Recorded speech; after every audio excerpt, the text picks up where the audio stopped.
相传祝由术乃民间10大邪术之首，可使人枯木逢生。不少太监为重新变成男人，不惜重金相求。这个人刚死，和你八字一样，你可以和他换根。不过活人哪有敢和死人换命的呀？这不就是一双腿迈进了鬼门关找死吗？不过违背天道会遭报应的。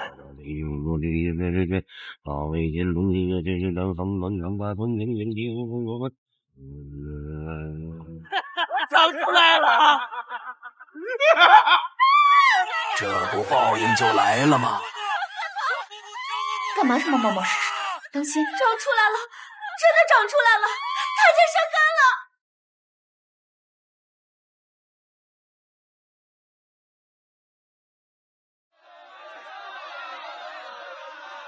昨晚没看见什么可疑人员，还真的没看见。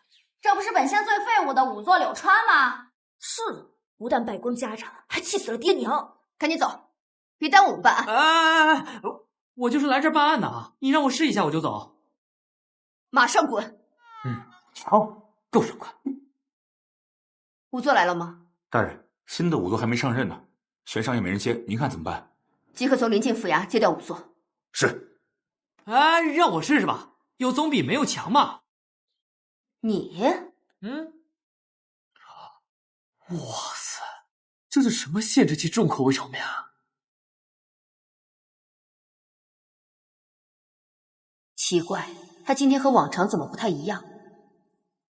快点！你还真以为我是当初的草包柳川吗？我可是从21世纪穿越过来的天才法医，还办不了你们这点小案子吗？看我怎么审下你们！尸僵通则在死亡1个时辰从下颌开始，2到4个时辰扩散到上肢，3到4个时辰到下肢，6个时辰全身僵硬。验尸需戴我特制的手套，避免污染现场，干扰案件的真相，这是基本常识。2具尸体呈现不完全尸僵，主要肌群僵硬，但部分关节还能活动。死者面部有明显窒息现象，眼睑结膜出现针尖状出血点，但水池不高，口鼻没有水渍，可以排除生田溺水。结合水温分析，死亡时间不出4个时辰。毫无根据的，满口胡诌。大人，刚问过宝月楼杂役，这2个人昨夜子时到点，不多时便没了声响。现在是辰时初，算上中间的一些耽搁，还真相差无几。我是蒙对了。你摸一个试试。放这些牌子是何意？把现场所有位置用编号标记在石格上，然后再提取检材，方便将来查阅对比。每个人的手指纹路都是独一无二的，碰过的东西都会留下痕迹。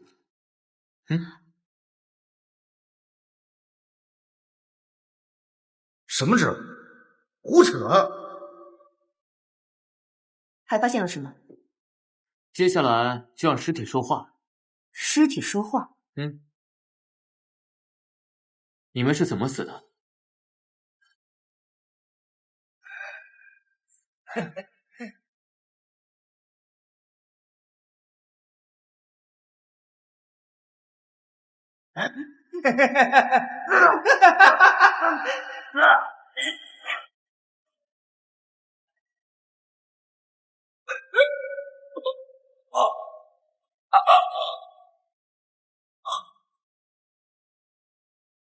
你找不到我的，我根本不存在。你是谁？甲状由于缺氧呈现暗紫色，2具尸体的颈部都有新月状指甲压痕。这小子突然这么厉害，我之前怎么没发现？而且死者的指缝中还残留皮屑，应该是一个人被另一个人掐死，但另一个人颈部的指甲压痕却是别人的，所以有第三者存在。此案动机还需细查。大人，这是在宝月楼找到的文书。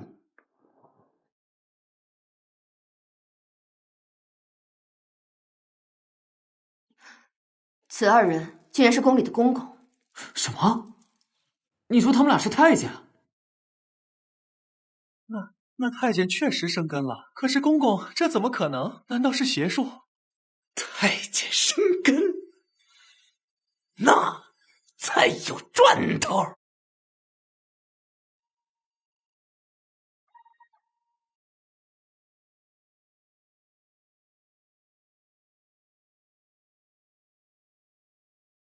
是不是你将我召唤来了这里，先让我帮你查出死因？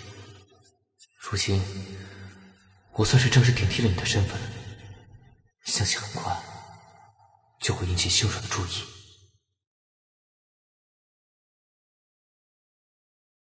半年前，秦公公派人来找过我，他说看上了宝月楼的招牌，想在背后经营，但都被我拒绝了。那以后，总是有姑娘莫名其妙的失踪，但发现时早已死亡，而且死状极惨，肯定也是被送去了极乐宫残害。这帮畜生，真该千刀万剐！阿秀也是突然失踪，我害怕她遭受同样的厄运，急忙寻找。太监不仅跟正常人一样有欲望，由于生理残缺导致强烈的弥补心理，所以欲望会比正常人更强。大人，出事了！死者身份确认了吗？死者姓王，是个书生。初审判断，死亡时间超过72小时，属于腐坏中期。尸体已经呈现巨人观，皮肤表面出现大量水分，里面都是腐败的气体和液体，整个尸体开始发生膨胀。找到了，致命伤口在这儿，尖锐利器。凶手手持利器，从死者背后多次造成脾脏伤亡，失血过多。你的话好了，客官。哎呦，终于等到这美女图了。宝月楼命案已惊动宫里刑部，侍郎大人特为此案前来调查。侍郎大人大驾光临，下官有失远迎，望大人。这个案子本官接手了。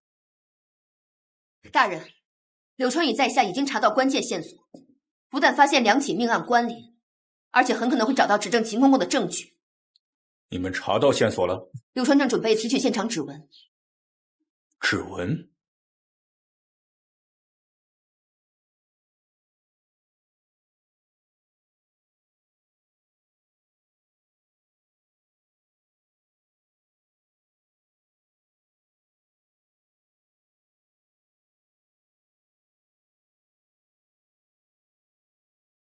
对上了，两个现场的指纹确实都有相同的，都能吻合。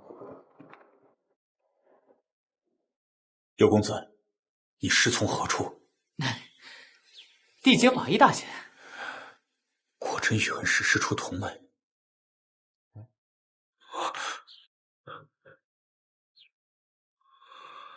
啊？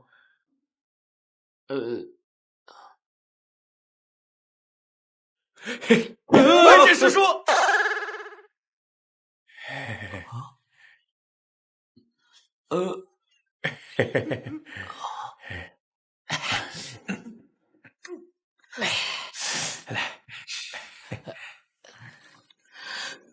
说正事。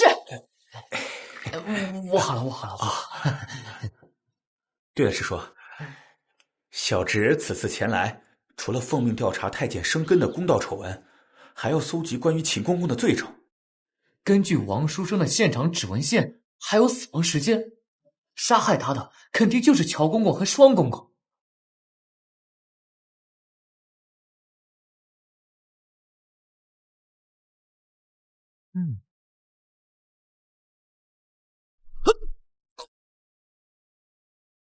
他们拿走画卷后，乔公公又杀害了双公公。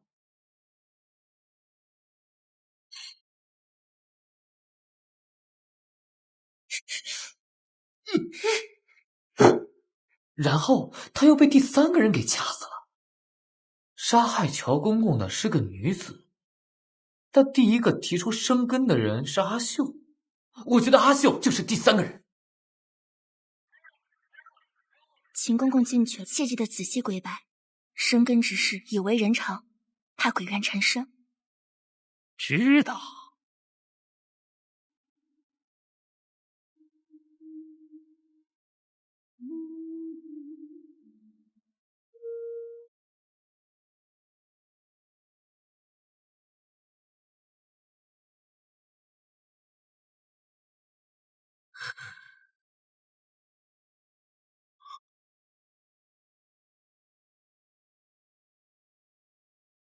跪下吧。神灵保佑，神灵保佑我长根，神灵保佑快快长根。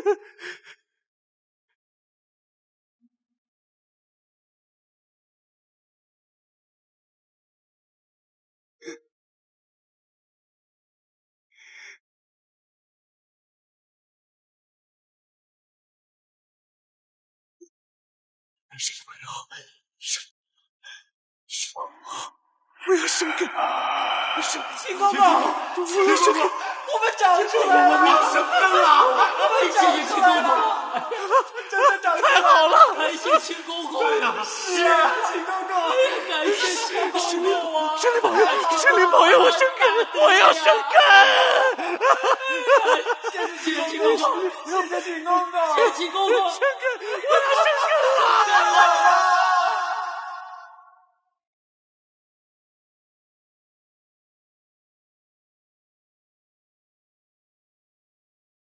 要生根，为何？金子，金子！大人，大人，美女！来人！天下的女人都抓来伺候咱家。你不怕官府抓你？背后有德妃娘娘景天护着，咱家何惧？这些你都认？当然认，只要能做男人，咱家什么都认。好，如你所愿。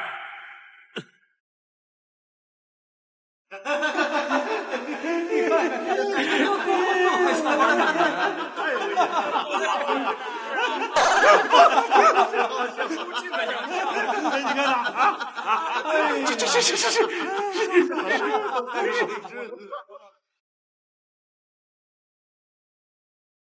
这里是宝月楼，今天举办诗会，感谢秦公公献上开幕表演《人鹅恋》。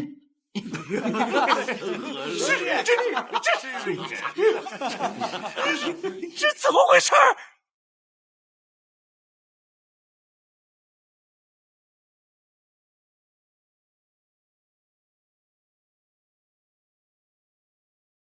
淫狗，今日我让你血债血偿！住手！阿秀，为这么个畜生搭上自己，值吗？只要杀了他，我下油锅都不怕！哎，这想杀他还不容易吗？但是他做的事情都会被掩盖，你甘心吗？给我，你意志。只可惜，老天爷无眼，让这畜生苟活。我们现在确实没办法给他定罪，不就是口供吗？我有办法。今天在场的各位都是证人，阿秀，你有什么冤屈、仇恨，尽管说出来。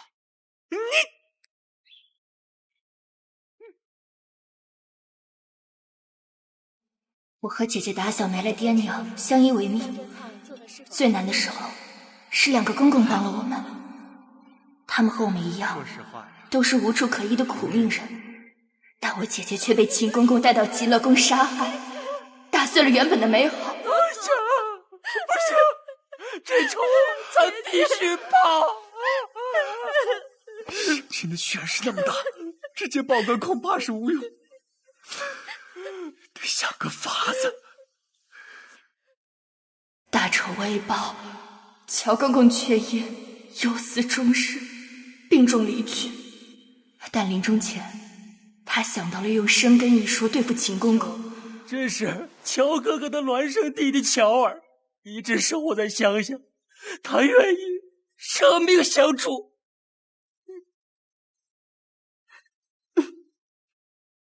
按照计划，之后我以卖身的名义进入宝月楼。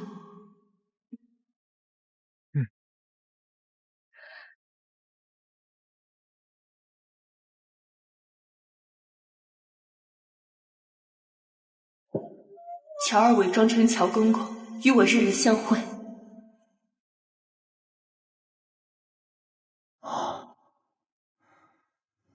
是时候了，该开始宣扬了。时机成熟，不便开始宣扬生根之事。哎，干嘛这么冒冒失失的？当心！长出来了，真的长出来了，太监生根了。但秦公公势力强大，为了将生根之事闹大，两位公公决定牺牲性命做据，只为所有女子和姐姐能够昭雪尘缘。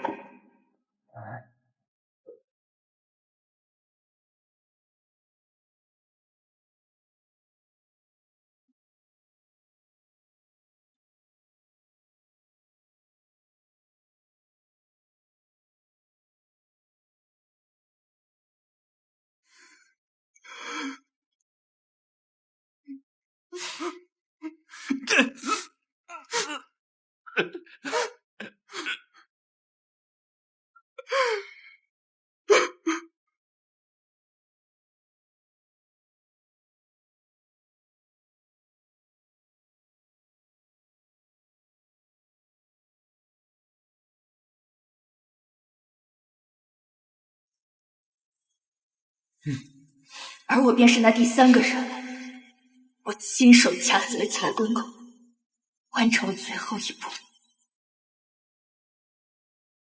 哎呀，你先出去吧。这是造孽啊！秦公公，您刚才认罪那些话，大家可是听得清清楚楚。就算你权势滔天，可总还是会有人不惜付出生命跟你对抗到底。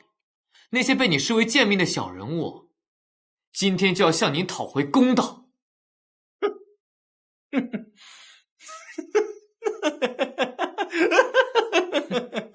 就凭你们这些人，也能奈咱家如何？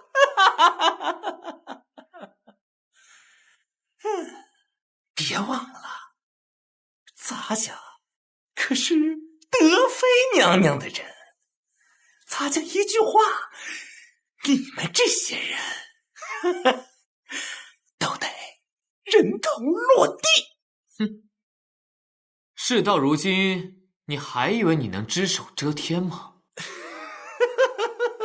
那你能奈我如何？秦公公，参见吴大人。以郝大人威风。吴正大人，吴侍郎，你这次做得不错，我定会如实奏明圣上。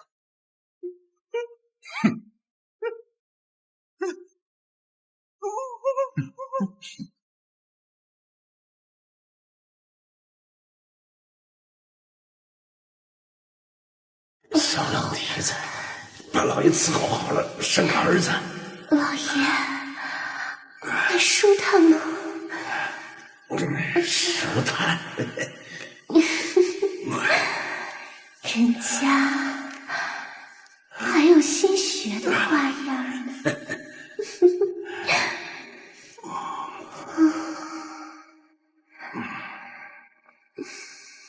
宝贝，你的身子怎么像没有分量？是吗？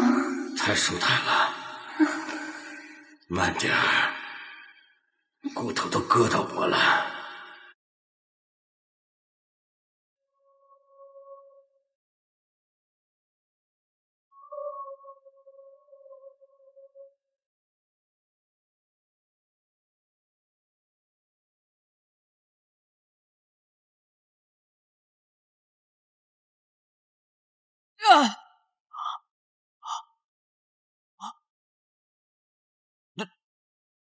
这什么地方？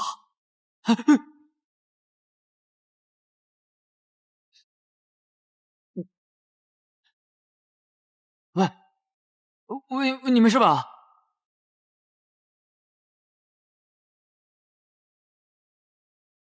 喂，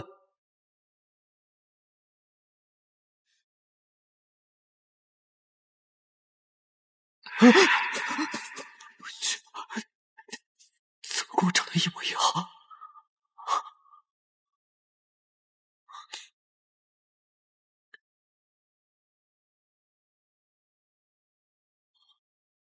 我既然用了你的身份，就会查出你的死因。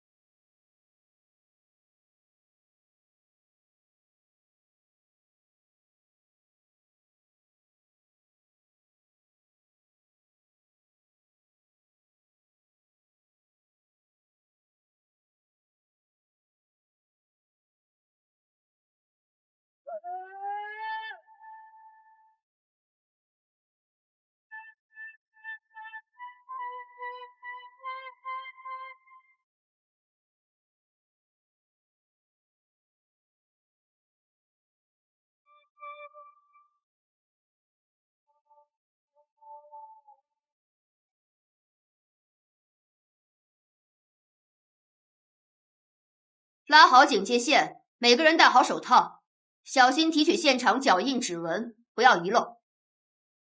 Good morning， 各位同事。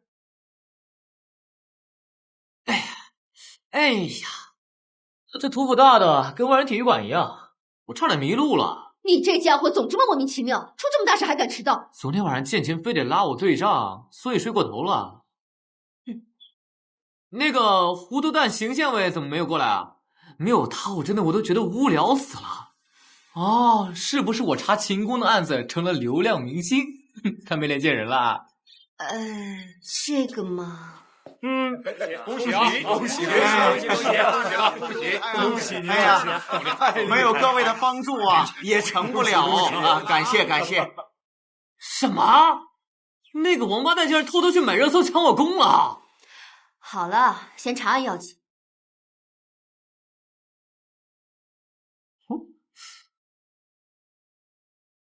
哦，很专业嘛，学得挺快的，我很欣慰。嘿嘿嘿。少贫嘴！现场外围我都查好了，只剩尸体。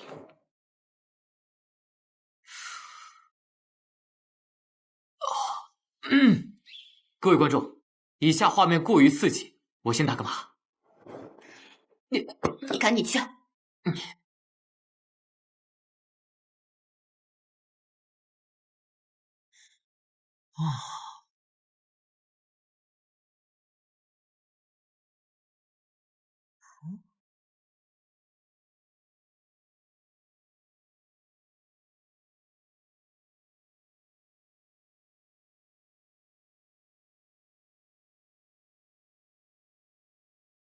尸体在潮湿泥土中与空气断绝，体内脂肪会变性，变成黄灰色蜡质。尸体硬如石膏，会散发出腐败奶酪的气味。成人的尸体形成明显湿蜡需要3到5周，完全湿蜡则需要10到12个月。这具尸体已经形成完全湿蜡，达到这种程度，应该是很多年的陈年干尸。陈年干尸？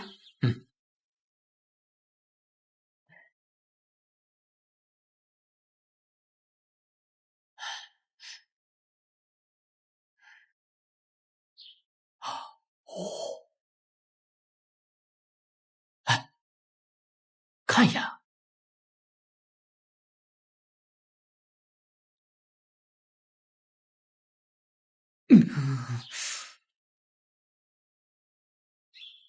男性死者器官有明显挫伤痕迹，此前发生过剧烈性行为。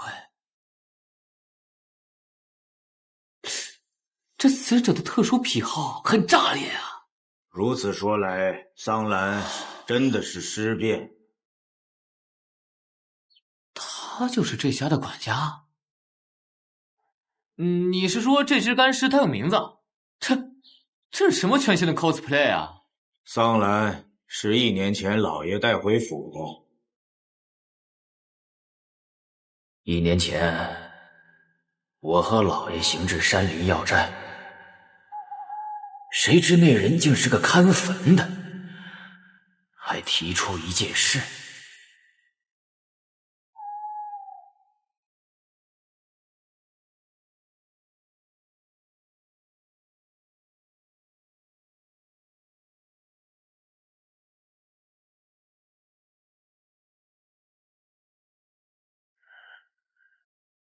老爷，只要您借些银子给小的翻本，小的愿意把个稀罕物件抵押给您。你能有什么值钱宝贝？不会是又学了哪个坟头吧？我告诉你，死人的物件我可不要。老爷，你看。小女子桑兰，拜见涂老爷。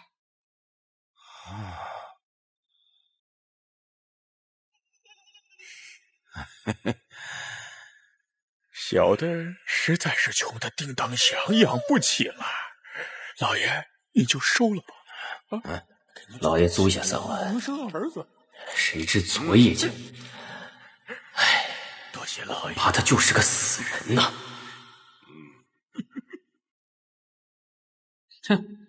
这有钱人玩的可真狠！堂堂屠夫居然干这种勾当！你说干尸就是桑兰，有什么依据吗？全府上下，包括2位夫人和大少爷，说是那便是。难道你们有异议？他们现在何处？不想询问一下？老爷遇害，2位夫人和大少爷正悲痛欲绝，任何打扰一概谢绝。屠夫大难临头，女鬼桑兰所命，求菩萨明示，一切诸果皆从阴起，一切珠宝皆从业起，一切诸物皆从无起，一切诸物皆从有起。哎呦，真的是肉做的，我还以为是什么 AI 机器人管家呢。既然已经认定我们老爷是被尸变所害，那就不留各位了。哎，等一下，让你们县衙派人来，是给你们县令面子，让他对上面还有个交代。若不是老爷遇害，这辈子怕你们连大门都进不来。不要得寸进尺。不送。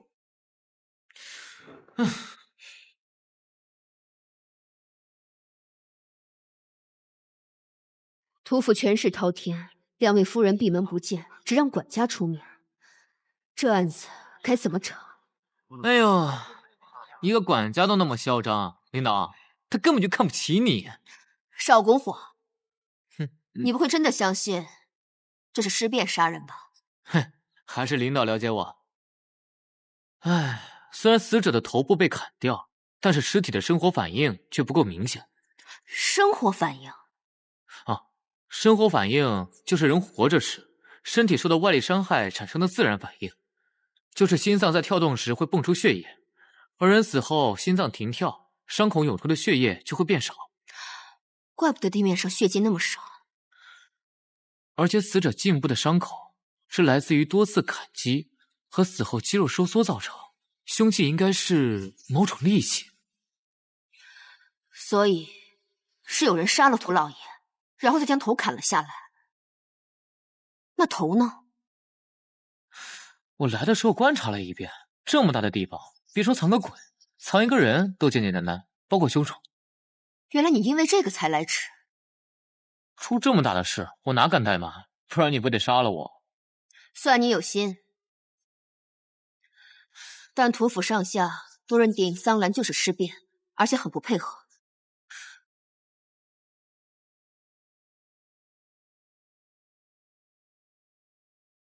门窗、地面、尸体、花瓶、脚印、掌纹、血迹。有意思。东方快车谋杀案，那是什么？马车还是牛车？那是火车。我的意思是，凶手应该不止一个，而且都在屠府。即便你推算的有理有据，但没有确凿证据，还是得不到屠府的认可。所以我们现在需要的是凶器桑兰、头颅，缺一不可。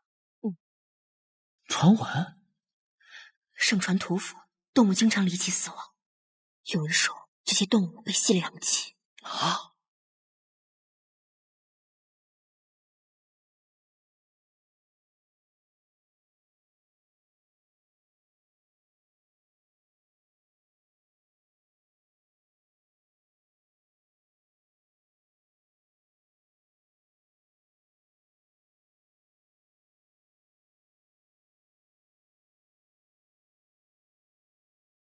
你终于来了。你怎么知道我会来啊？我一直在等你。你随我来，我有很重要的事情要跟你说。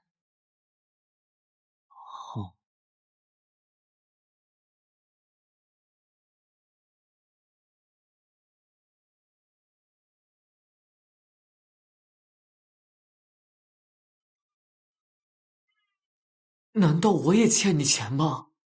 这屠府财大气粗的，不会想要杀了我吧？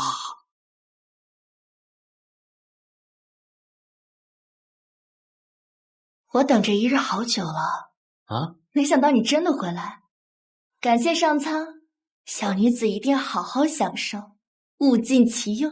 喂，你不是什么邪教信徒吧？我不是什么随便的人啊！你等等，救命啊！柳川，别挂我！领导，救我！柳川，救我！起来！别打我了！别打我了！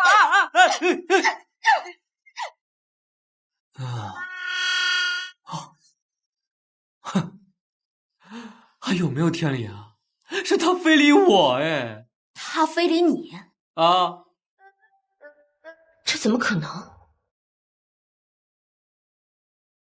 我只是想让柳川传授我通灵之术。通灵？书上说，只要与通灵之人进行灵修，也就是你之前不是说过柳川能让尸体说话，所以我才……这是哪个王八蛋写的书？秦始皇在干什么？这种书不烧掉？都怪你平时说话不着边际，才害人误会。怪我啊？怪我！他哪会什么通灵啊？他就只会验尸查案。对，我只会验尸查案。若世上无通灵之术，那桑兰之事如何解释？看来我们应该如此。你闺蜜脑子是不是有病啊？闭嘴！说到桑兰，我们就是为此事才偷偷留在屠府的，你千万不要告诉别人。三小姐，屠老太君驾到，全府都要迎接。知道了，我这就去。你们先在这躲好，千万不要出去。他爹死了，他怎么波澜不惊的？云梦娘亲死得早，就因是女子，在屠府备受冷落。要不是两位夫人，恐怕早就被扫地出门了。整天与这些东西为伴，哪来的父女之情？他爹可真够狠的，难怪他每天神神叨叨。那个屠老太君是干什么的来着？你干嘛？你要打我啊？你脑子不会被我打坏了吧？你连屠老太君都不认识啊？就是有点暂歇性失忆，你帮我回忆一下。屠老太君的祖父是追随太祖、太宗两朝征战的功勋，他本人也曾亲自上阵杀敌，打破世俗之惧，令我们被敬佩。哦，怪不得屠家这么霸道。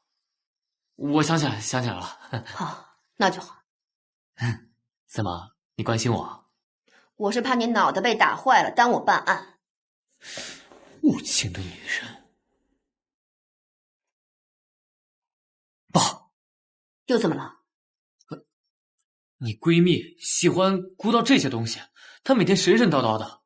现在屠府在传尸变，保不齐会被那些不明所以的人强行关联起来。确实有这个可能。不行，得赶快想办法。咱们是偷偷进的屠府，要证明跟他没有关系，也是需要证据的。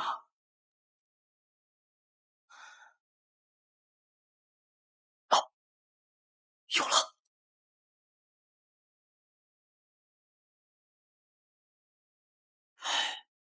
屠老爷的尸身已经放入灵堂，这干尸身上是还有什么线索吗？既然我们找不到有用的线索，不如就从这干尸下手，证明他不是丧尸，这叫反证法。啊？这怎么证明啊？这干尸能辨出什么呀？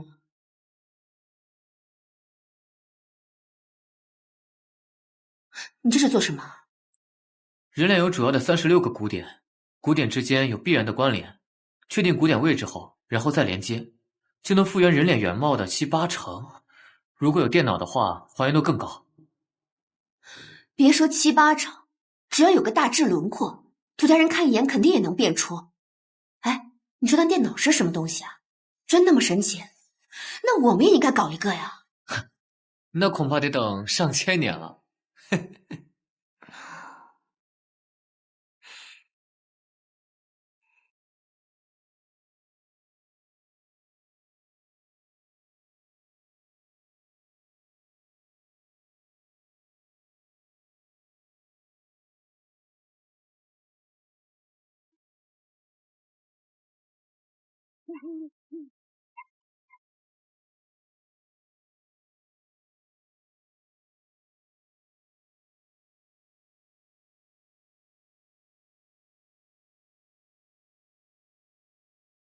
这人怎么这么眼熟？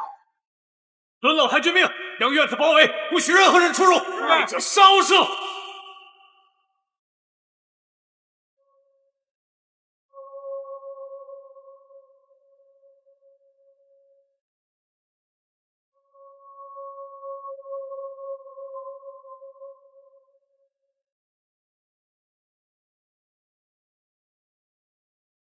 我儿惨死，皆因尔等制服不严。若不能为我儿报仇，你们都要陪葬。婆婆饶命，有的是另有蹊跷。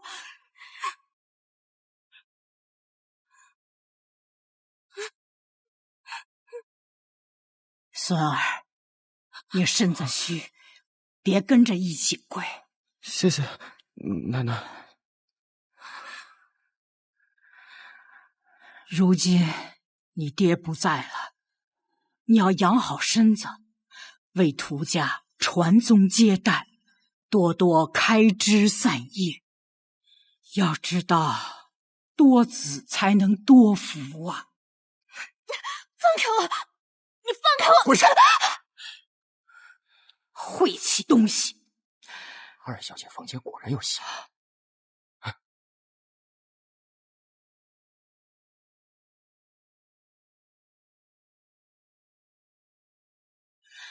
孽障！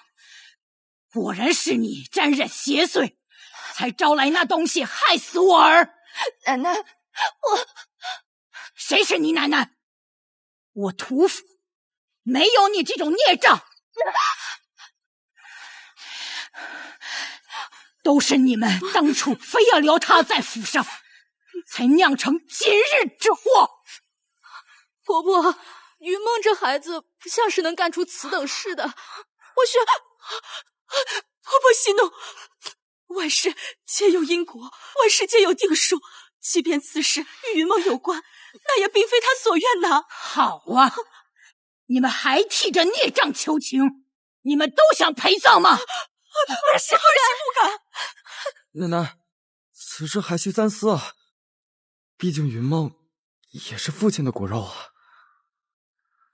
傻孩子，你父就分明是他害死的，你还被他蒙蔽。就连你常年病患缠身，我看都是他所致。跟他那贱人娘亲一样，早就该死。我娘亲不是贱人，还敢顶嘴！你这养不熟的白眼狼，我今儿要把你逐出涂家！我不准你这么说娘亲！怎么还想对我使用仙法？你这养不熟的白眼狼，今日我要把你逐出涂家，再用你的人头祭奠我儿。爹不是我害死的，我没有。还不承认？你以为这样我就会放过你？不管你认不认，今日你都必死！我要除了你，为涂家清理门户，为我儿报仇！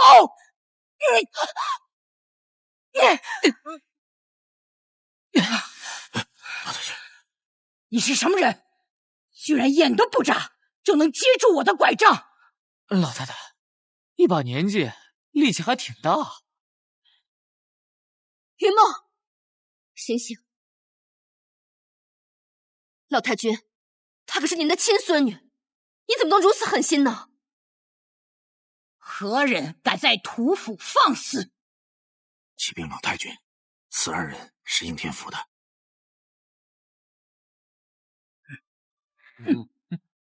不过是小小的应天府，我正在惩治害死我儿的罪魁祸首，无需官府插手了。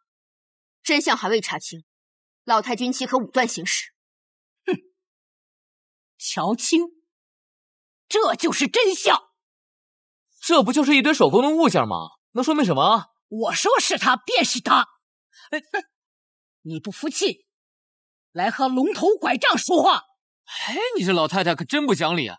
还好没出去碰瓷儿，要不然谁碰谁倒霉。你不就是拐棍吗？又不是加特林啊！你吓唬谁了？这是先帝御赐的，可先斩后奏。今天我先饶了你。知道怕了。老身祖上曾对先帝有救驾之功，所以才赐这龙头拐杖。你是说，当年在高粱河给太宗牵驴的那个人，不会是你祖父吧？当然不是，但那赶车的驴是我祖父牵来的。混账！你们这些何干？我知道你很急，但是你先别急。我只要证明那干尸不是桑兰，那这个尸变一说就不成立了。什么？你们一定能认出这上面的人到底是不是桑兰啊？果然被我说中了吧？有人把干尸放在现场，伪造成尸变，混淆视听，我就想不明白了，这个干尸到底是从哪儿弄来的？你究竟是什么人？现在可以放人了吧，老太太？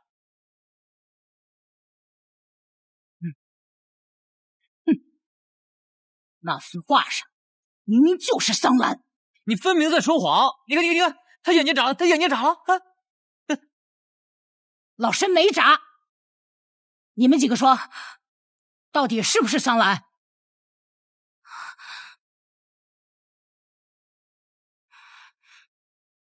启禀老太君，这就是桑兰。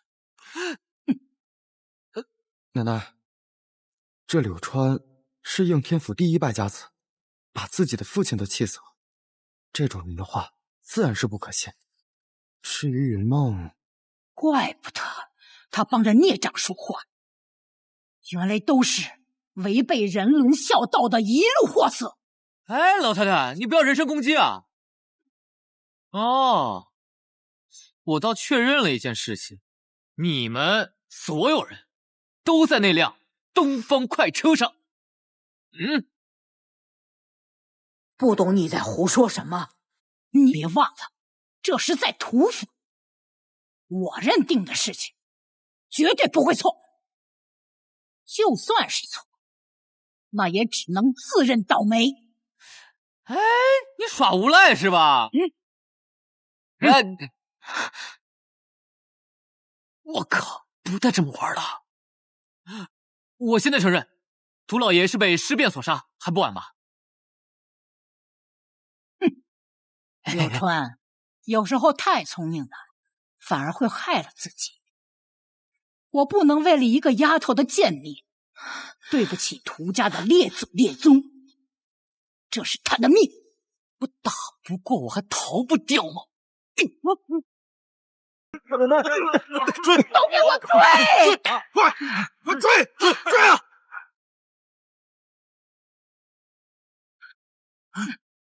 哎，那里供奉着涂家的列祖列宗，不可打扰啊！这怎么得了？还不快去拦住他们！哎，老太太，你们要是敢进来，我就烧坏祠堂！都不要妄动！看你怎么对得起涂家的列祖列宗！我要把你们碎尸万段！那你先抓住我再说。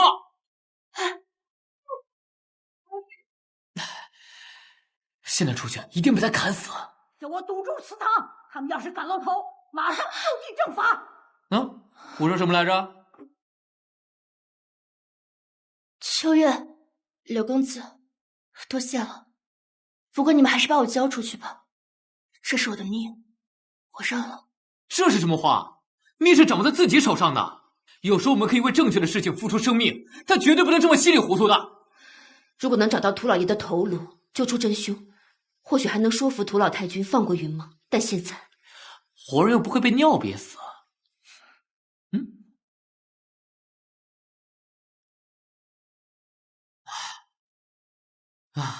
咱们分头找找，看看有没有出口之类的。列祖列宗在上，不孝女涂云梦纯属无心之过，擅自修习通灵之术，引来祸害，害死亲父。我愿一力承担，不要再牵连他人。哎，哪有人自己主动背黑锅的？你要是自己摆烂，那我这不是白帮你了吗？哎呀，你怎么……他这人就这样，整天满嘴胡话。不过有些话还是有道理的。总之，不要内耗自己。哎，都学你奶奶的，逼疯别人才能健康长寿。我觉得你爷爷应该去世很早了。你怎么知道？你跟我爷爷认识？你刚刚通灵了。没救了。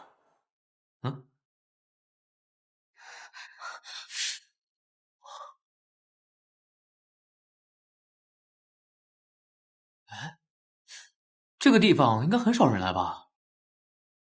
怎么有不久之前被移动过的痕迹？不像有什么机关啊。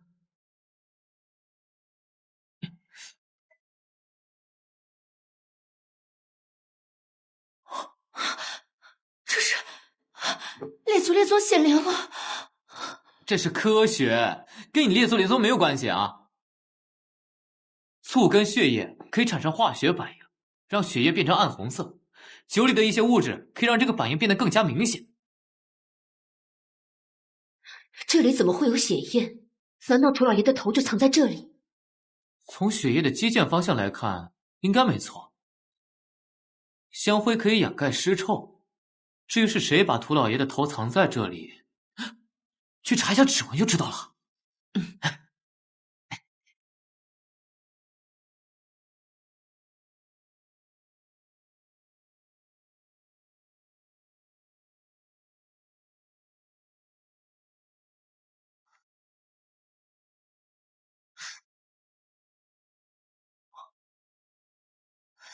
好像是个机关。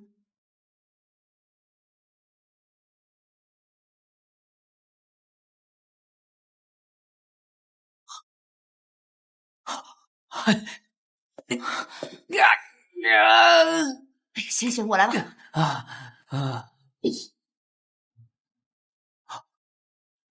来就支死他们！俩不允许这种偷师外传！快走！云梦，来。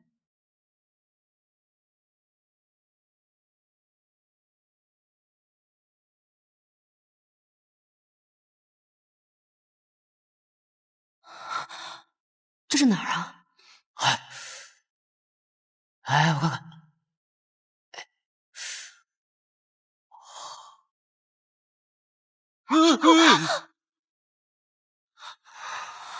看，吓死我了！哎，云梦，你拉住我就好。这什么地方啊？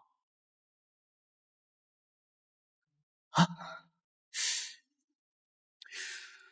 从蜡油的状态看，应该是经常有人来过的，好像是有人特意在这备着。我还从未听人提起过家里有这样的地方。看来涂家藏了不少秘密啊。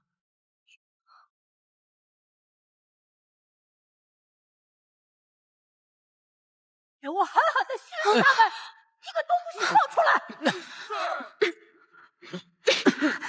再不出去，非得呛死不可！我这也是死哦！怎么办？这就是命。什么命不命的？年纪轻轻的，命是掌握在自己手上的好吗？有时间怨天尤人，还不如做点有用的事情。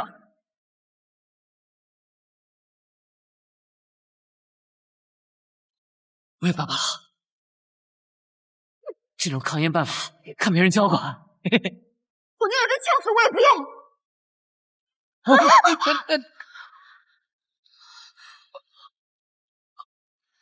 说明下面还有路，走走走，拿着。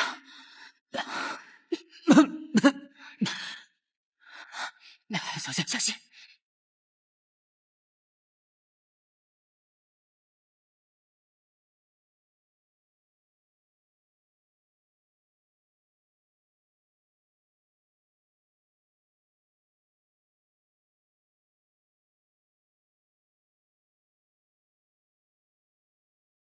怎么有这么多干尸？这个地方干燥通风，非常适合藏尸。这也是建造这个地方的目的。这是典妻的生气，莫非他们都是？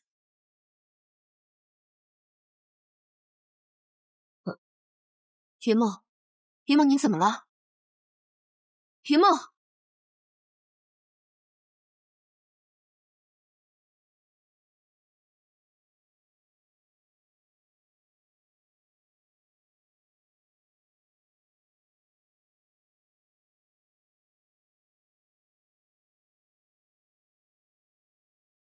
云梦，我娘也是典妻，当年娘亲因生不出儿子，便被活活打死。我一直没找到她的尸骨，我找不到我娘了。就因为不能生子，就如此狠心，简直是禽兽。在他眼里，女人就是繁衍工具，所以才会做出典妻生子这种事情。而且这些干尸，少的有几年，多的有数十年。那个时候，涂老爷就在残害这些人。不错，你看上面日期，最高可追溯到太宗年间。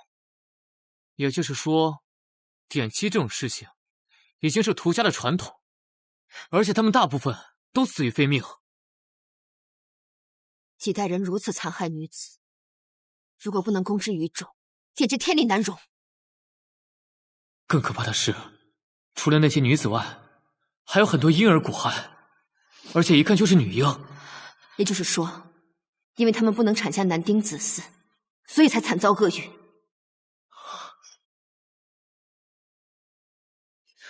我终于知道你为什么自幼就喜欢那些东西了。原来你是想见你娘，注定见不到我娘最后一面。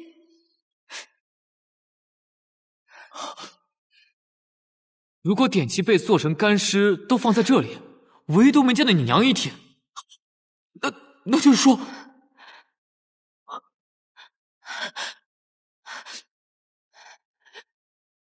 是我娘，这是我娘。你为什么会有我娘的画像？你见过她，你还说你不会通灵？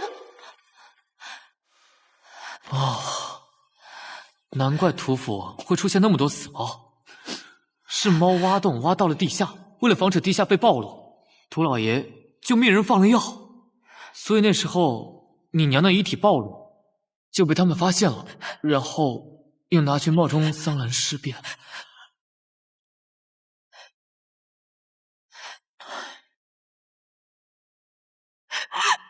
刘公子，谢谢你，让我再见到我娘。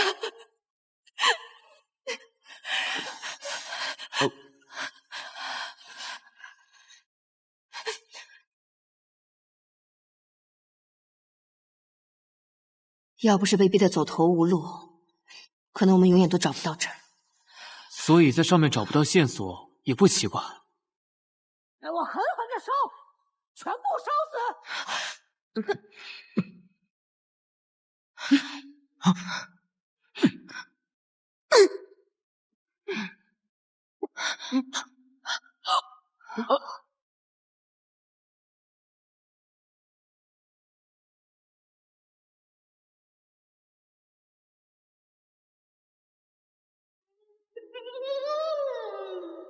把火加大，给我呛死他们！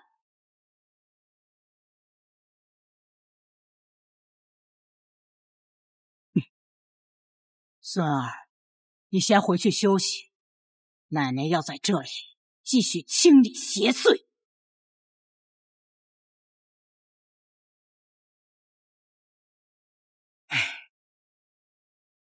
身为女子，她为屠府献身，那是理所当然。你是屠府的毒鸟，不要糊涂。但你要记住，奶奶只原谅你这一次。等到找到那丫头尸首，我要曝尸3日，向世人昭告她的罪孽，屠家方能彻底清净。你们说好不好？对不起，我反对。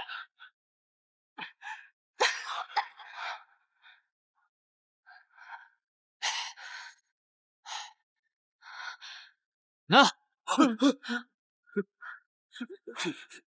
你现在把人送回来，想求我给你一条活路，是不是太晚了？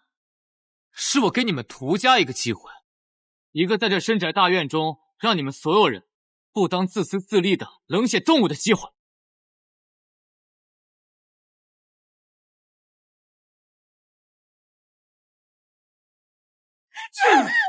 我要你有什么用？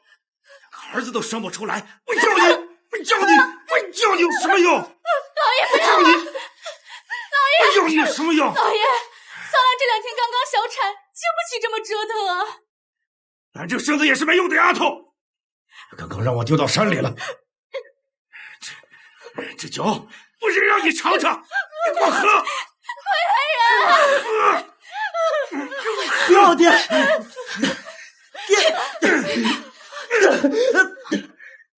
废物！要不是你个病秧子，我要千方百计生儿子吗？爹，你别再这般残暴，休怪儿子不认你！畜生，还敢忤逆我！我今天我杀了你！我不要啊！老爷，你要做我儿子了！不是我，老爷，滚开！滚开！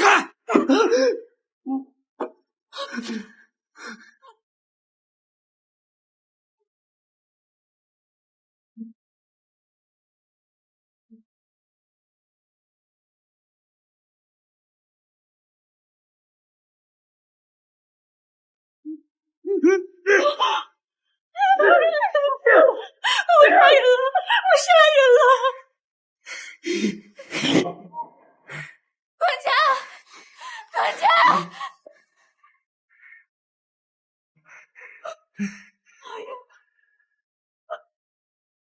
这是前些天他吩咐毒杀府里猫时在地里发现的，或许可以用上。好。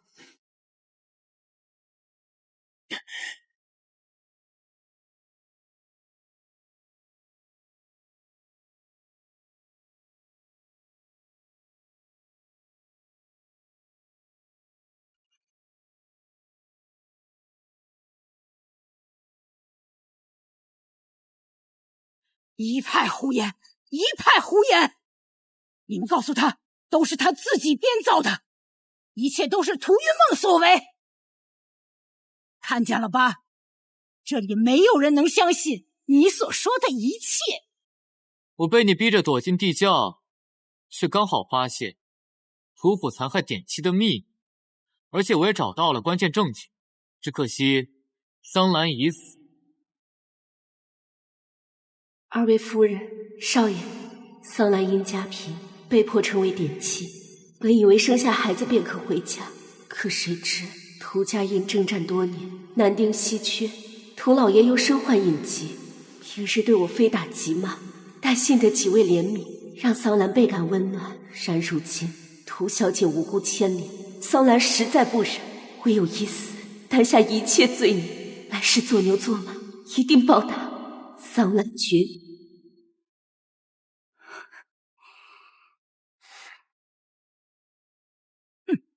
死得好，只当是为我儿偿命了。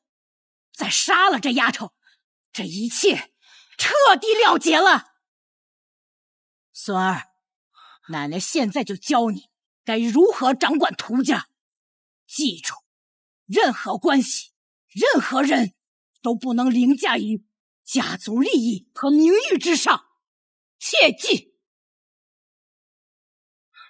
奶奶，一切就如柳公子所说，与梦无关。你糊涂了吗？胡说什么？还不退下！孙儿稀里糊涂20余年，此刻最为清醒，父亲就是为我所杀。老爹，你个病秧子，管起你爹玩女人来了！你要是再多事，我先杀了你娘！不要！滚！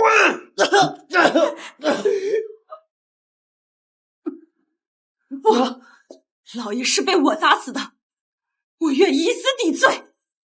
儿啊，你莫要再说，让娘承担这一切吧。怎么，你？他早就该遭此报应。那生儿子能回家吗？滚开！你不是喜欢念经吗？啊，正好，你就在旁边给我念经助兴。你还敢？你还敢？请你来就是生儿子的！你老实点！看你往哪儿跑！还有我为掩盖真相，捏造桑兰尸变，应以同谋论处。云梦是无辜的。你们都疯了！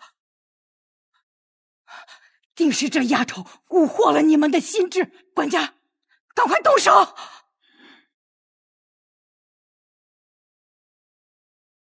你为何要如此？之前的一切岂不白费了吗？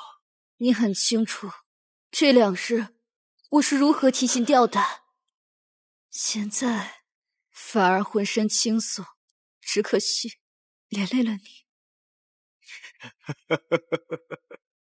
为了你，我愿意付出一切，绝不后悔。既然要死，我陪你便是。这些年，我亲眼看到老爷是如何施暴，我早就恨他。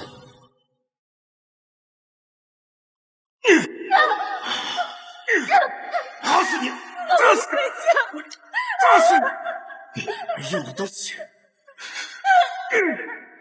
儿子都生不出来，你有何颜面啊？打死你！明明原本只需死那丫头一人，现在却因为你所谓的探究真相，要打伤这么多人，这就是你想要的结果吗？真相无论出于任何理由都不容篡改，这才是基本良心。更何况，他们既是共犯，也是受害者。哼，你以为只有你洞察真相？所有人都不如你。或许起初老太太你也相信尸变一说，但你是个明眼人，随着后来的观察，你发现了有什么蹊跷。尤其是我复原了那具干尸的容貌之后，你甚至猜出了整个事情的大概。作为最了解涂家秘密的人，你为了掩盖涂家几代人残害典妻的行径，你选择将错就错，牺牲涂云梦一人。奶奶，柳川说的都是真的吗？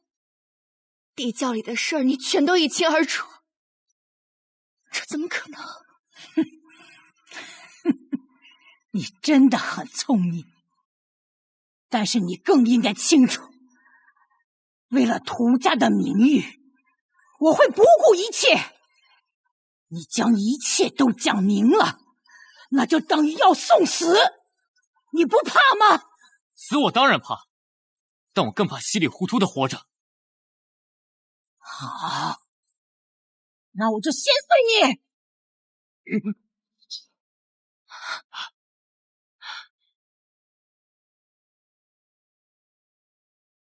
好，好，既然你们都想死，那我就成全你们，都去死吧！奶奶，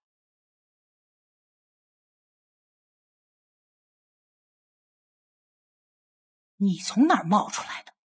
那得要感谢你屠府那些猫挖出来的洞。你既然逃了，为何还要回来？是想跟他们一块儿死吗？身为捕快，就该恪守职责，绝不因为你屠府就贪生怕死。区区应天府呀，也敢跟我屠府作对，不自量力！再加上本官呢？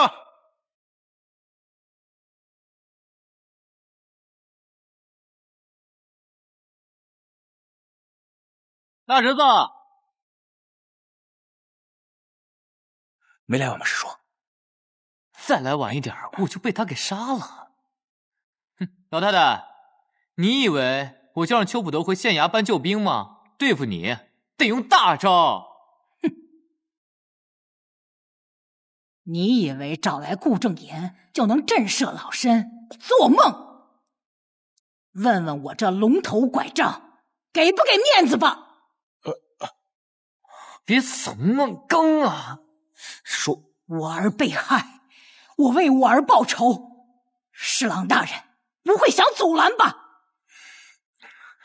师叔，如果证据确凿，他确实有权处置。报仇？那只要证明你儿子的死另有原因，那就不需要报仇了吧？你刚才不是明明说我儿被他们联合杀害的吗？他们自己也承认了，难道你想反悔吗？表面看到的不一定是真相，尸体说了才算。巧言令色，真相已经大白，说什么都没用。谢琴，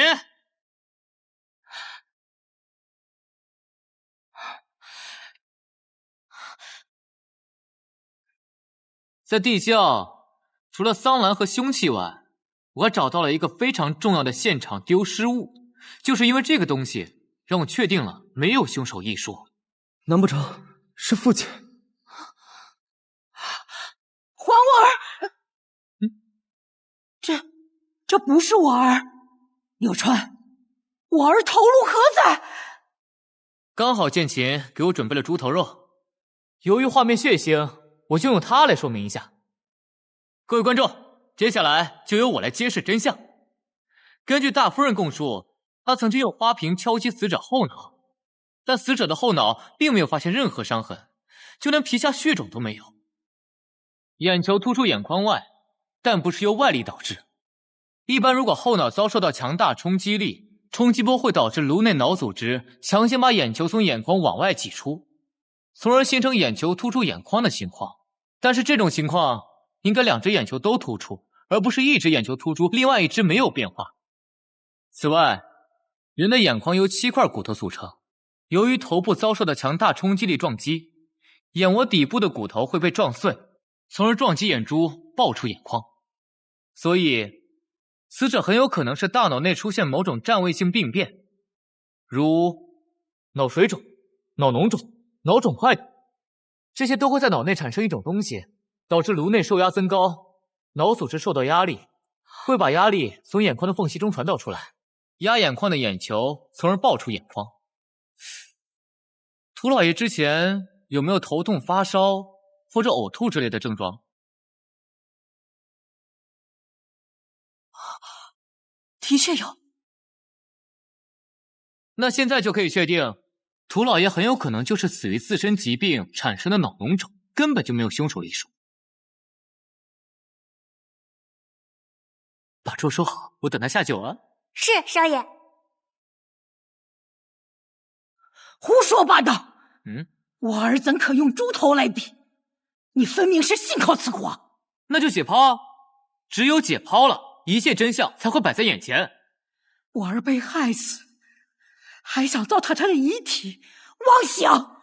我已经跟你说的很清楚了，只有解剖了才能知道你儿子的死因，没有解剖就没有真相，没有凶手你非要抓凶手，这就是你想要的吗？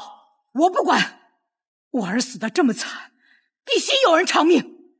再不让开，我就先杀了你！老太君，师叔，六公子说的有理有据，纵使你有开府治罪之权，但也不能制造错案啊！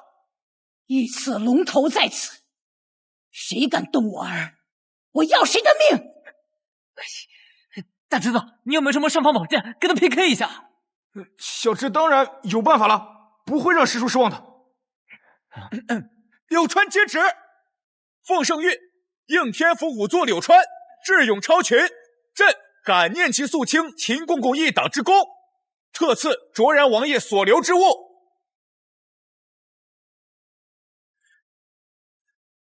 师叔，这都是卓然王爷解剖的器物。这只有现代才有的东西啊！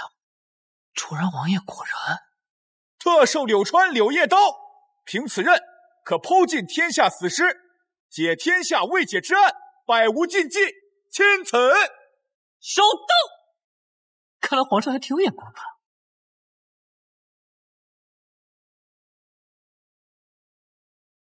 老太太，你那拐棍是吓唬活人的，我这把刀是招呼死人的。那这么看来，你的儿子该归我管。顾正言，你竟敢伪造圣旨！晚辈岂敢伪造圣旨？老太君不信，可以查验。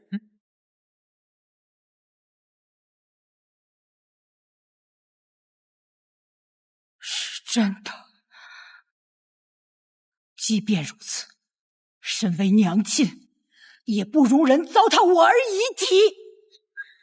我以父亲独子身份，同意柳公子验尸，还原真相。你敢！奶奶，你可别忘了涂家的规矩。我是涂家唯一的男丁，是真正的一家之主。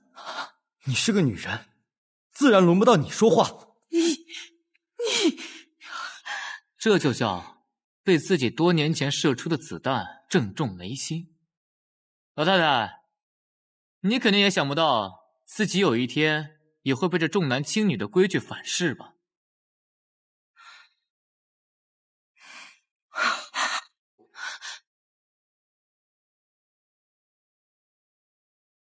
晚年丧子，我深表同情跟遗憾，但是我坚持解剖探究真相，也是真正对你最大的交代和敬意。但我敬的不是这位被世俗牢牢束缚、是非不变的涂老太君，而是当年那个巾帼不让须眉的女将军。当年的我。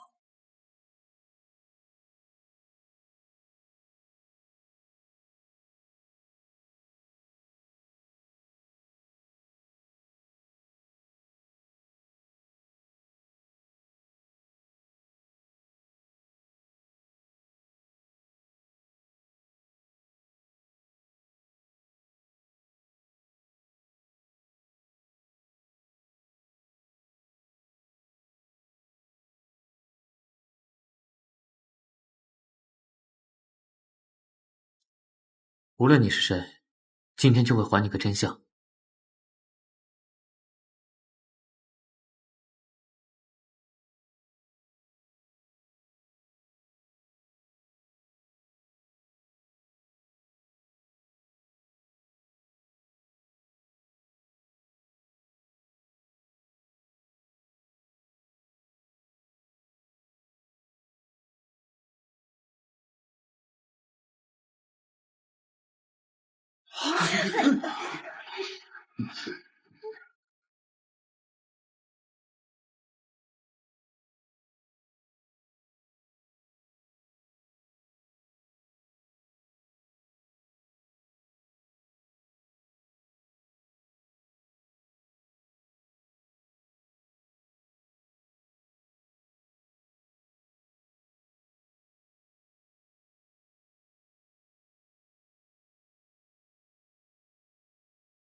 确实没有凶手，涂老爷是刚好病发身亡，这也算是他作恶多端的报应。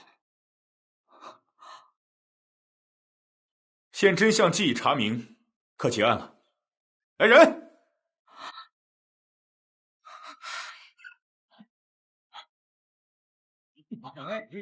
走，二娘，二娘，走，哥哥，先出去。岳老太君，这时间吧。等等，二娘，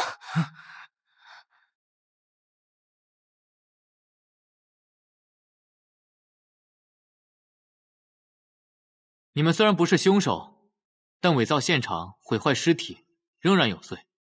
放心吧，我大侄子会从宽处理的。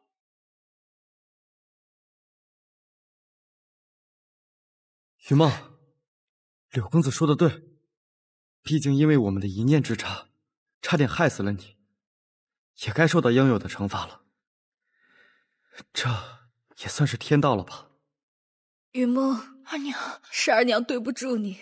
二娘，孩子，照顾好自己。柳公子，感谢你的救命之恩。此外，我也替被涂家几代人残害的点妻，感谢你为他们昭雪沉冤。先把人带走。云梦，二娘，是你们把我困在这里几十年，让我没有了名字，没有了热血，没有了过去，没有了希望。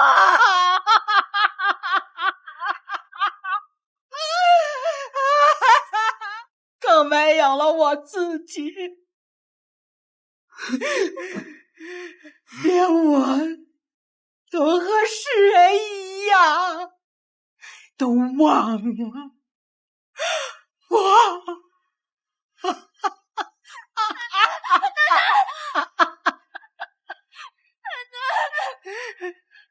我不光只是涂家的媳妇，丈夫的妻子，孩子的母亲，儿媳妇的婆婆，我还曾是冲锋陷阵、浴血沙场的将军。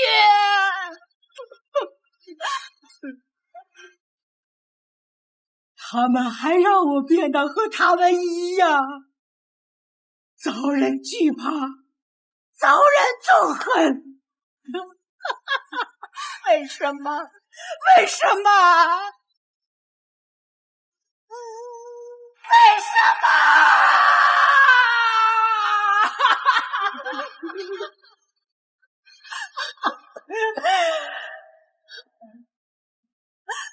飞虎，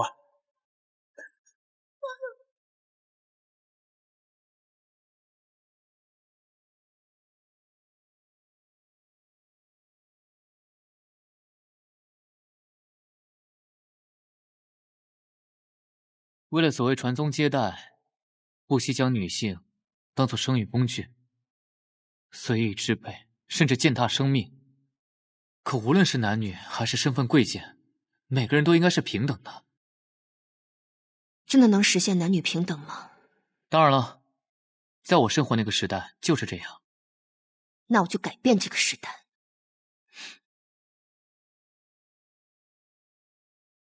一定要好好活着，做个自由、快乐、随性的女子。替我谢谢柳公子，还有大家。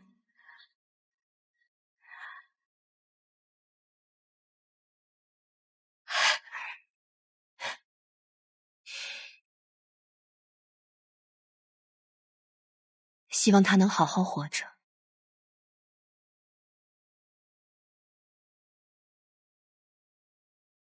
我变卖家产，就是为了帮天下穷苦的女子建立善堂，希望这样的事情以后不要再发生了。另外，柳公子，我还想感谢你，这份薄礼你一定要收下。不过我还是相信冥冥之中自有天意。破除封建迷信，任重而道远，我也是尽了自己的职责。再说了，这件事都是我领导的功劳，应该感谢他。秋月，我自然是会感谢的，但是此物只能赠您。哦，哎，云梦，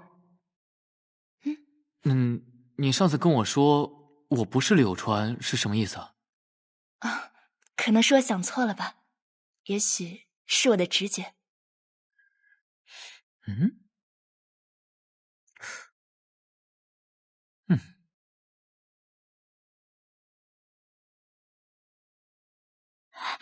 哇，这不是云梦娘亲的遗物吗？他说过，将来只送给心仪之人。我不知道他为什么送我这个，你怎么了？没事，应该很贵重吧？你好好收着便是，千万别弄丢了。快松开少爷！柳公子，恭喜你又破一桩大案，我特地来犒劳，顺便想把你研发的炸薯条带入我们宝月楼，一同售卖。走，咱们边喝边聊。领导，我明天要请假。你敢！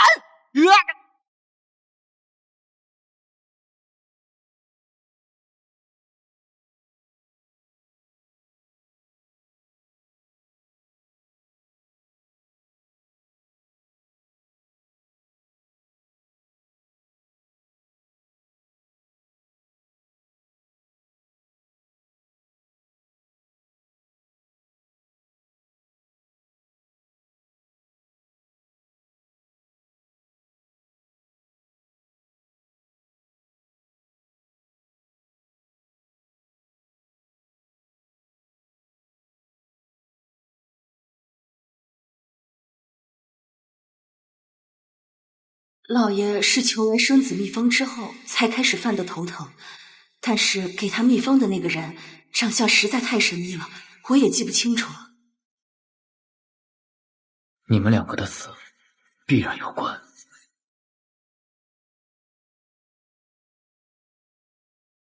应天府的柳川确定已经死了，如今这个一模一样的，绝对是冒名顶替。有意思，得看看他有何能耐，是否为我一只小寻之人。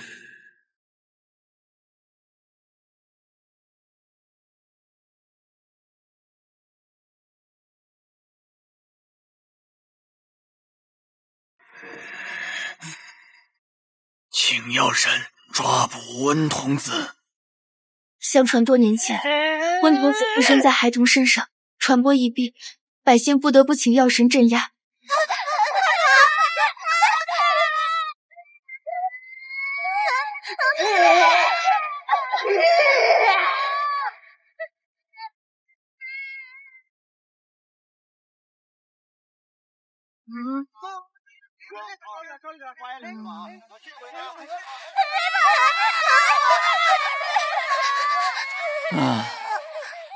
我本来以为这里足够热闹，就想来卖我的新产品。他倒好，这不是把客人全吓跑了？哎，小心掉了，怎么回事？快住手！这药神庙动不得的。没有了药神镇压温童子，瘟疫会再次降临的呀！嚷嚷什么？嚷嚷什么？哪来的老东西？关起爷爷们来了！冲撞了药神爷会遭报应的呀！要拜，拜你药神，我送你回老家去拜。给我上！来了。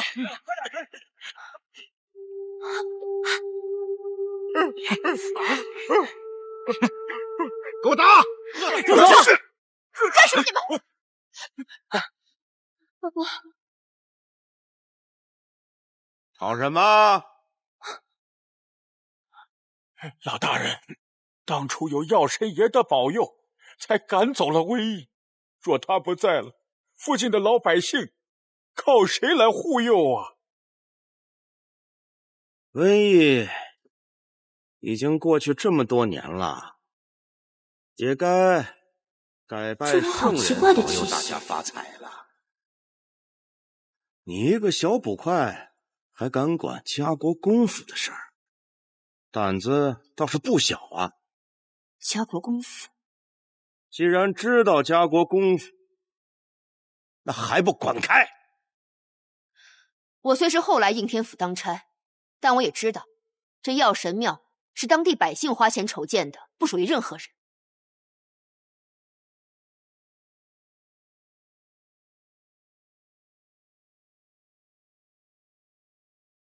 家国公府想要的东西，就没有得不到的。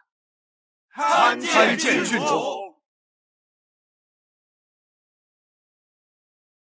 见到本郡主还不下跪？郡主殿下，药神庙是属于这里百姓，即便是家国公府，也不能无视律法强行霸占。大胆！这块地已经是我们商会，你污蔑皇亲，该当何罪？是吗？那可有文书凭证让我过目？如果没有的话，就是霸占。我身为捕头，有权制止。你舅舅身体不适，先送他回去歇息。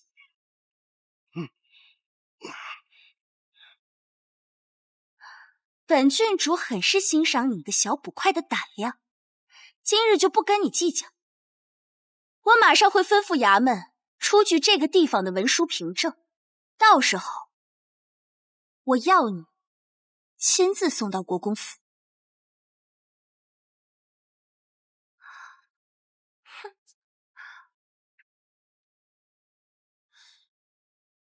他做这个东西我很喜欢吃，把它一并给我带回去吧。是。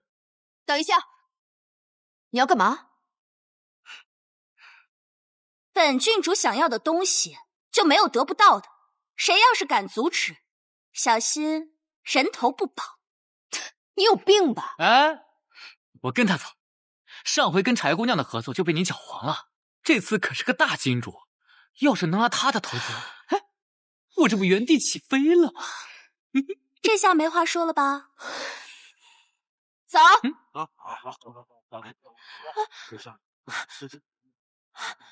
柳公子，柳公子被他们带走了，是他自己要去的，我才懒得管他。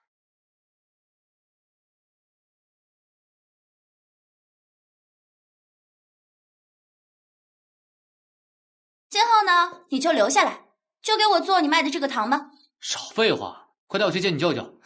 混账东西，你居然敢拒绝本郡主！信不信我让你脑袋搬家？哎，我再问你一遍，你答不答应？我告诉你啊，别耽误办正事儿，我可是官差。官差，好吓人啊！非得逼着本郡主动手才老实。我告诉你，我不打女人的。来，打我呀！我揍！你敢反抗？我跟你说，你快住手，要不然我让你脑袋搬家！这是你逼我的。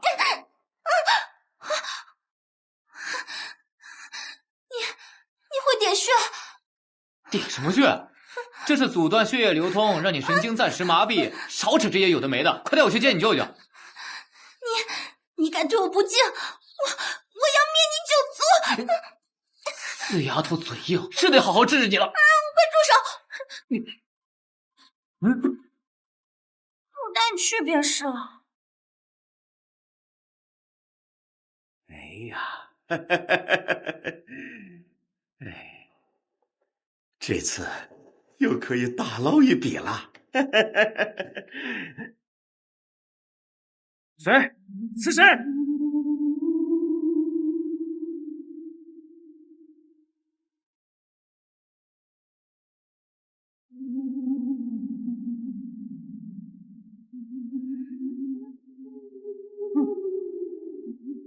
是谁？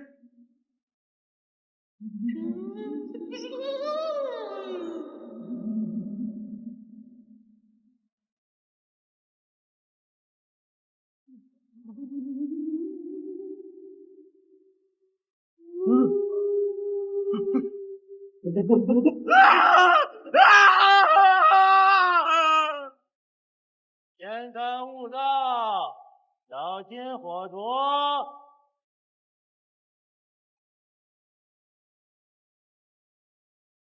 天干物燥，小心火烛。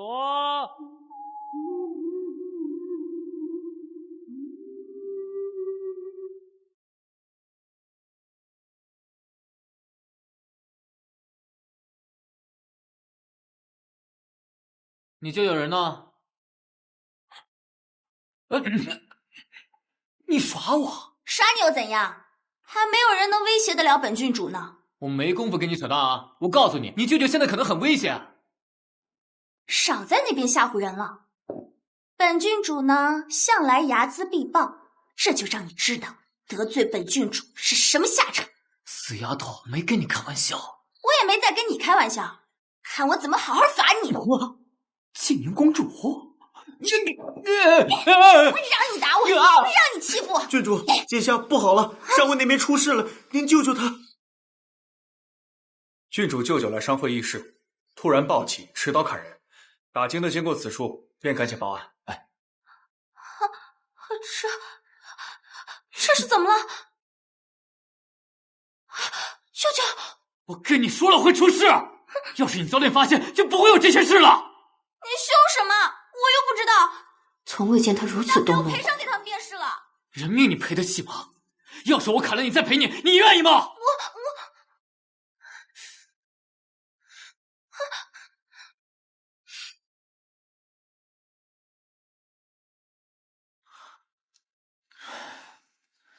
我还记得涂老爷吗？他病发的时候几乎丧失理智，不惜对家人痛下杀手。你说过，是因为他脑部的东西影响了他的心智。莫非？白天我通过他身上的迹象就有所怀疑，本来想接近仔细观察。原来你是为了这个啊？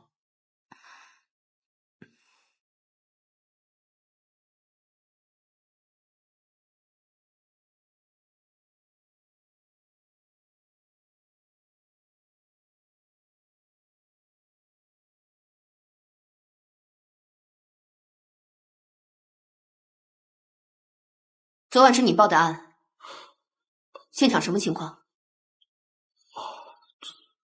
昨夜我途经商会时，就听到里面乱作一团，而且我途经药师庙时，还看到了温童子，太可怕了！天干物燥，小心火烛。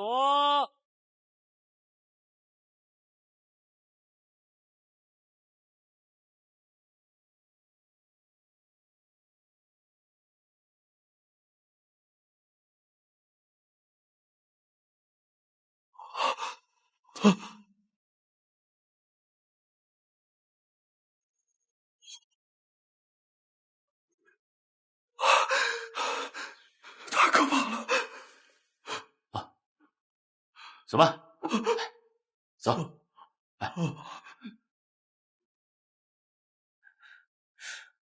温童子，哎呀，为什么总是让我们遇上这样的倒霉事儿啊？都10年了，偏偏在这个时候，温童子又出来作祟了。哎呀，温童子不过是传说，我们需要从郡主舅舅身上找线索。啊！可是这人都让我放回去了。什么？不怪我，是国公夫人亲自来要人，我敢不从吗？哎呦，哎呦！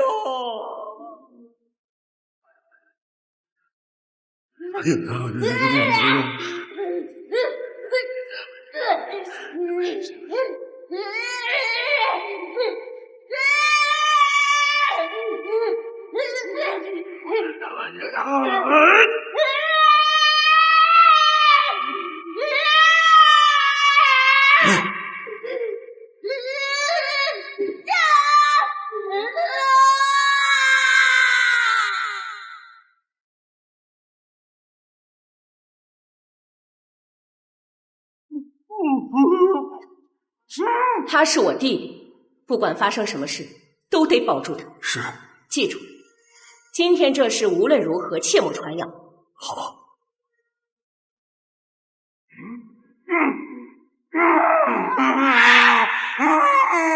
站住！柳川，你别太过分了。之前的事情我承认是我做的有点不妥当，但你也没必要追着不放吧？我没空搭理你，你救救人呐！此事我母亲已经圆满解决了，你还找她做什么？圆满解决？死了那么多人，你说解决就解决啊？死伤家属已经答应我母亲不再追究了，此事不就已经了结了吗？啊，你们这些王公贵族啊，真是不当人命当回事啊！郡主殿下，您所谓的了结，只不过是因为他们迫于国公府的势力，不得不妥协。可那是一桩桩人命，如果不查清楚事情的原委，还会有人因此丧命。我直说了吧，你舅舅现在的情况，要么他死，要么就再搭上几条人命，很有可能就是国公府的人。你别吓我！之前在商会，您也是亲眼所见，难道您想惨剧重演？这种养尊处优的大小姐就得这么吓唬人。我没有危言耸听，我又不是你说谎招人气。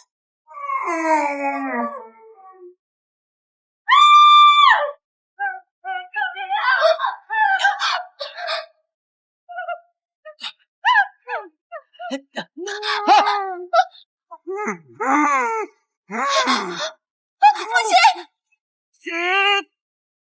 乞丐！不要有肢体接触！弟弟，夫人切莫靠近，小心沾染邪毒。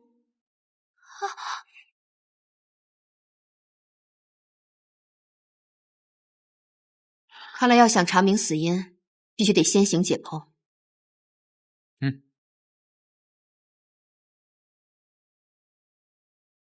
放肆！谁准许你们动我弟弟的尸体了？念在今日你们救了我，请回吧。对，说什么？别碰坏了！小气鬼，碰坏了本郡主赔你便是了。这东西你赔不起。哼，还有本郡主赔不起的东西？吹牛吧你！本郡主想要的东西就一定要得到，包括人也一样。大胆！放肆！你居然敢推本郡主，小心你脑袋不保！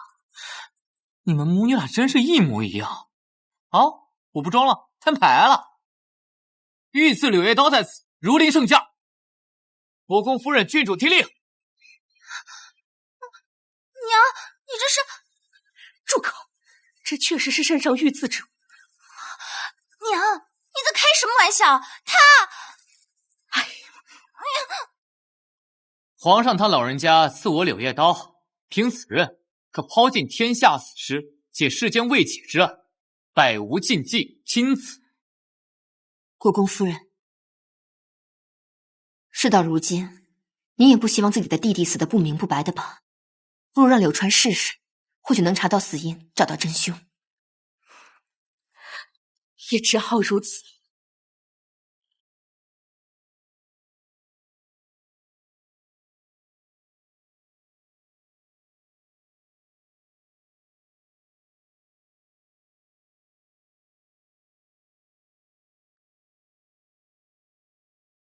死者应该在生前吸入大量粉末状颗粒，类似于蕨类植物的孢子。叶子。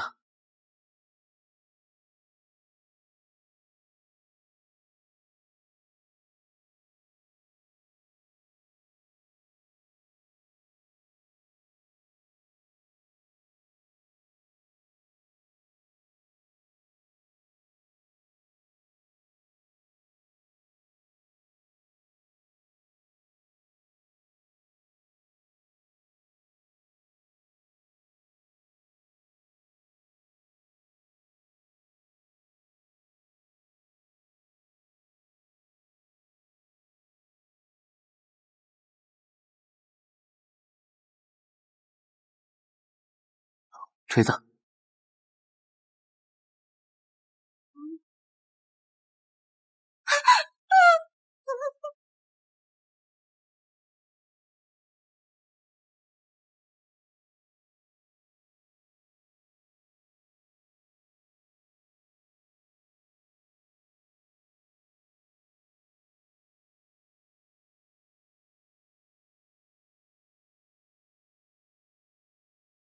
看来孢子进入体内后，就会长出这种东西，繁殖蔓延，并释放毒素。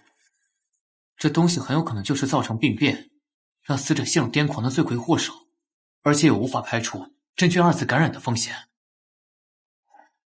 商会的人想拆掉神庙，郡主舅舅又正好是商会会长，看来是有人想从他身上入手，来震慑其他那些想要拆掉神庙的人，必然效果绝佳。但这招也太狠毒了吧！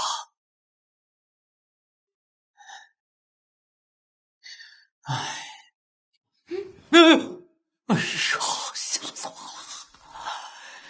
你这闺蜜也太吓人了吧！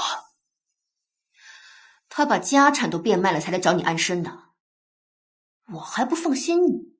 你之前不是也挺喜欢他的？哼，我以为堂堂涂家大小姐能有很多人脉资源帮我招商引资，谁知道她那么自闭，还吓跑那么多人。怎么说话呢？少爷，您这2晚不在，那涂小姐总给我讲鬼故事，吓得我都不敢睡觉了。听说最近温童子在临，进展如何？你对这事情也感兴趣？这便是温童子。自从上次在药神庙，我就一直在找他的下落，更有记事者亲眼所见。是啊，少爷，涂小姐为这花了不少钱呢，我看了都心疼。人们过去也说少爷您败家，我看这涂小姐啊也不遑多让，劝也劝不住，这样下去还怎么得了？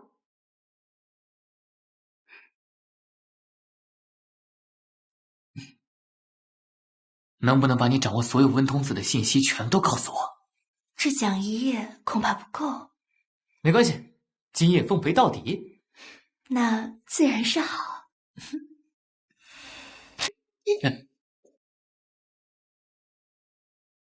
没事没事。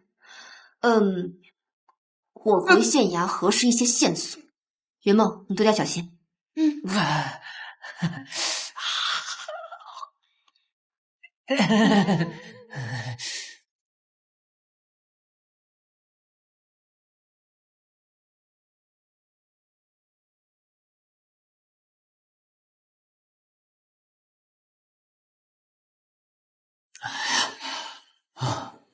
其实看书也不用盖被子吧？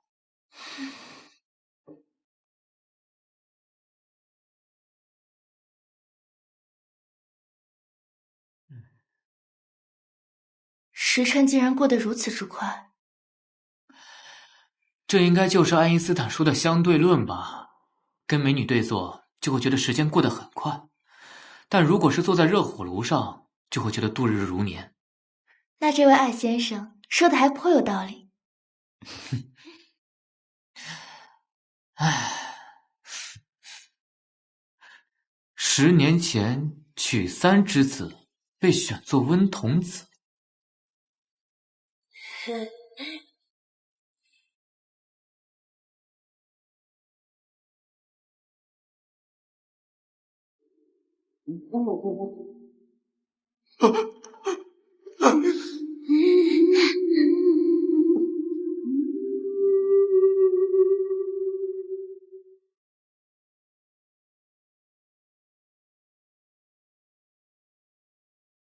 果然，死者又是和修庙有关。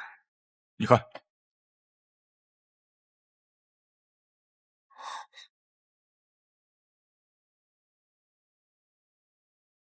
和上次的线索一样，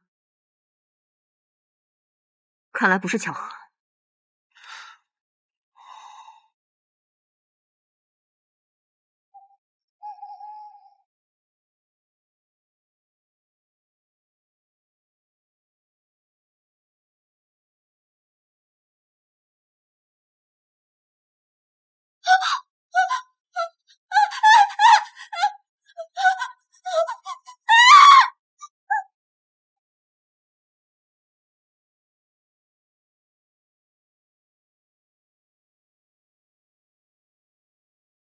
母亲，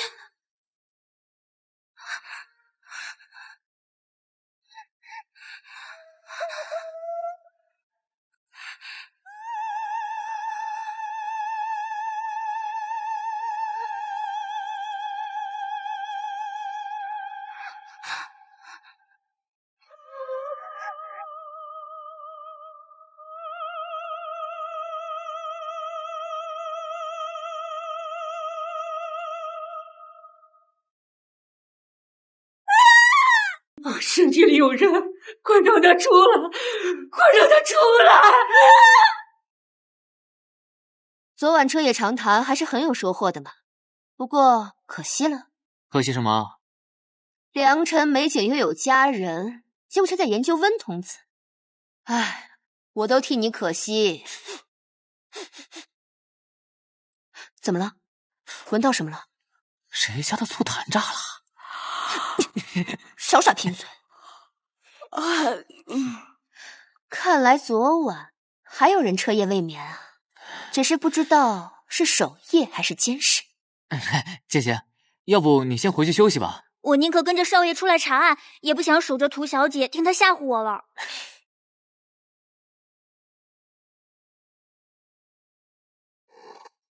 你们要干什么？我们想来询问关于曲大有杀母之事。老先生，你还记得些什么？是，我儿子是文童子，好好的一家人，只有我苟活至今。你们说这些还有什么用？都回去吧，帮不了我。哎，等一下，您见过这上面的骷髅草吗？出去，都出去！少爷，你没事吧？我没事。你这人怎么如此野蛮？万一伤到我家少爷，如何是好？老先生，启禀大人，国公夫人昨晚出事了。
我母亲到底怎么样了？郡主殿下，国公夫人患的乃是邪症，这都是前所未见，恕本人孤陋寡闻呐。在下也是毫无头绪，就算华佗在世，恐怕也……你群废物，养你们有什么用？还不如剁了喂狗！殿下息怒，殿下息怒啊！殿下息怒啊！息怒殿下。柳川，你怎么来了？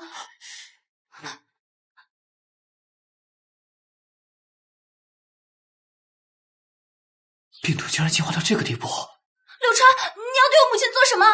当然是紧急抢救了。你能救我母亲？你不是仵作吗？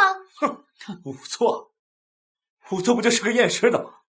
我还从来没听说过那验尸的还能治病呢。这不是柳公子吗？柳公子常年流连花楼赌坊，何时学的岐黄之术？一身酒肉味，可别熏着国公夫人。哦，原来你就是传言中的柳公子柳大少，久仰久仰。依我看，你柳大少的望闻问切，那是相当的了得。你望的是金钱，嗅的是酒气，问的是赌债，切的是你的生命。天天跟死人打交道的人，要是治坏了国公夫人，如何担待得起呀？你们是大夫吗？要是治不好人，滚一边去！你敢骂人，粗鄙！郡主殿下，若真让他治疗国公夫人，如有闪失，恐怕我们将有心无力呀！岂有此理！今天碰死人的手，敢救国公夫人，你不怕国公夫人救死吗？你是何居心？那你们说怎么办？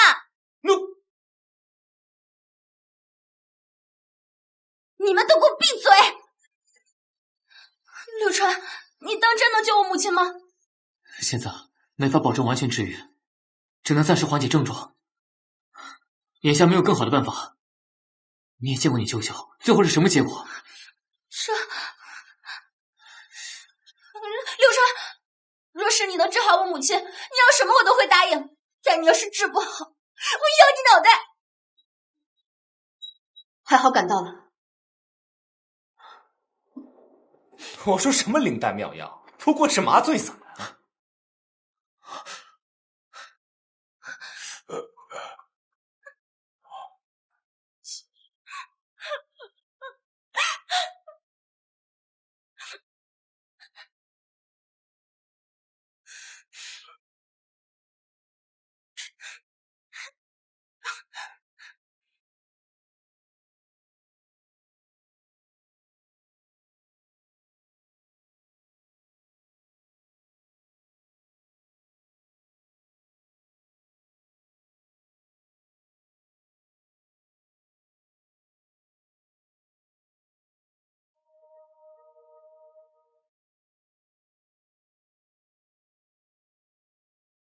刀，拿刀做什么？你不会要没错，我要开刀放血。胡闹！这简直是儿戏！郡主殿下，若真让他治疗国公夫人，恐怕命丧他手啊！是啊，现在病毒已经沿着血液入侵身体，只能开刀放血切除腐肉，虽然有一定的风险，但会全力以赴，放心吧。住手！郡主殿下，我们不可让他胡闹啊！再不阻止，国公夫人恐将命丧他手了。郡主殿下，你两个给我闭嘴！能治治不能就出去！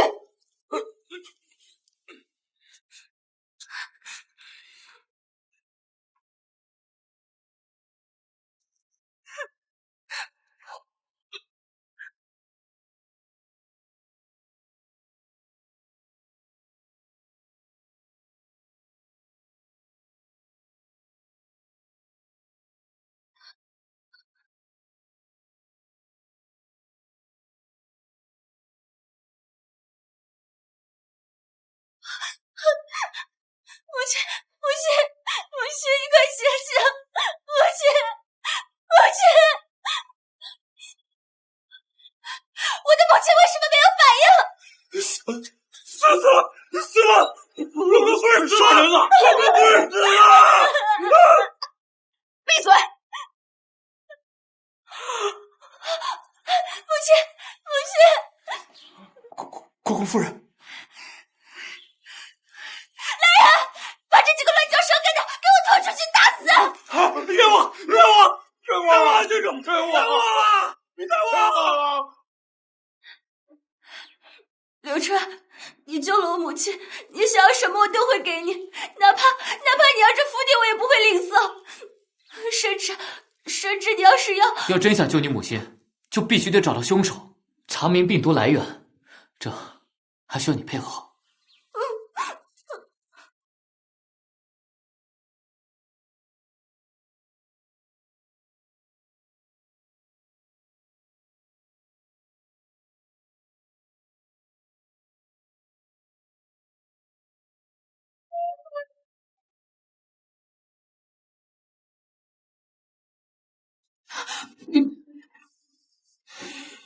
告诉你多少次了，不要从后面拍我。声音好像是从里面传出来的。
我之前在郡主舅舅的尸体上发现过类似的粉末。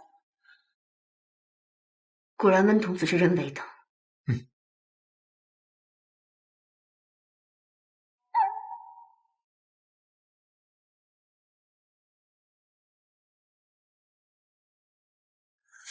这是郡主舅舅、郡主、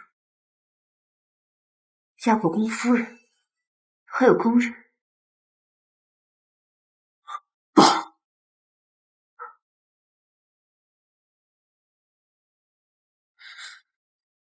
今天的羹骨怎么好像比往常早了半刻？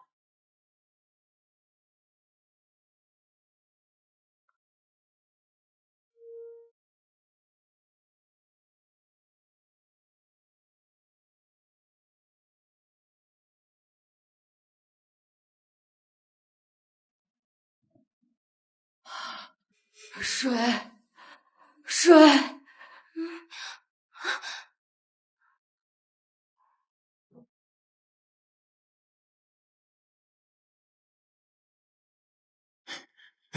站住！就是他，杀害我舅舅，还要害死我母亲。曲大友还活着，他之所以成为温童子，也是人为所致，对吗？药神会欠我家的债，你该还了！小心！没事，我只想阻止药神。10年前，应天府举办药神庙会，我怕大友被药神选中，就没让他去。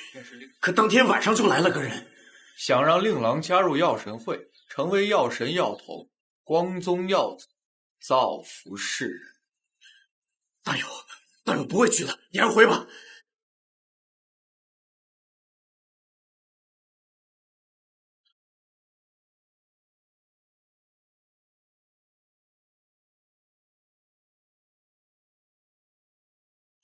娘子，那时候大友就失踪了，直到2年前我才把他找回来，于是我就把他关起来。大友，那密室里的画像是怎么回事？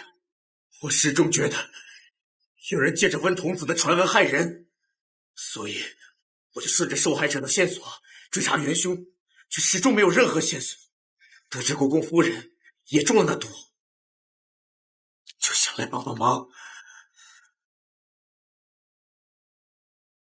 所以你一直研究解药救曲大友，怪不得密室里面有炼制痕迹。大友这孩子虽然天生药苦，温病要不了他性命，可我最害怕的是有人利用他，到时候瘟疫卷土重来，生灵涂炭呢。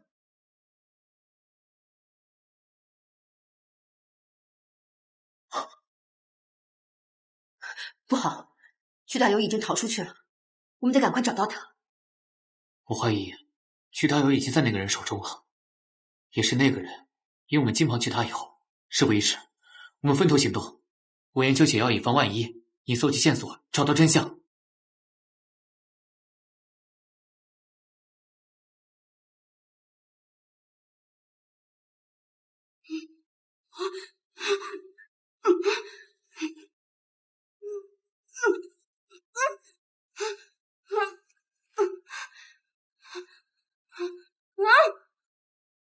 师叔，这些事迹都是卓然王爷留下的，小侄才疏学浅，未明其用，或许师叔能派上用场。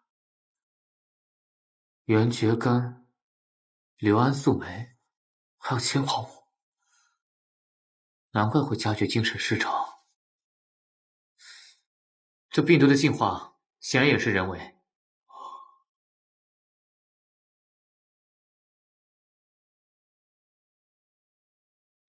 检测结果出来了，蒸煮过的艾草灰可以吸附毒素，再加上曲三通过《伤寒论》研制的催吐法，再配合卓然王爷留下的抗菌药，应该可以达到针对性的解毒效果。能帮上师叔就好。也多亏了你啊，大侄子。不对呀。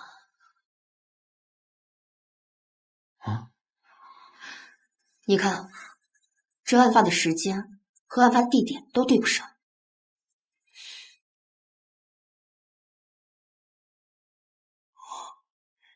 一更的时候是寻满剑，商会2更，3更药神庙。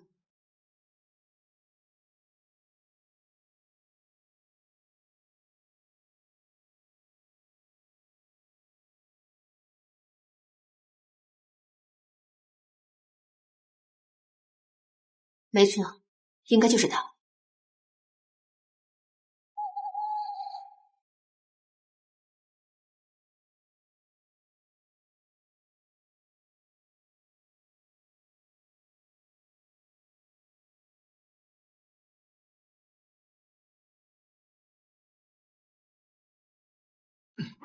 住手！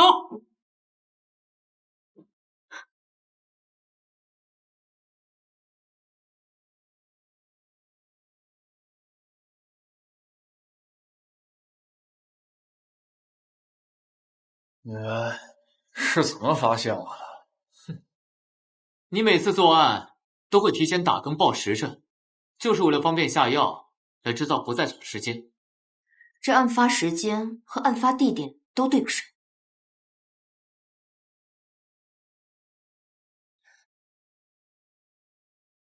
时辰经过得如此主观。此外，出现在案发现场的相同鞋印，经过比对，都能证明是来时的草鞋。你还利用打更人的身份，第一时间汇报现场，就是为了故意栽赃到曲三头上，来混淆我们的视线。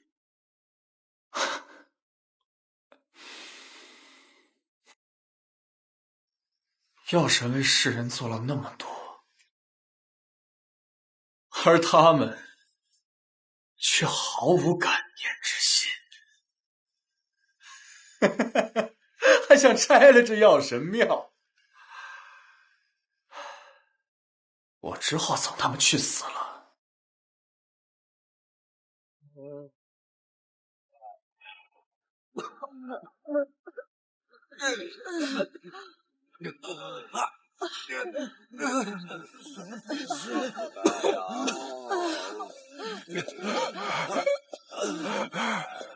药神会赐福，为你去除疫病。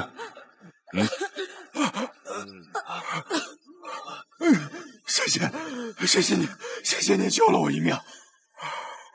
我将来必会回报的，万死不辞，赴汤蹈火。记住你说的话。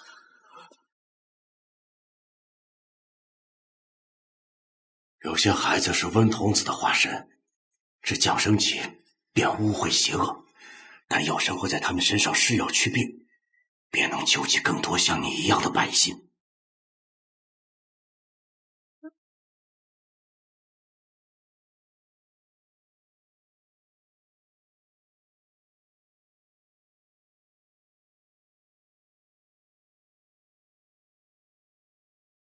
这些年我一直守在这里，希望能延续药神的香火，而他们却忘恩负义。我替药神惩罚他们。又有什么过错呢？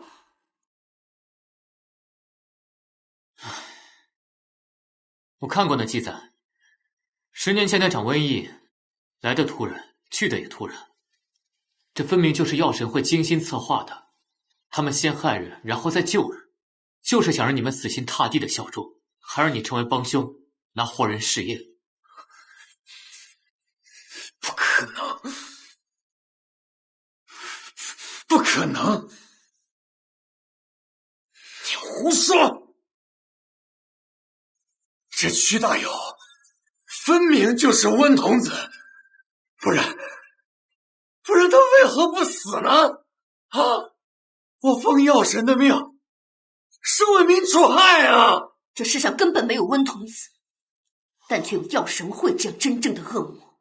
因为曲大友身体里面有瘟疫的抗体，能够帮忙研制解药。如果你杀了他，你才会变成那个千古罪人。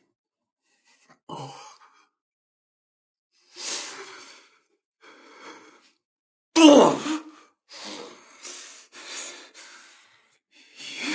药神的不会骗我的。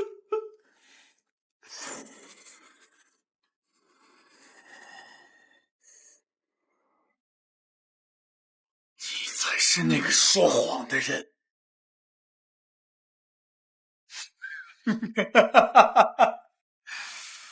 现在我要带着温童子一块儿去见药神。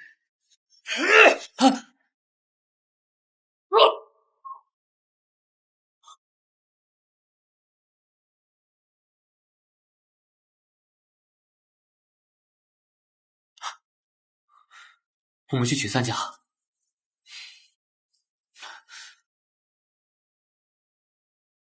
哎呀，祸事啊！你们烧了药神庙，救了那个温童子，现在百姓担心瘟疫再起，都在外面要交代呀！谁这么大胆，敢在本郡主府上闹事？哎，等一下，你之前霸占药神庙，他们这口气还没咽下去，你现在出去就是火上浇油。没错，百姓大都单纯，他们对药神温童子深信不疑，一时半会儿很难讲清楚。要知道，他们信鬼神是胜于信你们王公贵族的。如果非要选择的话，他们必然会追随前者。现在最好的办法就是治好国公夫人，证明瘟疫已经过去，让他们安心。放心吧，我让剑田去取药了。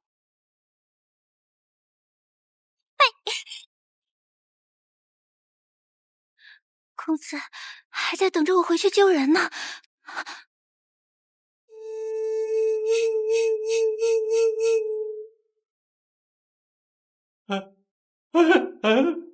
来，过来！现在外面的百姓是越来越激动，我看为亲之计，只有把柳川先交出去，当成罪魁祸首。爹怎么能这样呢？哎呀，虽说这件事是郡主惹出来的，可它是千金之躯啊。至于你是我女儿，我是刚上任，我要把她舍弃。爹，哎，你这人真是老奸巨猾啊！送死我去，跟黑姑也让我来。哎呦，哎呀，哎，顾不上那么多了，召集所有府兵加丁镇压乱民。殿下不可妄动，柳川是我的人，打狗还得看主人呢。啊！少爷，剑田，你可算来了，你再不来人就死了。拜见嘉王殿下。是。王兄。一二。王兄。一二莫慌，外面的百姓已经被本王安抚住了。你平日里边任性霸道惯了，今日差点酿了大祸。王兄，莫非他……殿下明鉴，今日之事都是那姓柳的小子惹出来的，与郡主和其他人无关呢。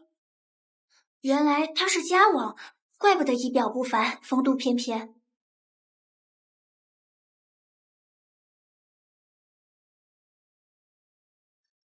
国公夫人的病情也稳定了。莫非……放肆！还不拜见嘉王殿下？你便是柳川，本王早有耳闻。圣上赐你柳叶金刀，可剖天下尸体。今日一见，果然名不虚传。救母大恩，本王没齿难忘。哦，我这么有名吗？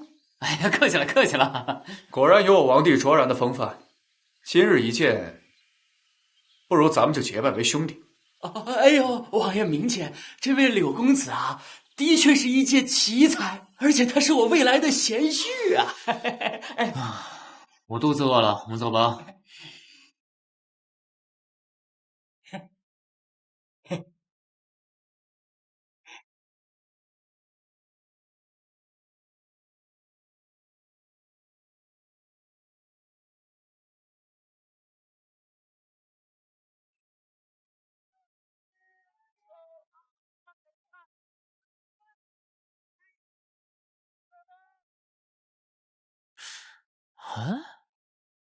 不知道里面要供什么神啊？那就得看他了。他？这就要看百姓们的选择了。云梦已经把这里买下，无偿赠给百姓了。他不是没钱吗？前些日子怪我没弄清楚家里的情况，来人跟我说，先帝曾赐给我家一座铜山。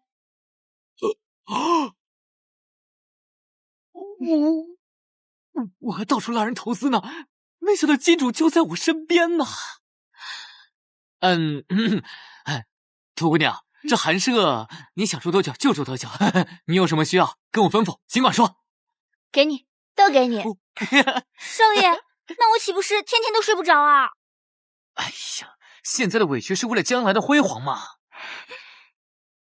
柳公子，怎么好几日没有来我们宝月楼了？上次的事情还没谈好呢。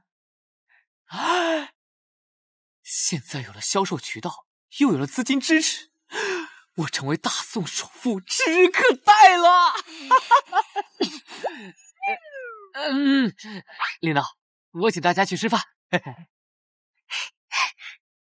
柳川，柳川，你躲什么呀？你干嘛？你干嘛？你要干嘛？什么时候当我的贴身侍卫？那我不是成了你奴隶了吗？立马救我！柳川，救我！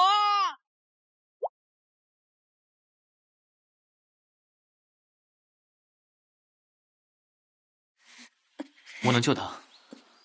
那骷髅草到底是什么？我至今也未弄清楚。当年找曲大有的男人，你还有印象吗？说来也奇怪，我怎么也想不起来他的样子。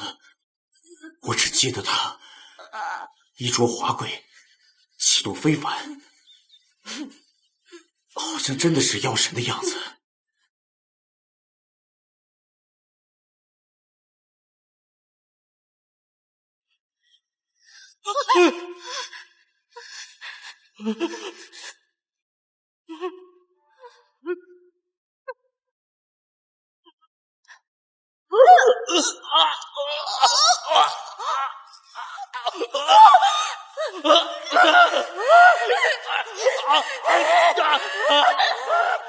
果然被他发现了骷髅草的线索，这个柳川还真没让我失望。既然如此，那就让他为我办件事情。新女古氏，贞洁自守20载，一念之差，未能禁得住诱惑，冲撞了神灵，罪该万死。我知罪，我知罪，我知罪，我知罪啊！我知罪。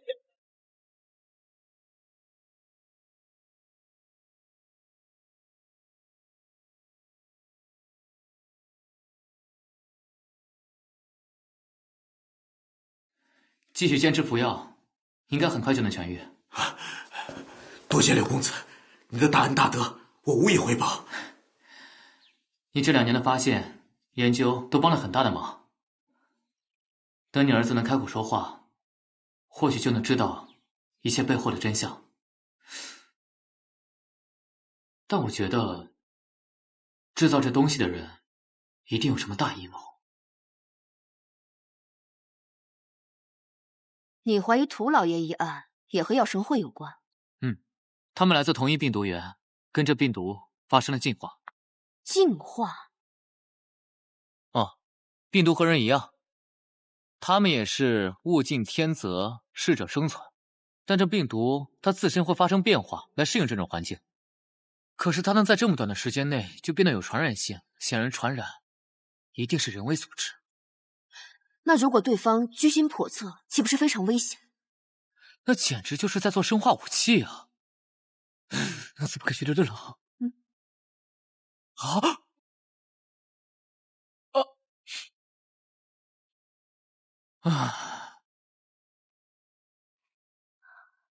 少爷，你可算来了，你看看他们。柳郎，人家好心捐善款，他不但不接受，还嫌我钱不干净。你说这世道，同为女子本就很艰辛，还分什么高低贵贱？你可要为人家评评理。柴姑娘，我都已经跟你讲清楚了，这宝月楼不是什么别的地方，给烈女衙捐款属实不妥。想必柳公子必定能明白我的初衷。烈女衙？相传当这位女子，她结婚后不久便守了寡，但由于她貌美如仙，得到了不少人的垂涎，婆家因此日夜忧心。后来啊，这位女子竟然以断手断脚来证明了她的不服守贞之志。我怎么听着像是被婆家逼的？该女子因此被封为圣女，后来她所居住的地方呢，就被称为烈女衙，还被朝廷用来赡养和犒赏那些丧夫后还恪守贞洁的烈女。怎么又是你啊？本郡主几次遣人召你，你都顾而不见，本郡主只好亲自过来了。郡主殿下，我现在完全没有换工作的想法，虽然他对我凶了点儿，但是我还是很喜欢我的工作的。放心，本郡主啊，不让你到府中伺候我了。本郡主决定呢，去应天府当仵作。我觉得呢，还是验尸更有意。大姐，你饶了我吧！柳郎，人家受了委屈，你还没给人家评理呢。柳公子通情达理，孰是孰非，他自然分得清楚。柳川，只要你肯答应我，你要什么我都给你。柳川，少爷，少爷，少爷，不要再打扰他了。别走，别走，不要再打扰他了。让高大抓他，还有你，不把本郡主放在眼里啊！柳川呢？柳川他，柳川在那边，我带你去找他吧。柳川！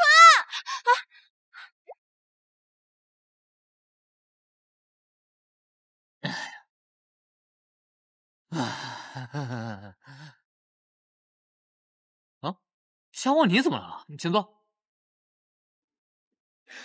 若真如王爷所言，那这起命案确实离奇。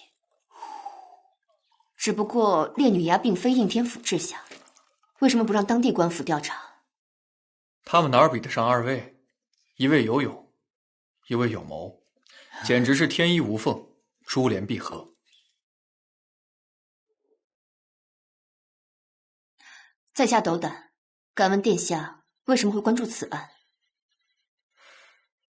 死者的丈夫曾是本王年少时的侍卫，后来因公殉职。没想到他的遗孀又死于非命，本王想查明真相，以告慰其在天之灵。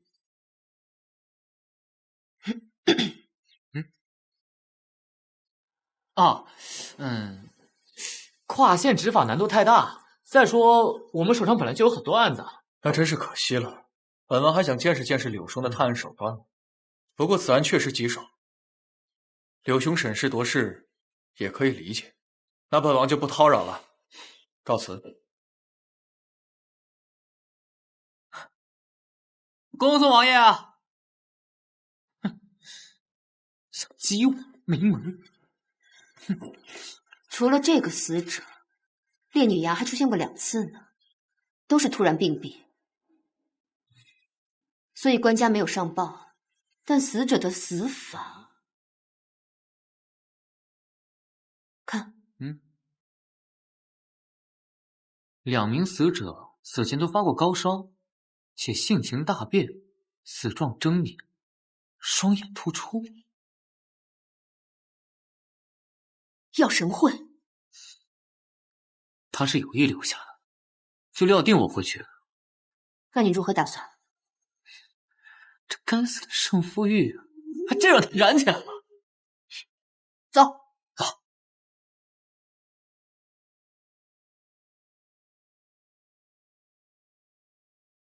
所以这里住了寡妇喽。唉，为了这东西脱离社会，跑了这鸟不拉屎的地方，真是疯了。唉，所谓名节，对女子来说，往往看得比命还重。不知道是荣誉还是枷锁。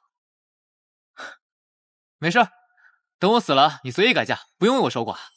再胡说，我就想把你踹下去。来者何人？竟敢擅闯烈女崖！应天府官差奉命前来调查古尸命案。这是……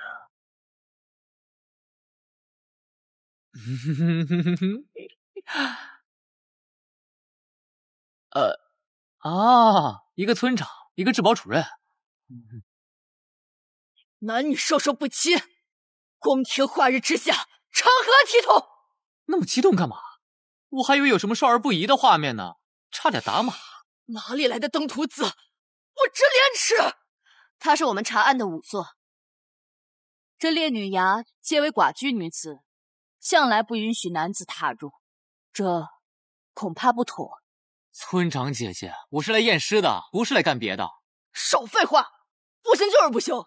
当初圣上来了，也只能止步于此。你还想进入？不可能！这里的女子都曾向圣女守誓，要永世守节。一旦遇到男子勾起淫邪之念，不但坏了修行，还会遭到厄运。还请见谅。我知道我长得帅，但是也不至于有这么大魅力吧？更何况这种东西本来就靠自觉自愿，强行禁止是泯灭人性的。村长姐姐，我想作死！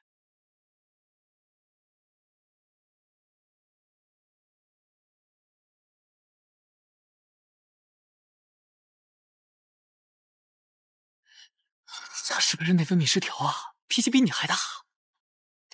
他武功不在我之下，不能用我。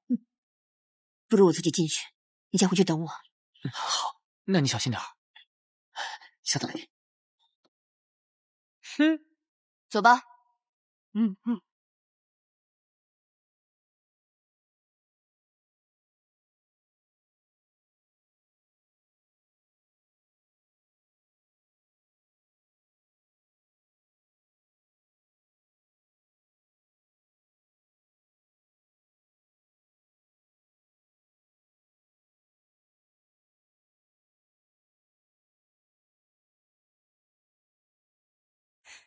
看你辛苦了一天，准备了夜宵，怎么样？今天查的？烈女崖的人都说，是因为他们违背誓言，不守妇道，所以才遭了天谴。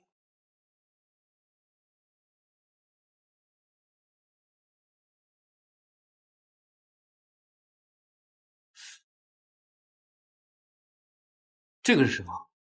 是我在门口找到的，不知道为什么会出现在这儿。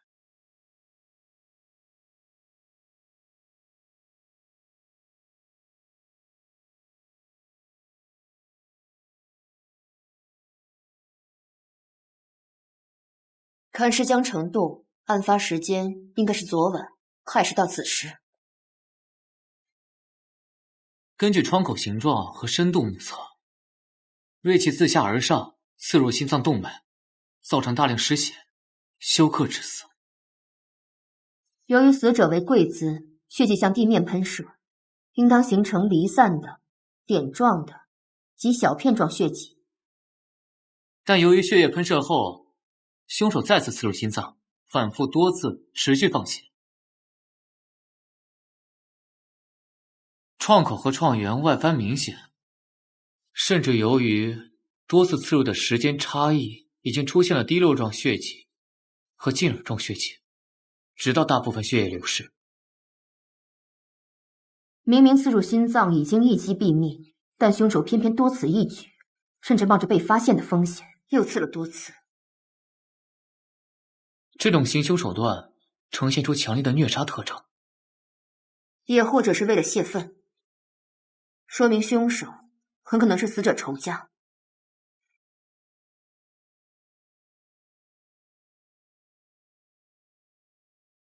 没有抵抗痕迹，没有束缚伤，说明死者和凶手并没有发生搏斗，甚至挣扎，应该在完全无意识的状态下被人杀害，比如喝醉酒。基本可以断定死者和凶手相识。而且死者多年居住在烈女崖，没有外出，而烈女崖管控十分严格，外人很难进入。所以凶手极有可能就是烈女崖的人。此外，现场还有些酒杯，应该是用来祭神的。我已经提取了指纹。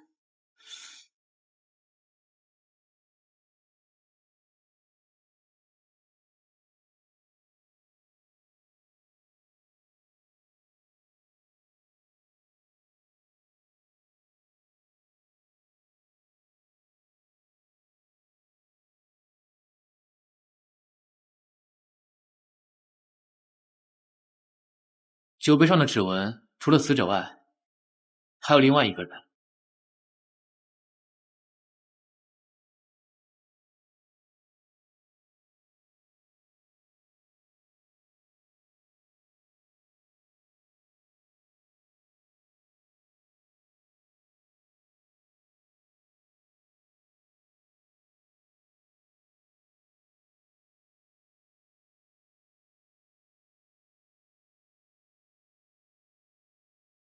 类似麻醉药之类的东西，必须得进入烈女崖进行指纹排查。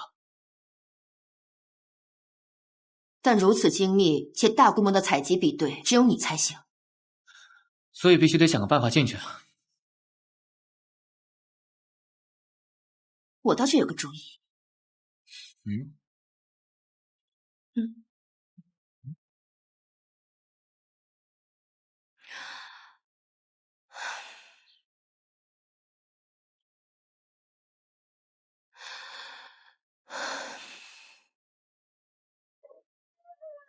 怎么样？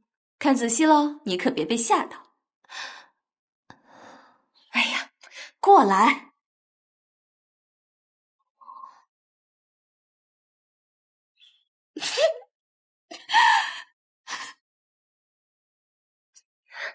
柳公子找我何事？哎，柳公子呢？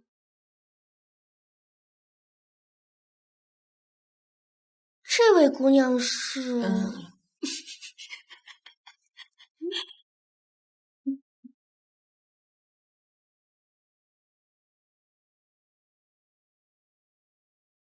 我家老爷去年仙逝，夫人立誓要贞洁自守，所以涂三小姐便介绍她来此清修。涂三小姐乐善好施，为我烈女崖捐了不少善款，她介绍的自然没问题。不过这信上说柳夫人还与涂家有亲。正是，论起来，我家夫人还是涂三小姐的姑母呢。你们还想骗我？烈女崖里都是寡女，你侯间的突兀已经暴露，还想蒙混？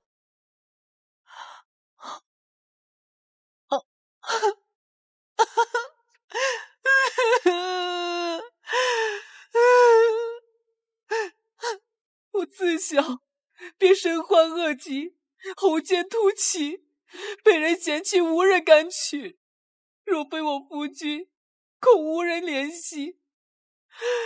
他战死我本想为他守节，没想到这里也会显我的怪病。夫君我好命苦，看来这女道也不会接纳我。那我就随你而去，一死了之。我本来决起了烈女崖投奔你们的，结果你们也不给我活路，我好命苦。随我来吧。还好有机智，不然穿帮了。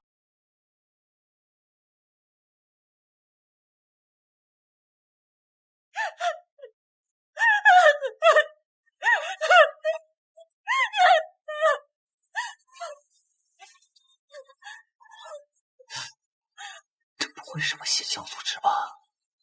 柳夫人，切记早晚背诵，并恪守上面的戒谏。既然来了烈女衙，就要做到清心寡欲，否则一旦产生什么歪念，被圣女看在眼里，迁怒下来，就会像古氏一样受到天谴。再过日落钟晓后，就要关闭门窗，不许外出，以杜绝邪念，违者重罚不饶。柳夫人还请早些歇息，记得沐浴。7日后会为你举行这受戒仪式。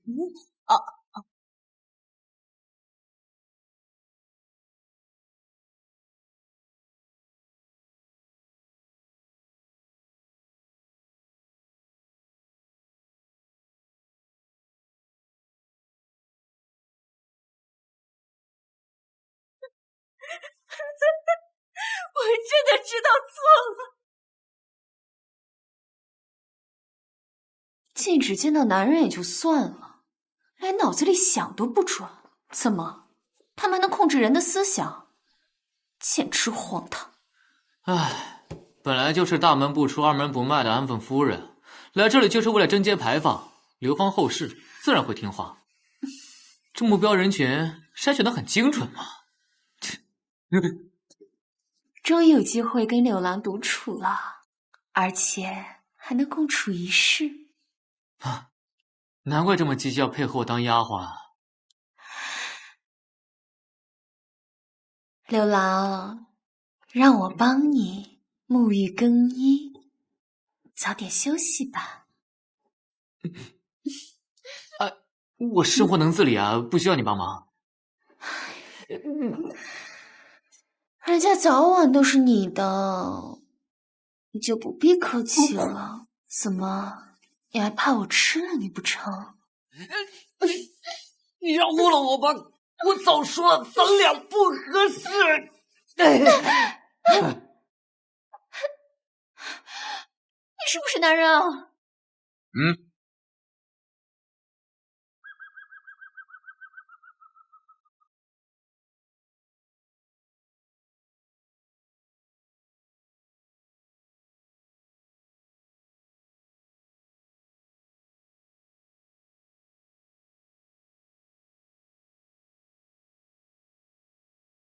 奇怪，难道我看错了？大人明鉴，我是来给婆婆烧纸以表孝心的。你婆婆是遭天谴而死的，不配在此圣地接受香火祭拜，而你天黑钟晓后还敢出门，分明是心中一念未尽。我要替庶女好好惩罚你才行。住手！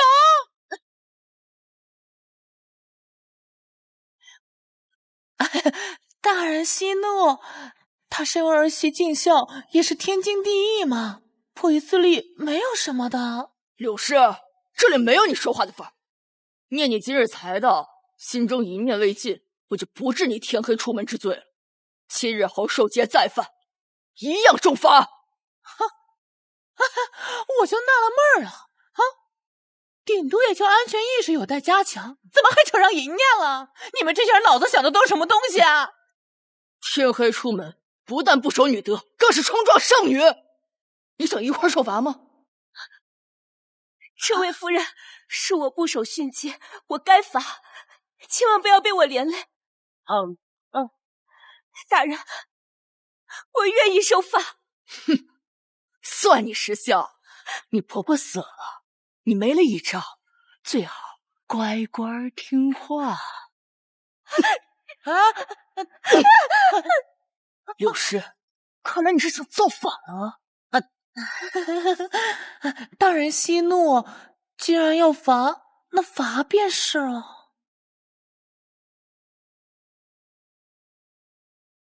你这是什么意思？既然犯了错，就要受到惩罚。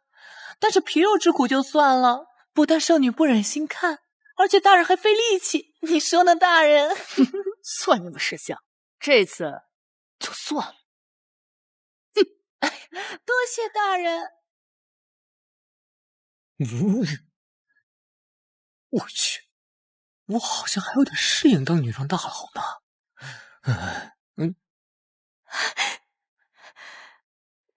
多谢夫人。那团练平日根本不近人情。要不是今日夫人出手相助，妾身肯定少不了受罪。什么不近人情啊！啊，那分明就是人设。自打我一进村来啊，他就一直盯着我的行李和我身上的饰品，一看就特别贪财。真是可惜了我的银票足足10两呢。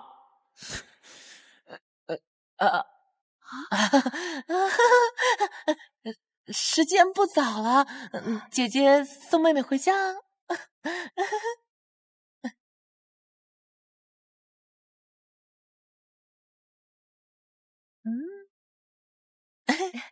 真漂亮。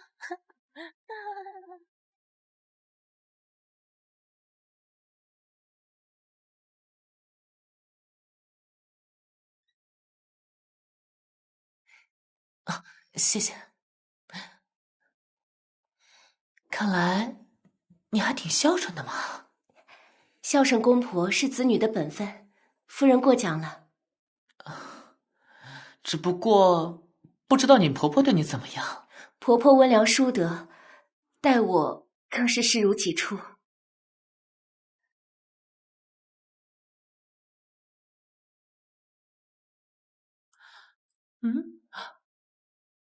这些都是你为你婆婆做的？夫人初来乍到，可能有所不知，我婆婆生前在烈女衙专门负责丧葬事宜，我平日就帮她做些纸扎，但凡有人故去，都需经她手。只是没想到这次，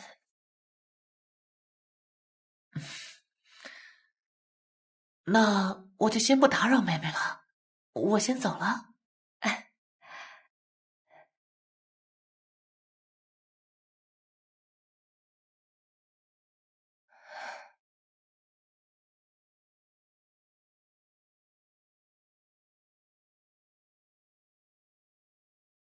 生不如死的日子总算到头了。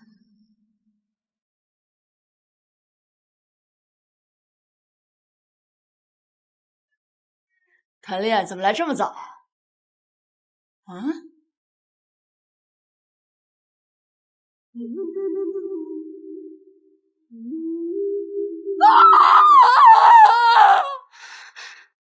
看好门！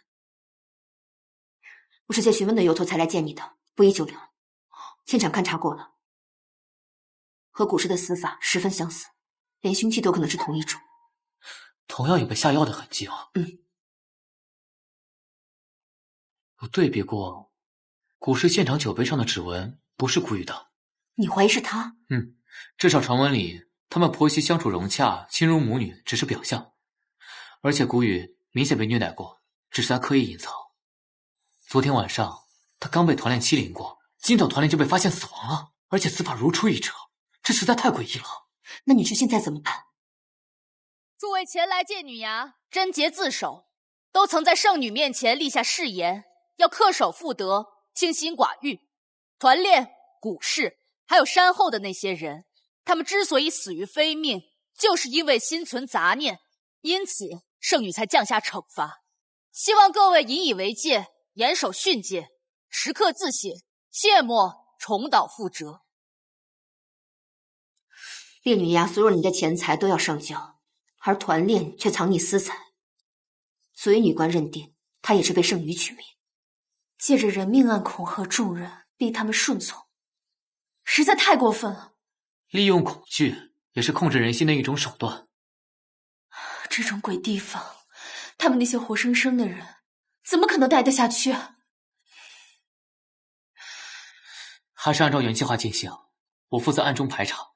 只不过这样不知道查到猴年马月，得另外想办法。另外，关于古氏，我还掌握了新的线索。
我房间还有胭脂水粉，大家不妨都去试试。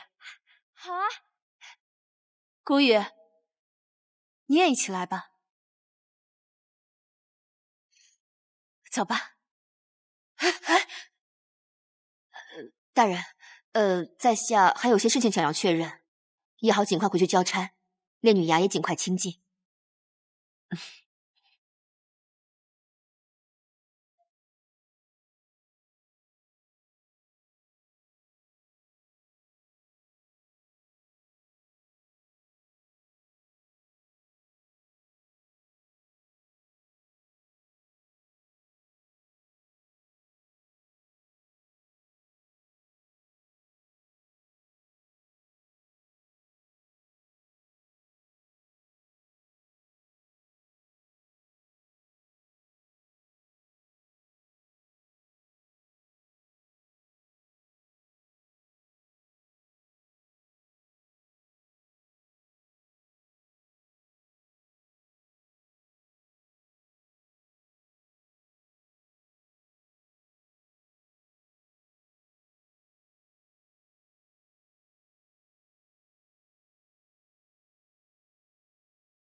怎么样？今天玩的开心吗？我一直觉得自己被迫沦落红尘，已经很凄惨，但是我没想到，在人家口中的良家女子，也过得如此卑微，既枯燥乏味，又失去自我。我今天看他们笑的样子，我心里反倒不好受。唉，他们也是被世俗裹挟，身不由己。不过我相信，人性是不会被压抑的。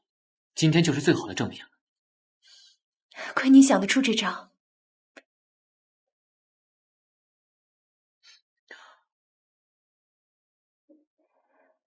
我告诉过他们，要记下他们喜欢合适的款式，这样就能进行对照。还得是你。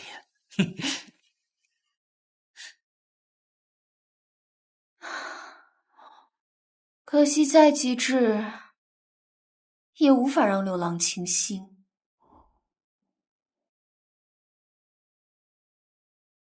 你干嘛呢？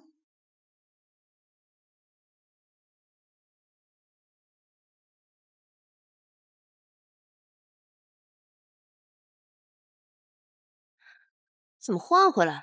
穿女装还挺漂亮的。哎呀，别说了，大半夜把我叫这儿来干嘛？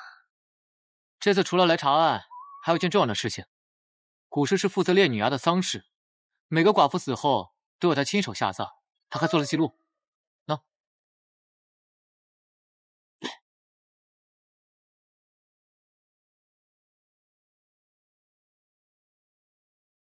这上面的名字为何有红有黑？根据家王提供的资料，黑色的都是上了年纪自然死亡的，而红色的都是年轻妇女死于暴毙，也就是他们口中所说的天谴。你是想验证他们的死因？嗯。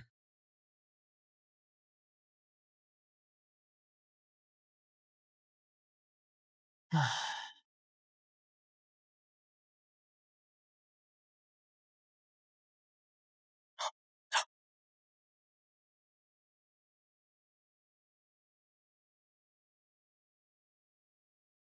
不好意思啊，打扰了。我们也是想帮你探究真相，从这开始吧。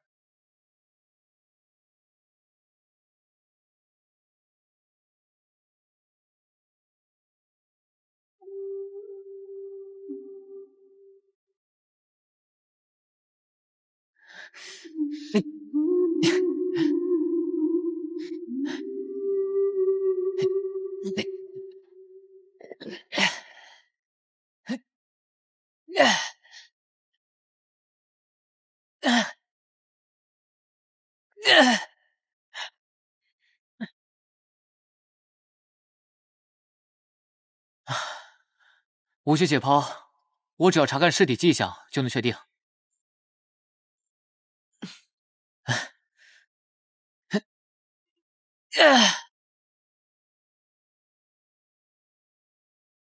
空的。什么？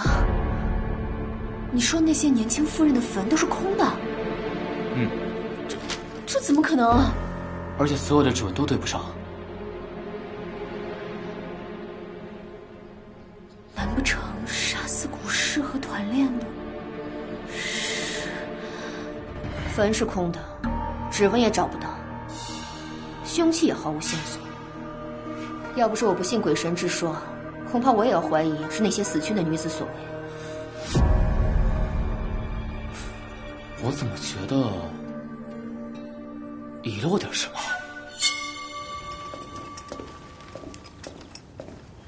女官，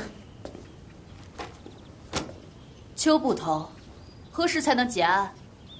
你一个未婚女子，又与众不同，做了捕头，总出没在烈女崖，实在有些不妥。我怕万一扰了他们清修，圣女再怪罪在下。大人所言极是，那可否容许在下再查看一次？不是都看过了吗？最后一次，我好结案。好吧。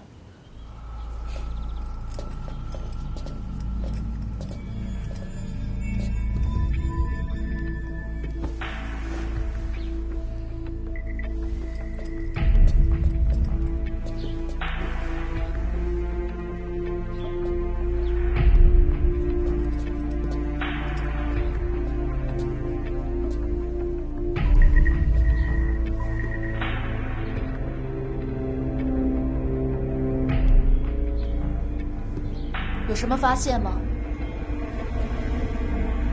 团练一身毫无意义，可惜了。是啊，身为女子舞枪弄棒，本就有违女德，而且她作为烈女崖的团练，本就该以身作则，协助我管好众人。可她却贪慕钱财，结果才惹恼了圣女。只是不知道她那些钱财是从何而来。自然是从众人那儿搜刮来，也怪我监管不力，让他有机可乘，哪知是害了他。对了，邱捕头，你是否有婚配了？之前确实有过，那就是有心仪之人了。大人何意？我只是想奉劝你，身为女子，本就该恪守3从4德，早些相夫教子。而不是像你这般抛头露面，不慎乱了心性，沾染邪气，那可就万劫不复了。那个人可从来不会如此要求我，反而他始终都在鼓励我、支持我、帮助我，和我一起探究世间的各种真相。和他在一起，从来不会失去自我，相反，我能清楚地知道自己想要什么。他亦如此，我想，这才是世上最舒服的男女关系吧。罢了，本官只是想在告老还乡之前，能多让一个人迷途知返，也算功德一件。大人要告老，只可惜功德未能圆满，还是有古事、团练这些心存杂念，只能靠后人了。那在下告退了，还请邱捕头尽快结案。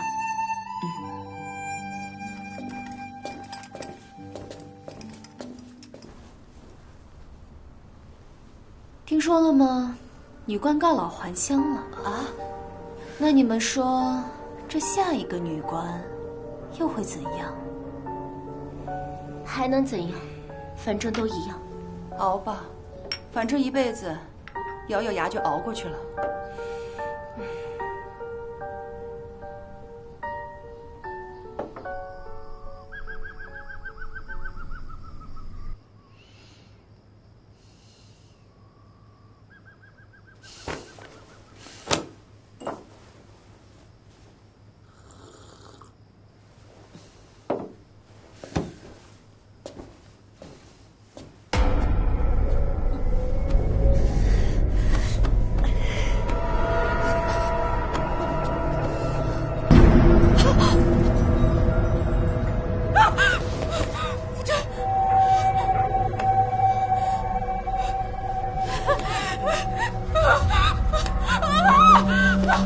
我21年早逝，都是你这个丧门星给害的。你为何还活着？不给我儿陪葬？难道你要改嫁？没有，我没有。你公婆已死，你无需殉葬保明节。我给你个去处，那里今后由你掌管，你只需定期为我提供一些资源。大人放心，我俩都是些国家不管不顾的寡妇，就算是死了，也没人在意。这件事儿就交给妾身来吧，保证神不知，鬼不觉。是你之子，大人享受说谈何容易？那些女子没了去处，在神便是。没错，我们将这些假死的女子卖出，是照样赚得盆满钵满。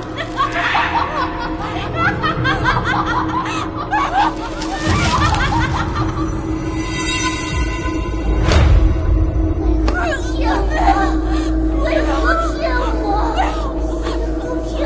为何骗我？为何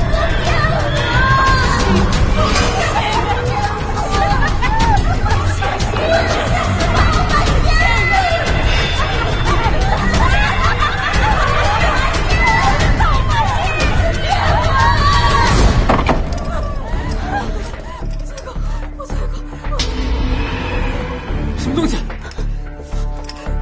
我错过，我没有。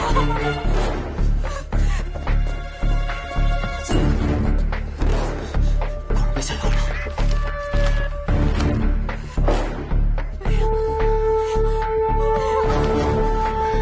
既然他跑了，难道会遁地不成？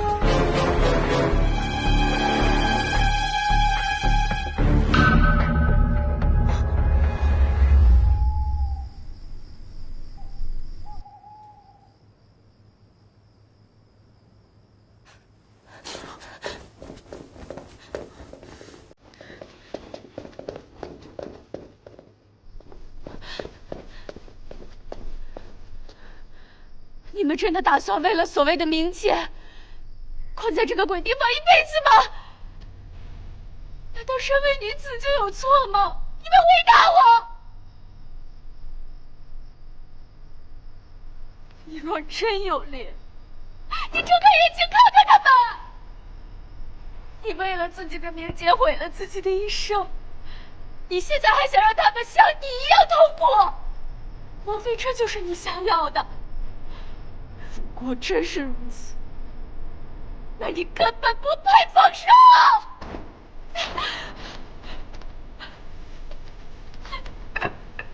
休不就此，请回前日。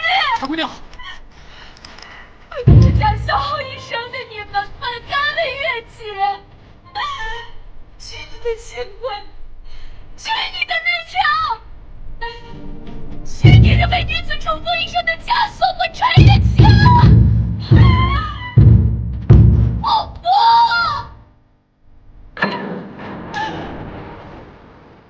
长姑娘，你已经做得很好了。无论他们做出什么选择，你的出现一定会让他们每一个人都记忆深刻的。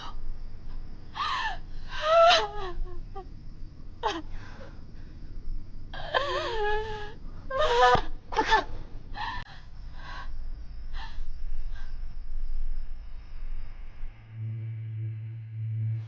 你诱骗那些守寡的女子来此，然后挑选合适的目标，制造假死，再偷偷把他们卖掉。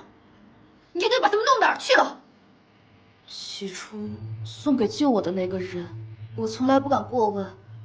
后来不知为何，他不再要人，也是团练古氏找了其他门路，一切都是他二人经手，我只是负责打掩护和安慰震慑他人。你之所以要告老还乡，也是因为那2具尸体死于非命吗？不是，我们的行径一直隐藏得很好，可毕竟丧尽天良，早晚会遭到报应。果然，团练、古氏都受到了天谴。我怕我再待下去，我也会变得成天把天谴挂在嘴边，恫吓别人，结果自己才是最怕天谴的那个。救救我！救救我！我之所以做那些事情，就是因为我想活下去。你想活下去，女子呢？他们现在可都生不如死。你也曾经写信逼那些礼教丧民，却还在利用这些东西残害他们，愚弄世人。我真恨不得杀了你！秋月，你先回县衙，明天带人来收尸，这里我负责善后。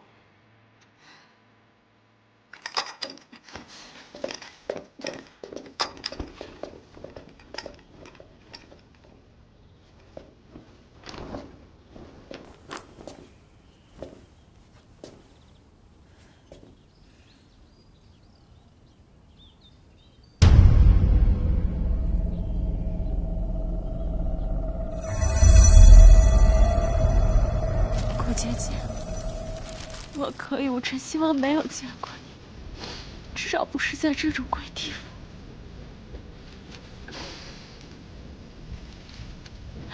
希望你下辈子不要再这么悲苦。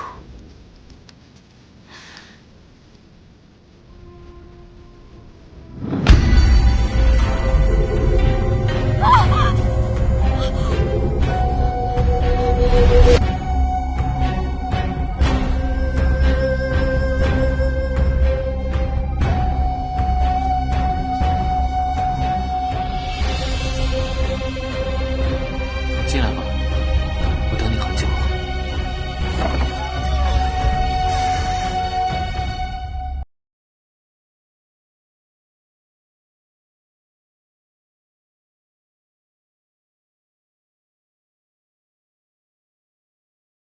你是何时发现我的？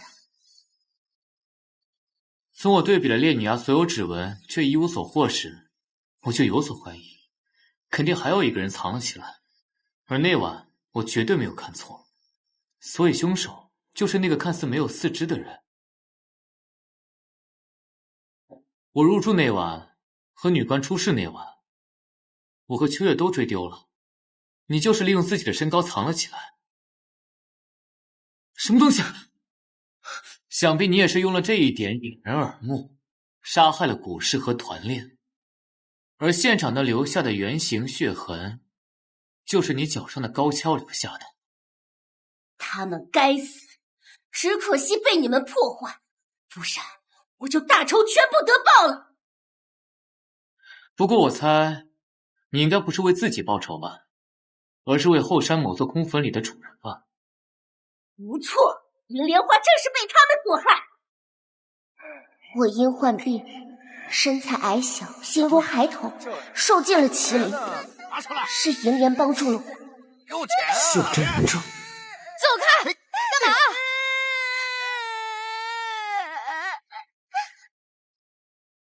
你这么小的孩子，你的爹娘呢？如果你愿意的话，以后我便是你的姐姐了。真的吗？真的。他男人刚死，公婆就把他送到烈女崖去了，说是要为他守符守节，其实是怕他分家产。我打听到了烈女崖所在，一路要饭，只为见到银莲。只在路过后山时，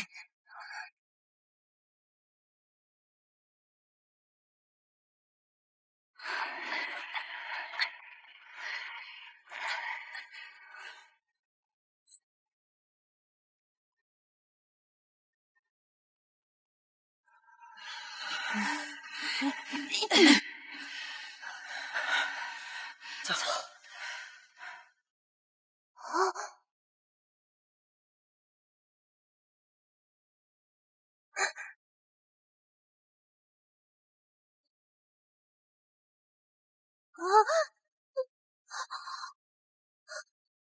银莲，你快醒醒！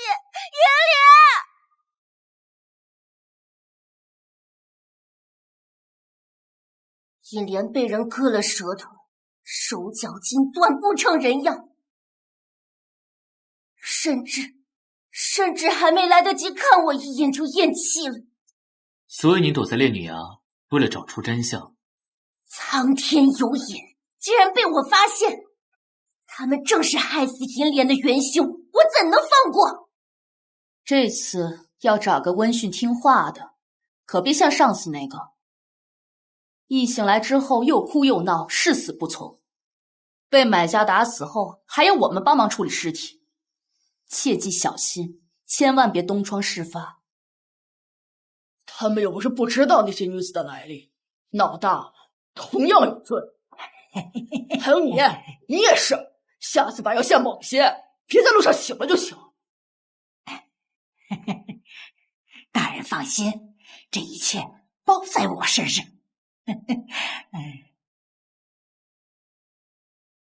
哎，那你记得别太过分，万一死了，我们也拿不到钱。哎，大人喝酒，喝酒。来，请。贱蹄子，看见你我就烦。别在我眼前晃，别耽误我发财，回来我再收拾你。滚！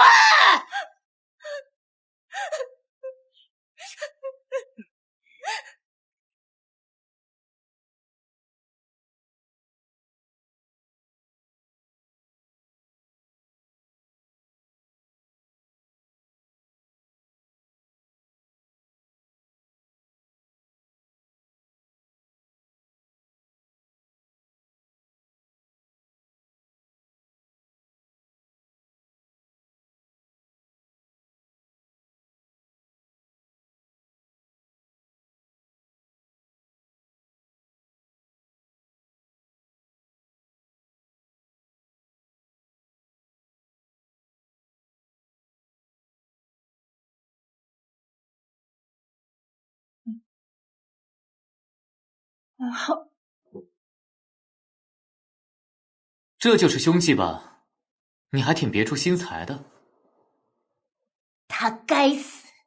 他不但贩卖了包括银莲在内的那些女子，还虐待儿媳谷雨，简直不是人。至于团练，他同样该死。哼，你婆婆这些年攒了不少钱，她人死了，但钱还在。说她把钱藏在哪儿了？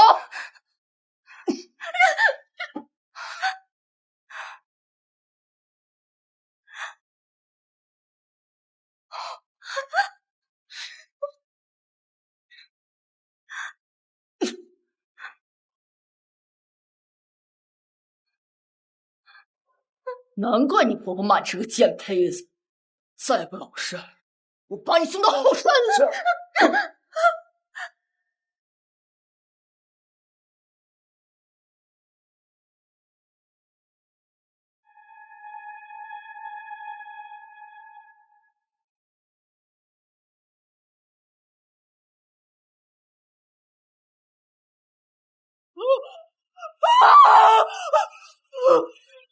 是圣女，圣女，圣女。那你为什么要杀谷姐姐？她是无辜的，她那么可怜。不，他没有杀死谷雨。那几个人贩卖女子的手段是制造假死，方法就让他们服用一种精神麻醉药，而这种药剂少量能让人产生幻觉，症状就像那晚的女官一样。所以你也利用这偷来的药剂，让古氏和团练自食恶果。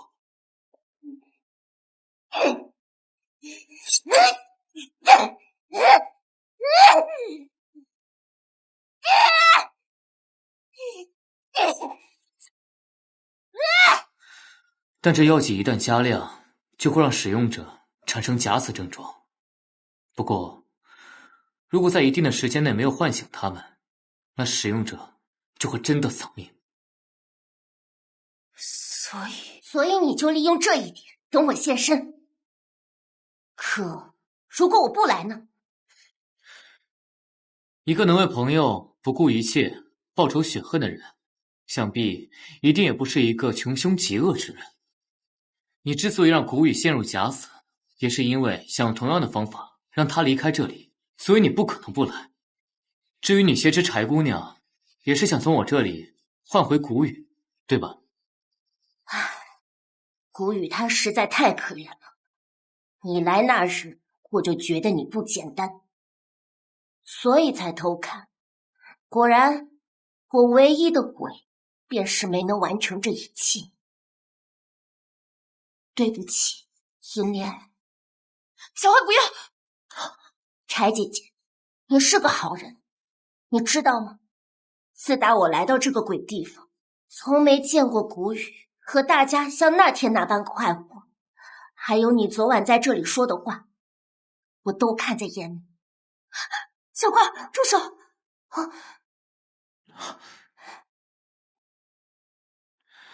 这种药能让人假死，但是有可能真的就醒不过来。我才不会做这种高风险的投资呢。婆婆自我守寡以来，一直控制我，虐待我，逼我守节，稍有不顺心就得毒打我几天，天天日夜做纸扎。小花来找她复仇，也是解救了我。谷雨姐、柴姐姐还有银莲，你们都是这世间顶好的女子，为何都如此命苦？尤其是银莲死的那般惨，我每晚都能看见她死在我面前的样子。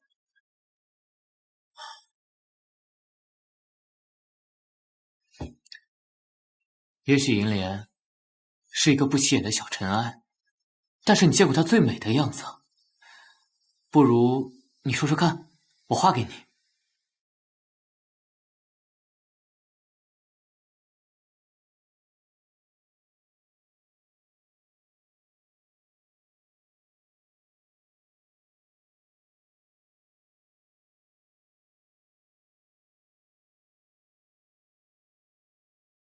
既然事情都解决了，那为什么他们还不走？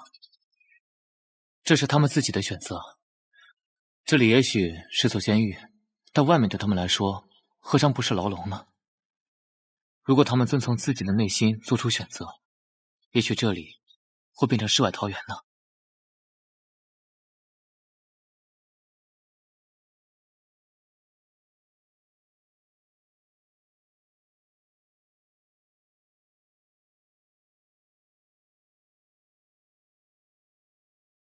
这是我答应你们的，我没有食言。记住，一定要活得漂漂亮亮的，别让我失望。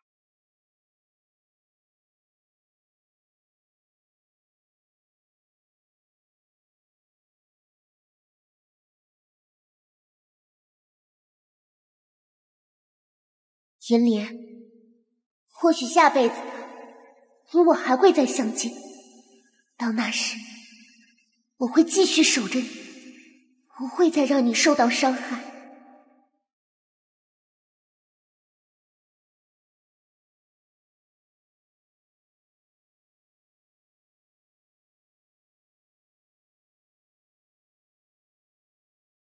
都解决了？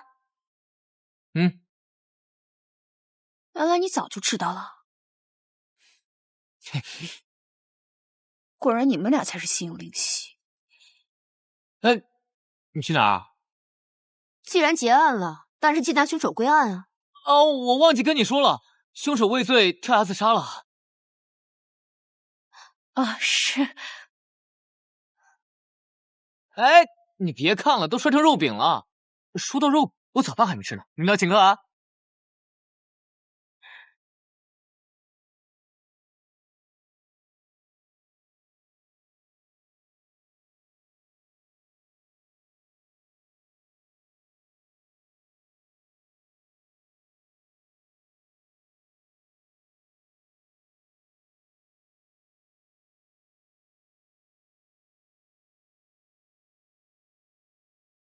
柳川如此有才能，埋没岂不可惜？看来必须给他一个让朝廷重用、大展拳脚的机会，才能为我所用。荧惑亲紫薇，天使人动荡，勾陈移位，虚借那座朱雀衔接之地的血气定性。紫薇心下皆是龙子凤孙，朱雀门中亦是官家中人。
秦公公正将一双手掌伸向柴月秦姑娘那玲珑有致的身姿，就在此时，突然传来一声断喝：“住手！”只见来人眉宇之间透露着英武之气，相貌堂堂，气质不凡。来人正是应天府仵作柳川柳公子。说起这个柳公子啊，大家应该都不认识。自从这柳公子给涂小姐说书这个点子，这宝月楼的生意可是越来越火了。现在的柳公子真是无人不吃，无人不晓啊！少爷，柴姑娘，今天的炸薯条、棒棒糖，还有少爷新研制的果茶饮都卖光了。看见了吗？这叫名人效应。以后找我代言的商家要从这里排到法国了。你说女官在地牢里自杀了？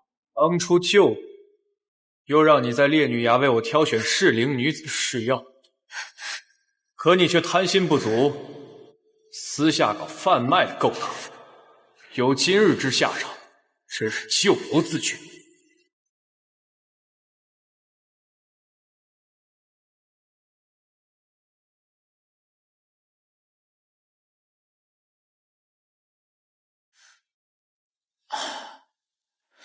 本来想从他那里得到药神会的线索，没想到他居然挂了。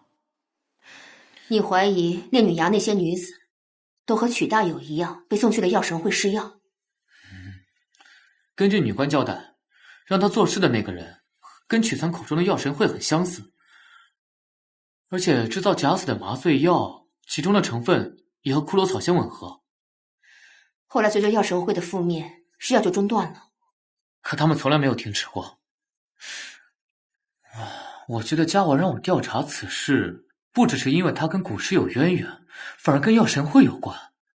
家王是当年剿灭药神会的最大功臣，有救驾之功，所以他这个原本的闲散王爷才因此获得太后重用。如今药神会有死灰复燃的迹象，他自然会重视。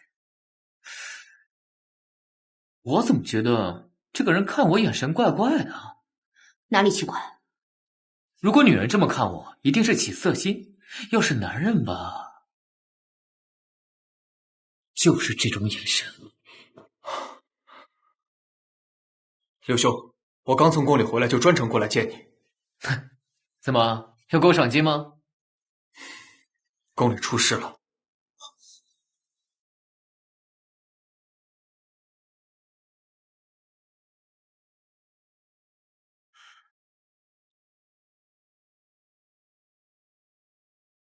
师叔，这宫女是德妃宫里的，昨夜突然暴毙，宫内人以为突发恶疾，并没有在意。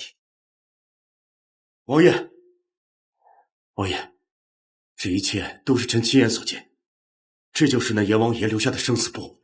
臣已禀明陛下，可陛下忙于新政，根本无暇顾及。只说这种繁琐的小事，太后擅长处置。哼，这个皇帝还挺会阴阳怪气的。刘兄，师叔，这宫女的名字确实在此之上。王爷，昨夜臣夜观紫微星，发现有一团黑烟云绕，还有那么一小条血色裂缝。要我看呢，这不只是1-2条人命就能解决的问题。要我说，这生死簿上所有的人都将……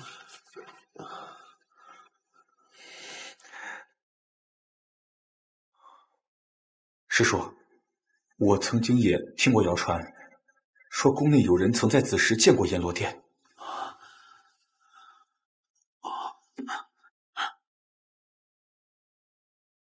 那柳兄，这次要麻烦你了。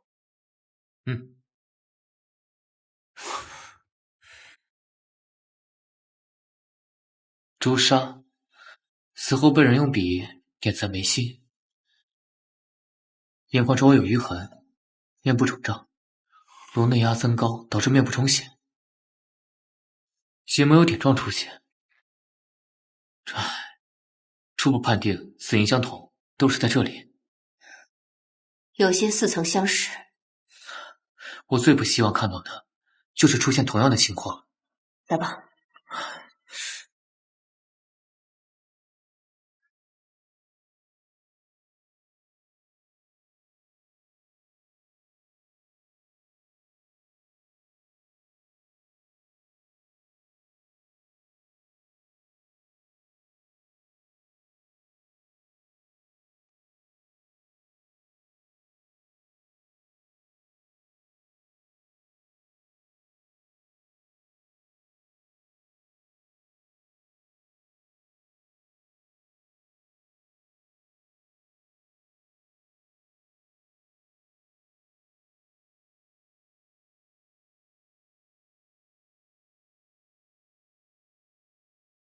果真一样。都是中毒所致。那你的意思是，此事与生死簿无关？但跟骷髅草脱不了干系。骷髅草？难道是药神会的原因？当初圣上就应该把药神会一并歼灭，只不过药神会波及广泛，再加上当时皇恩浩荡，推行新制度，此事便不了了之了。看来虾王对新政很有意见。圣上志向远大，我这个做臣子的自然不可能不支持。只不过有些事要分轻重缓急，欲速则不达。你们还是速速与我去宫里面见太后吧。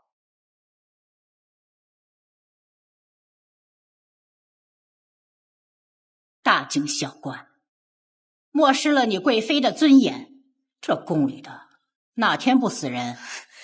可臣妾害怕呀，那人就死在臣妾殿内。怕什么怕？既然皇上要施新政，日理万机，龙体欠安，由哀家代其行事，那这后宫就绝不能乱。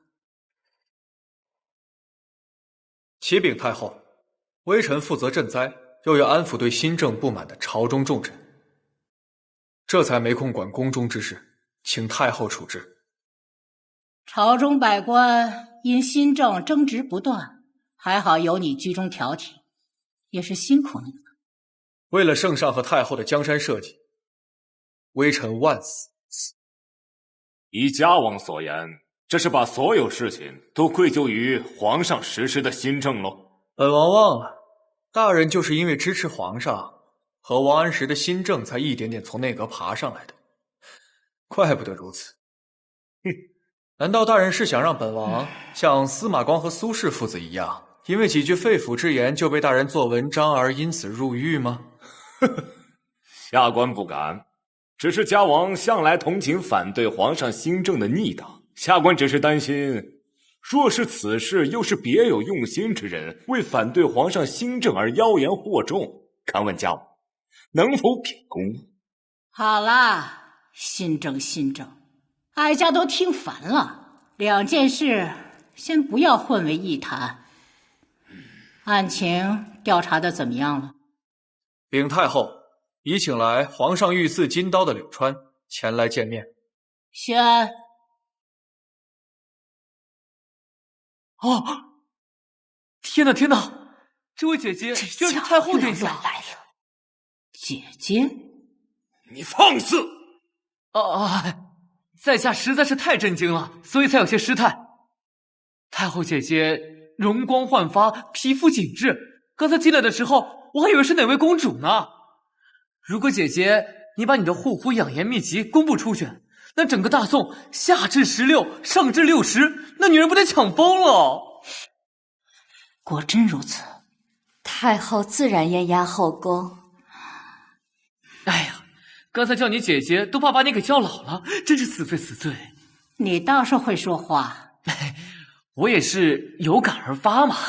柳川，哀家也曾听闻你连破几起大案，曾能与卓然王爷相似，连顾侍郎对你也是推崇有加，家王也是十分赏识，连皇上都御赐你金刀，你好生威风。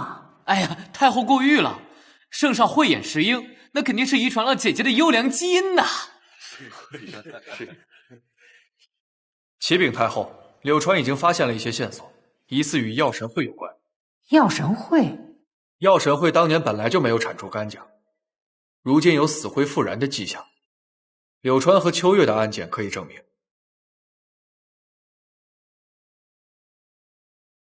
宫里的这起案件和我之前见到的几名死者，确实都是由骷髅草研制的毒药导致身亡。骷髅草本就是药神会所供奉。当年剿灭药神会，还江山社稷安稳，你是守宫之臣，你有什么办法吗？太后，太医院刚刚传来消息，暴毙了一名太医，微臣确认过了，他的名字也在生死簿上。太后，此次看来来者不善，而柳川要与药神会有交道，不如就让柳川助本王一臂之力。准奏，柳川，哀家命你入太医院，3日之内研制出应对之策，不得有误。太后，万万不可呀！柳川是圣上御赐的金刀仵作，他应该不会是你们口中反对新政的逆党吧？由他负责，应该没有异议了吧？微臣没有异议。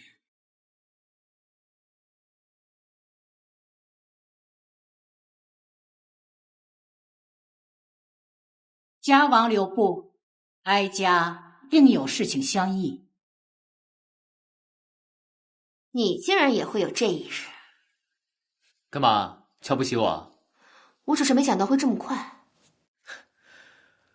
是啊，跟做梦似的。从小小的应天府到现在的皇宫太医院。师叔，您的手段太高明了。不就是最基本的毒性检测吗？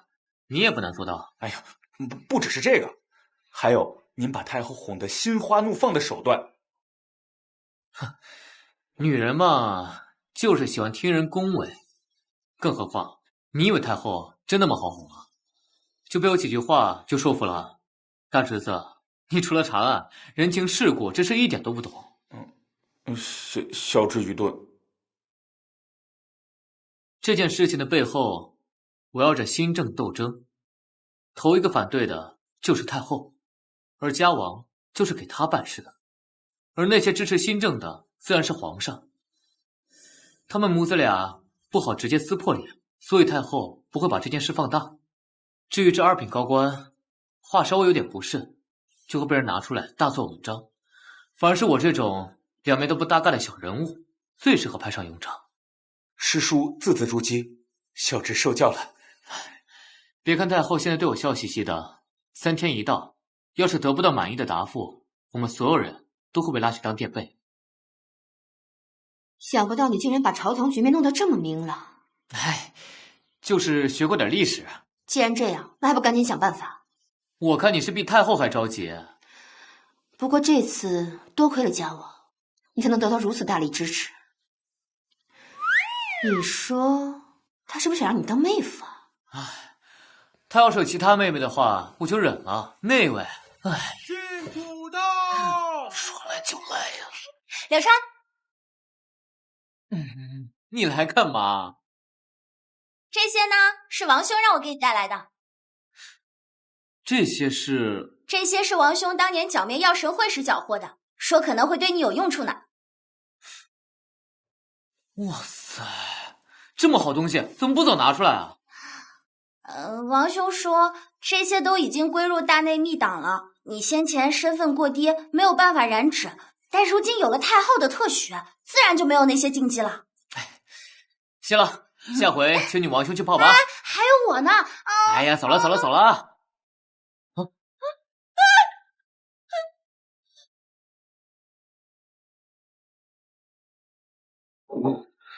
不用演了，一看就知道是同样的死法。难道真是药神会出现？可他们现在在何处？顾大人，您怎么了？因为他的名字也在生死簿上。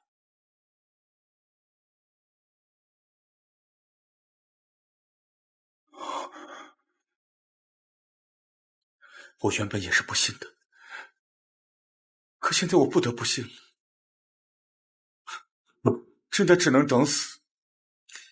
没用的东西，你师父这么教你的？那他也是个没用的东西。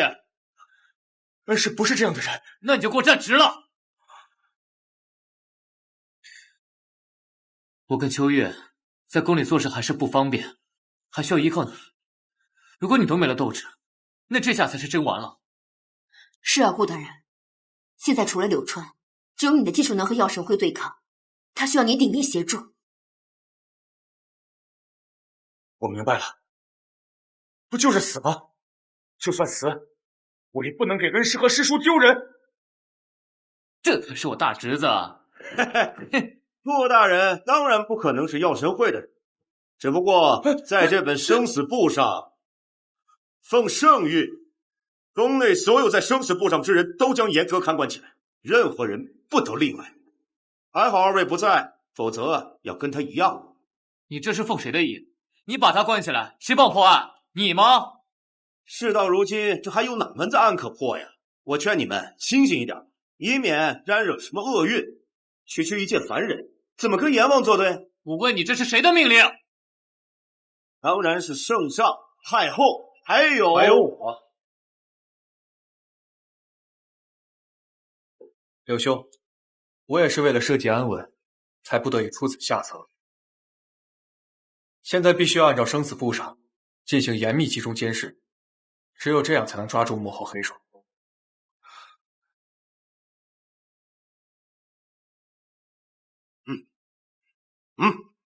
走。柳兄，为了以防万一，我已经从宫外把我的亲信都叫来了，他们个个不低于大内高手。如果我没有猜错的话，你把他们都关起来，不只是要抓住幕后黑手吧？家王留步，哀家另有事情相议。圣上痴迷新政，对其他事情一概置若罔闻，朝中也尽是阿谀奉承之辈。现在只有你和哀家是一条心，哀家这就赐你替哀家行事之权。可最后万不得已，只好舍弃宫中生死簿上所有人，用他们的性命换紫微星的安定。谢太后。那不是放任他们去死吗？按照太后的意思，牺牲几个人，总好过他们乱起来。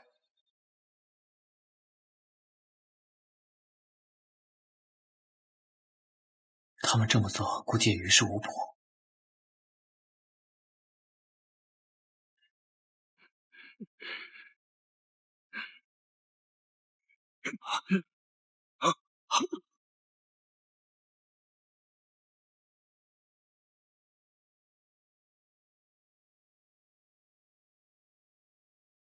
柳川既然已入宫入局，那就只能深陷其中。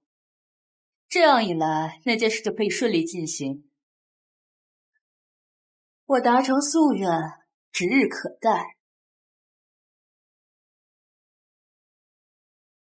启禀太后，微臣已将生死簿上之人全部看管起来，但是仍有一些太监死于非命。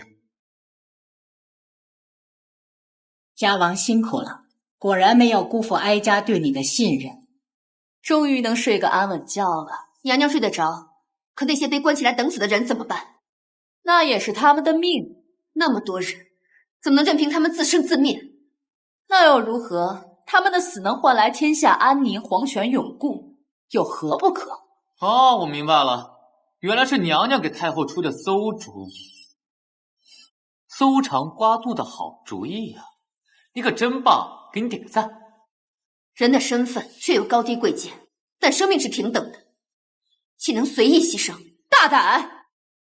太后面前，岂容你说出如此大不敬之语？这丫头如此敢言，有点意思。难怪和这小子配合默契，相辅相成，连破几桩大案，也算是世上少有的奇女子。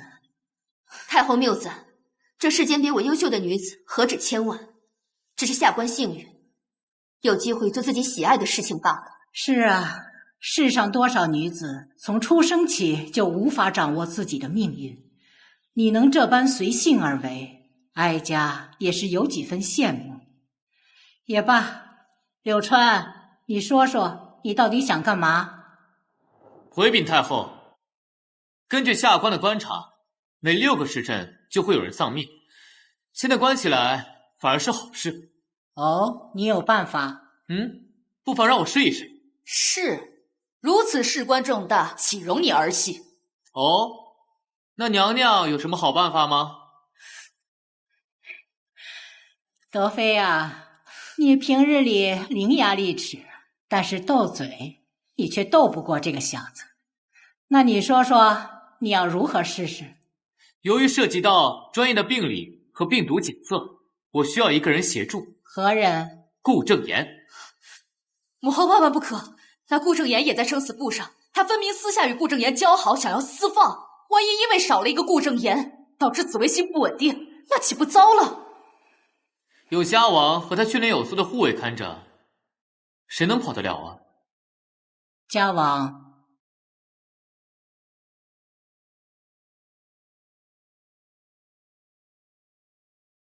一切听太后旨意。你命好，有个关键时刻能坚持跟你站在一起的人，敢为了你跟德妃较稳。太后姐姐，秋月不仅是在下的伙伴，也是生死相托的知己，更是我愿意全心全意一生守护的人。秋月，哀家赐你令牌，可以在宫中随意行走，以便随时向哀家禀报案情。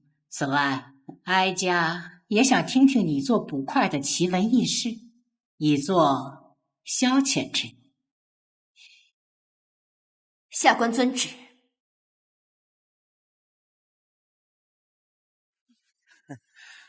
过来！想必啊，你也是宫中的老人了，这些年攒了不少财富吧？你说这阎王都过会索你命来了，这东西生不带来，死不带去的。哎，你说这样，你把它呀交给我，临死之前呢，我让你吃顿好的，不然的话嘛，说，我说，都在我家屋后的榕树下呢。哦，去呀！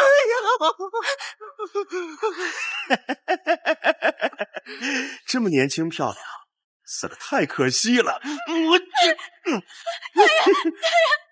不如便宜打人我。不死！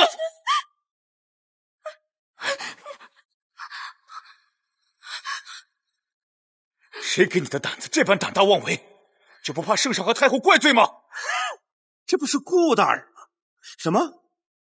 太后圣上，哎，你说这太后圣上这在哪儿呢？哪儿呢？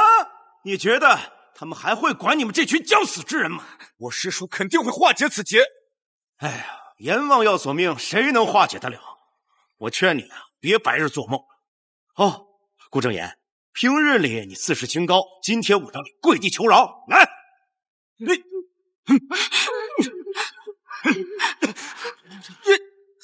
哎呀好，我怎么不服气？告诉你，你跟他们一样，不管你之前怎么样，今天落到我手中，我就将你轻易拿捏。哦，对了，同情这老太监是吧？行，那我就把你变得跟他一样。你敢？裤子给我扒了！是，住手！师叔，让开！师叔，还好来得及时。我大侄子跟大侄女还在吗？啊？柳川，你好大的胆子，敢来这儿撒野！来人，拿下！来人，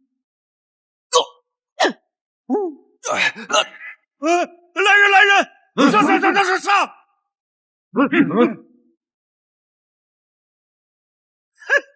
奉圣谕，任何敢在皇宫捣乱者，格杀勿论，拿下！你真拿鸡毛当令箭了，领导。遵太后懿旨，特许顾正言协助柳川，即刻解除看管。另外，其他被暂时看管之人务必有待，有挟私者，重则不饶。哎，好啊！你个小小的捕快，竟敢假传太后懿旨，令牌是假的，拿下！我看谁敢！你真的是啊，不见棺材不落泪，来吧，老弟！自打我进宫，我还没动过手呢啊！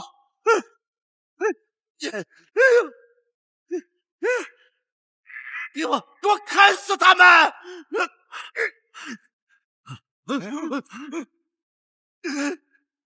参见太后。太后，柳川，人已经放出来了，接下来你该怎么做？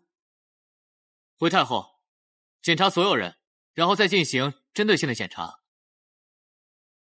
你这么有把握？试过才知道。当我总不能眼睁睁的看着这些人等死吧？我想太后也是这么觉得的。我自有办法能找出作乱者。哼，说的倒简单，生死簿上那么多人，你要查到何时啊？刚才是哪个瞎了狗眼的说太后的令牌是假的？哼，每个人我只要看见就行，耽误不了多少时间。太后，无论如何，请让柳川试一试，他们都是活生生的人呢。更何况这样下去，难免不会人心浮动，引起更大的混乱。哀家给你的时间不会太多，你抓紧吧。家王，你配合他就是。去，把人都召集到院，不许粗暴对待。是。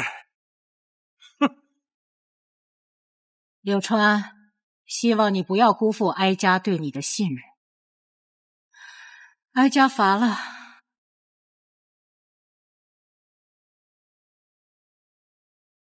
启禀太后，监正大人他被杀了。什么？莫非他也是生死簿上之人？是院子里那些人，他们突然疯了似的冲向监正，我等根本来不及阻拦。这是院子里发现的。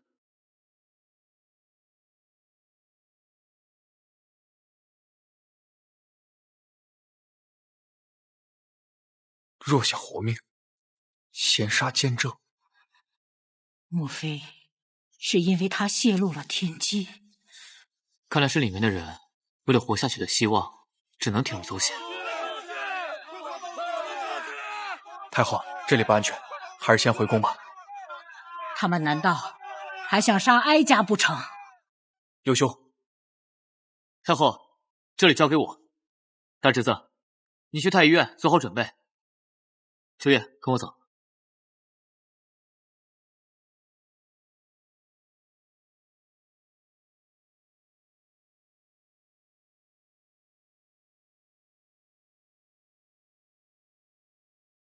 娘娘，去。柳川，我倒要看看你的能耐。不用那么紧张，至少现在还有人不想让我死。让开！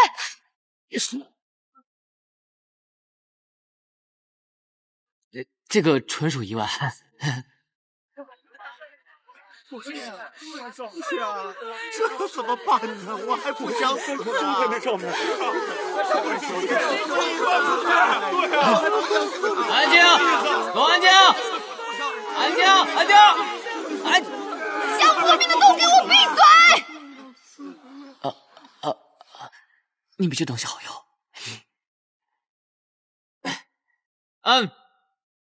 那个，我知道大家都很急，但是你们先别急啊！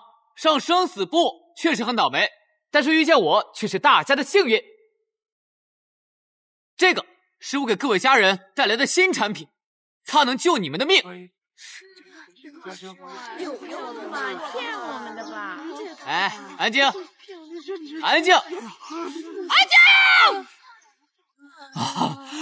我声音跟太监似的。你什么意思啊你啊？你是看不起我们太监吧？我现在没有时间跟你辩论没有答案的问题。说啥呢？听都没听过，别是骗子吧？总之，这个东西可以救你们的命。如果你们配合我的话，很快就能脱离危险。有没有人想要？哎呦，这全是这个看有那么神奇吗？怎么我可不？哎，那边有人举手了，很好，把手放下。哎，那边也是，很好，很好。哎，这边也有，感谢大家支持。对，刚刚举过手的都可以优先检查，然后用此物取货。没错，刚刚举手的都可以来找我，机不可失哦。咱俩以后去带货吧，肯定很赚钱的。好，你们一个个都排好队，然后我和我的助理都会给大家一一检查。好，来吧，来吧。好，下一个。来，好。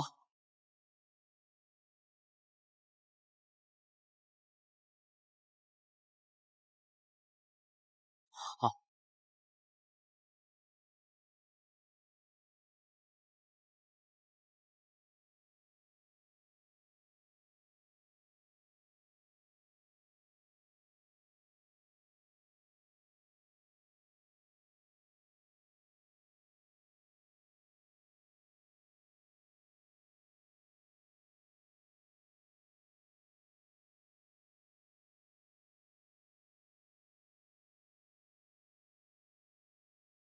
皮肤下都有细微的青紫色脉络，与骷髅草中毒的迹象完全吻合。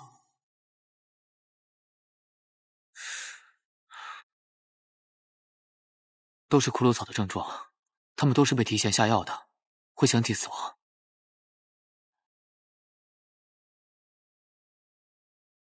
这是什么？药效发作的顺序。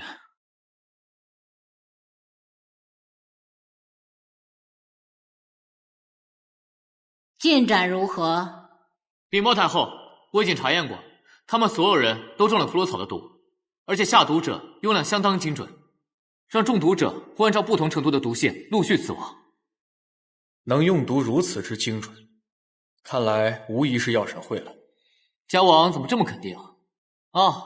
差点忘了，王爷是最了解药神会的人，我已经让大侄子提前去准备了，等解药批量完成，就能够救他们了。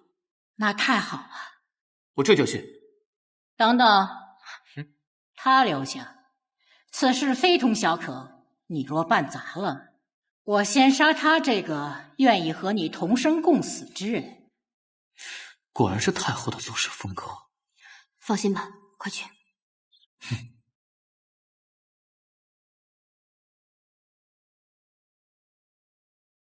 但愿哀家没有所托非人。若柳川失败，恐怕世上没有第二人能破此局。哦，你就这么信他？现在你的命可系在他的手中。太后可曾无条件的完全相信过一个人？我这辈子相信过2个人，是我生命中最重要的2个男人，一个已经不在了，另一个视我为眼中钉。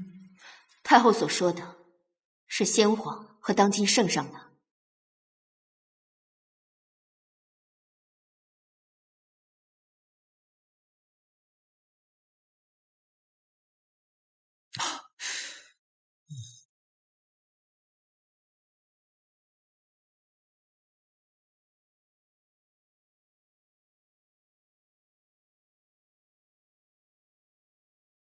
如果大家想活下去，就随本官一起服下这个毒药。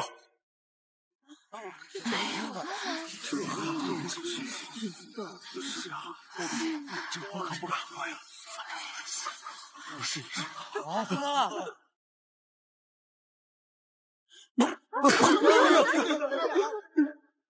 这个我真的不这是，这真的有用吗？咱们试试。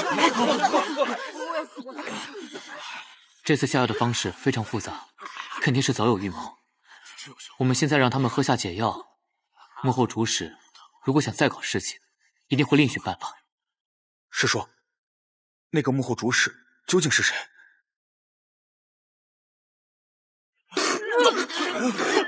谢谢顾大人，谢谢顾大人，真的有奇效啊！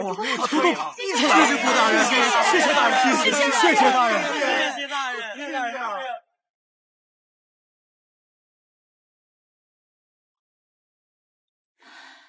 那边情况如何了？他们全死了。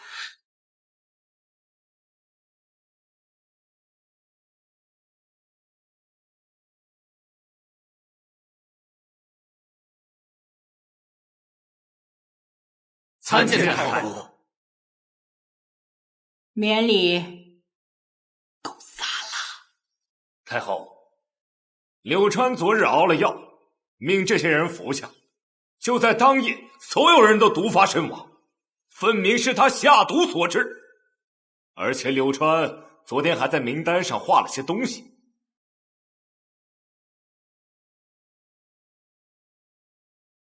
大人，请看。太后，这顺序分明就是中毒身亡的先后啊！太后，柳川并没有理由毒害宫人，况且下官也在生死簿上服完解药后安然无恙。那是因为他需要你，帮他完成毁灭我大宋的计划。太后，柳川此人应当速速处死。哼，你终于忍不住跳出来了。你是什么意思？没拿到解药，气急败坏了？你……其实从一开始，下毒药的人真正目的并不是杀死他们，而是有更狠毒的手段。是什么？控制他们，死会让人产生恐惧。为了活命，那贴一张纸就让他们杀死了监正。如果一个人手上既有毒药又有解药，那岂不是掌握了生杀大权？柳川，你好大的胆子，在太后面前竟敢胡言！来人，速速拿下！慢着，太后请看，药方现在已经离开太医署，接下来就让那个人觉得他已经得逞了。我早就在药房上偷偷抹了磷粉，这东西很难洗的。制造这一切的人，如果发现药方是假的，他一定会置臣于死地。所以你是用假药方引出真正的幕后黑手？没错。太后，微臣只是想拿到药方，以备不时之需啊！忽悠，继续忽悠！以太后的聪明才智，她会相信你？说说吧，你到底都搞了些什么名堂啊，药神？我哪是？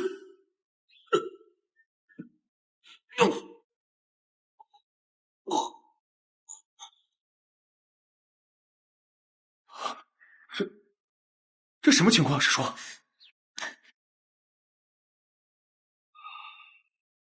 竟然也中了骷髅草的毒。他不是妖王，难道是我搞错了？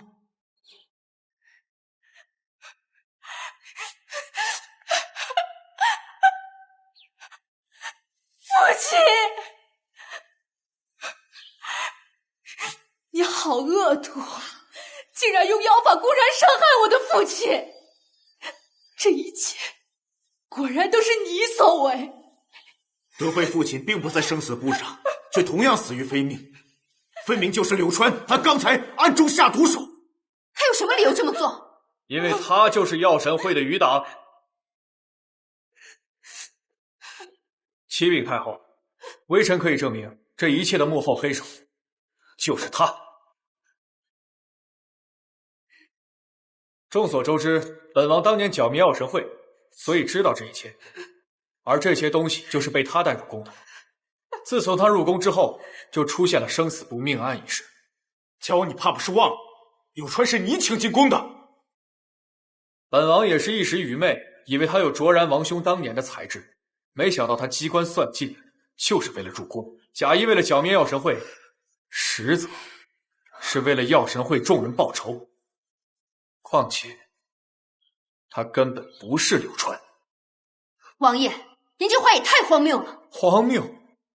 你难道没有发现柳川和之前不一样吗？因为真正的柳川已经死了。来人，把人抬上来。是是。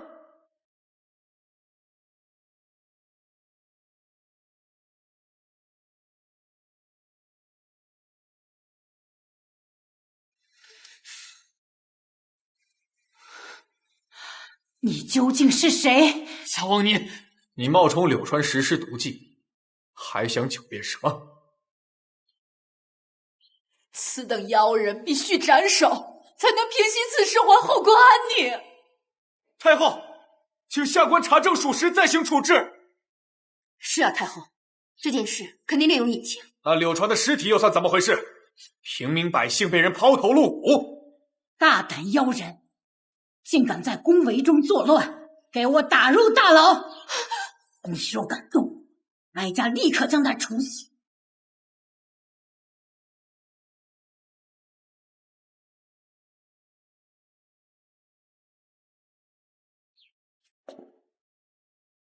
这次你无计可施了吧？我第一次见你的时候就觉得你不是好人，不过你也不能称心如意。没得到解药，本王不急，我有的是解药。来人，把他压下去。是是。父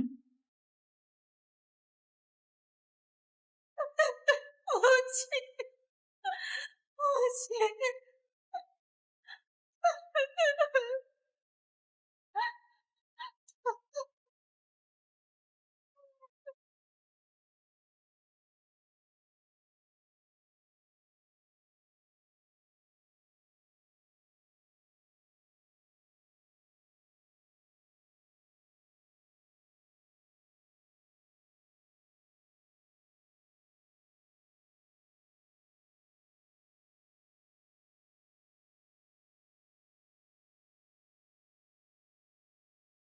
柳兄，饿坏了吧？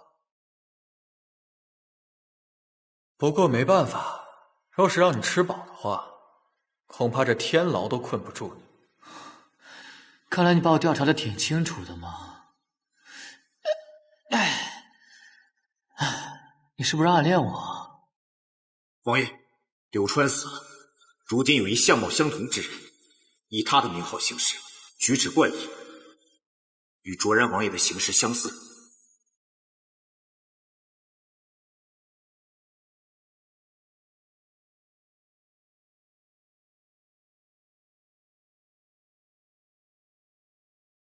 本王十分欣赏你的才华，可是你没有办法为我所用，真是糊涂啊！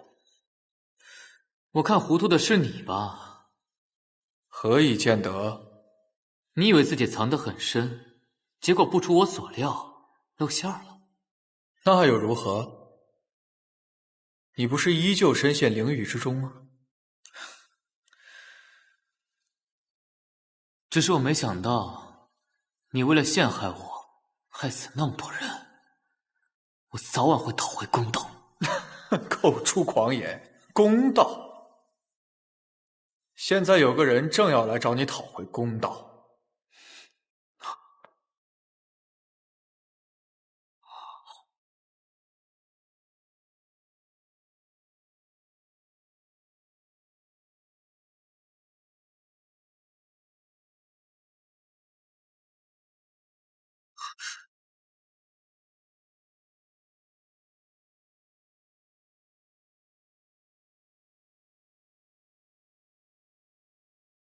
谢谢。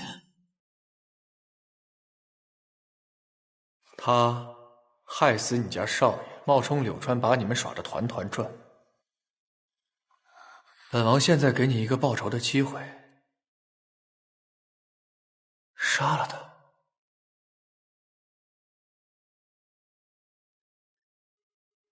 你真的不是少爷？姐姐，对不起。别再说了，无论如何，害死少爷，我都绝不原谅。我不是故意要欺瞒你，我是想帮你少爷查出真相。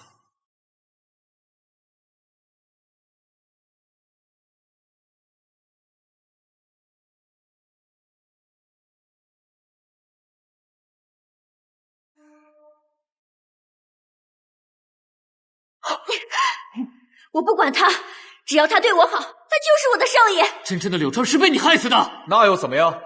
他不过是我众多事要环节的其中之一，他应该心怀感恩。是你害死了少爷，我杀了你！谢谢。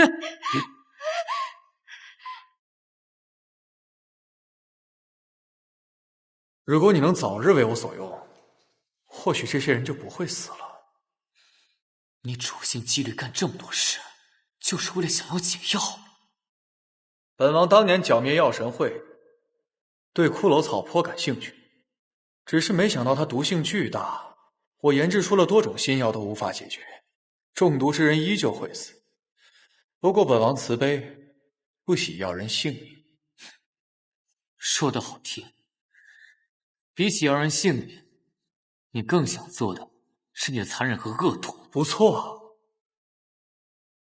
若是能控制住这些中毒的人，不至于脓疮致死，那天下岂不是任我予取予求？新的药方在哪儿？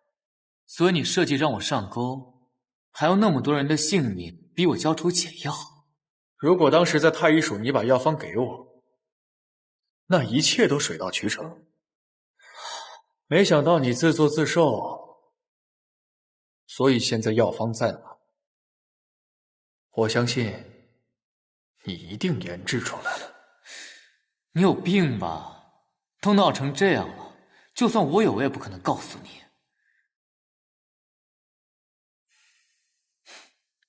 至少谈谈条件吧。就这，还王爷呢？条件？你跟我谈条件？这样的条件够吗？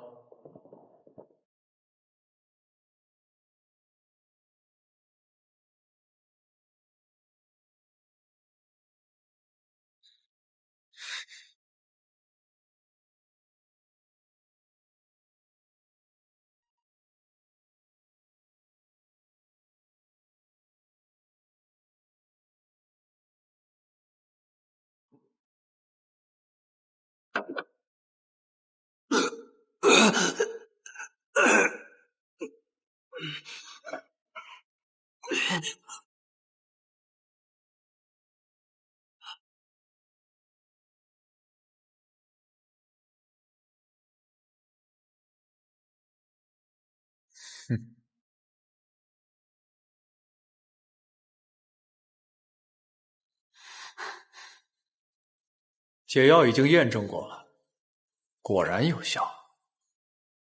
本王没有看错你。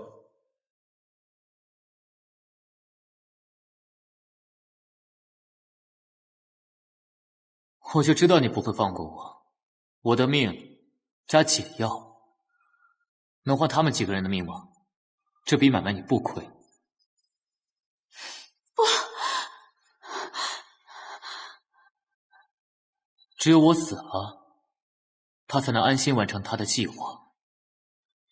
少爷不要！老公子，你们的日子还长，好好活下去。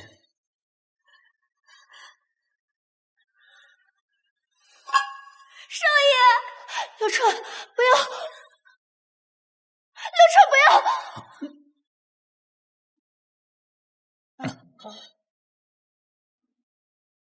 我用了最烈的骷髅草，这一次你应该活不下去了吧？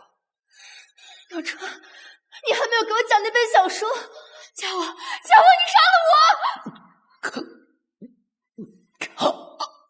少爷，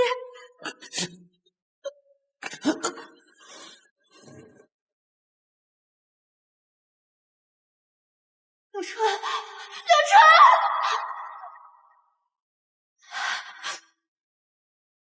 刘公子，谢谢你，少爷。否则怎么向老爷和夫人交代呀？你饶了我吧！啊，少爷，你别跑呀！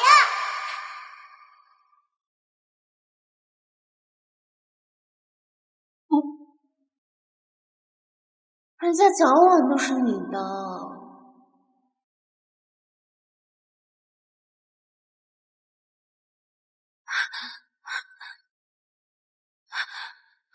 刘川，我想刘川已死，但在我心中，我早已把他看成我的夫君。若不是因为他们，刘川怎会辜负我的一番心意？因此落得如此下场，我要用他们的命祭奠我夫君。刘川，少爷，谢谢刘公子。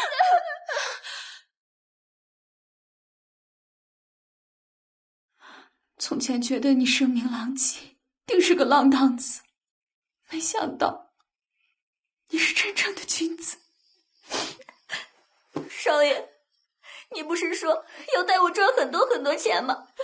怎么你就先去了？刘川，你的故事我还没编完，不该是这个结局。我早就该知道，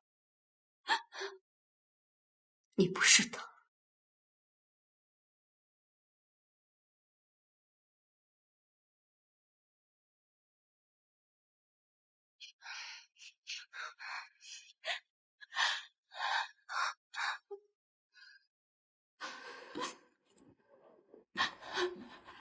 虽然柳川已经死了，但我要替他继续守护大家。郡主，嘉王有心谋逆，害死那么多人，你还要执迷不悟吗？难道你忘了少爷他救过你母亲，还有你啊？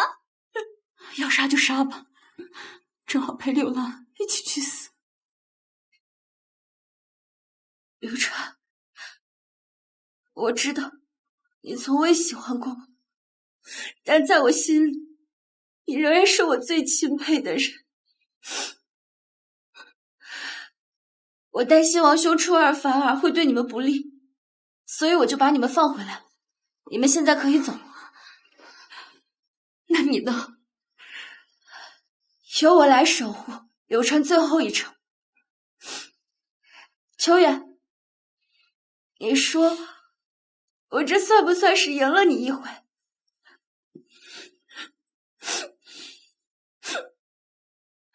你们快走吧！要是我王兄对他起义追杀过来，你们谁也跑不了。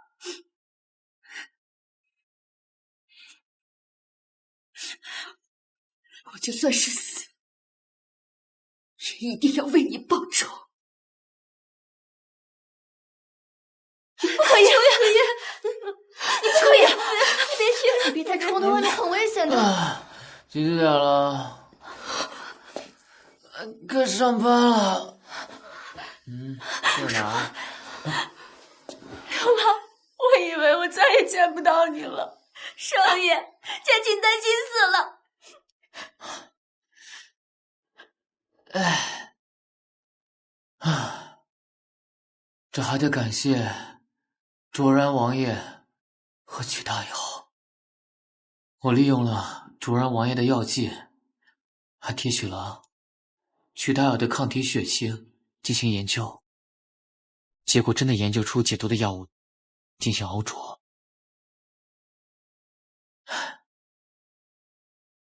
让你担心了。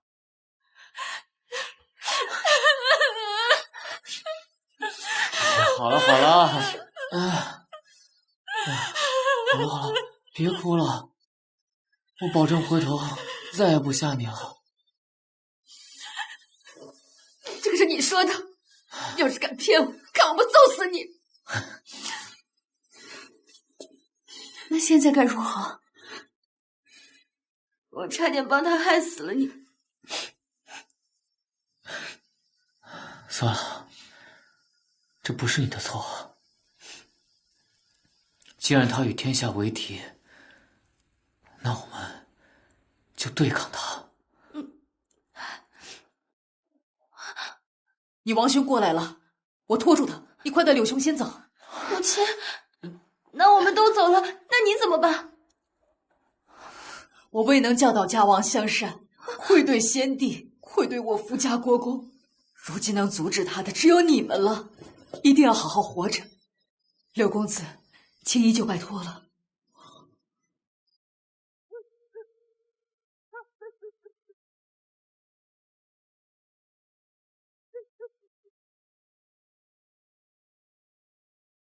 柳川到底在哪儿？当年你母妃我的亲姐姐亡故，先帝下旨将你过继给我，就是担心有这么一天你会酿成大错，没想到还是没能改变什么，枉费我的一番心血。我拿回属于我的一切有错吗？况且，你不想看着我亲手为我的母亲报仇吗？我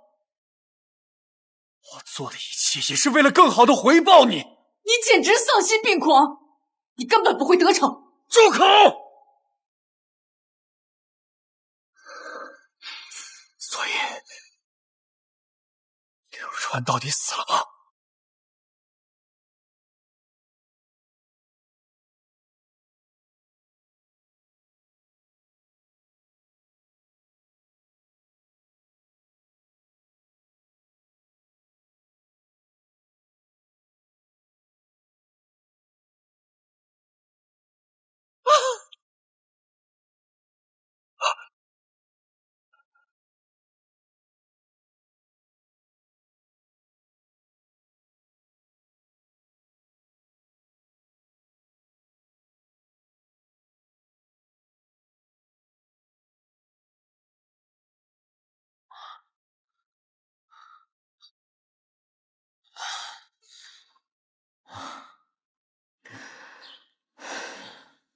现在整个皇宫都乱套了，姜王还想利用骷髅草控制整个皇宫，谋权篡位。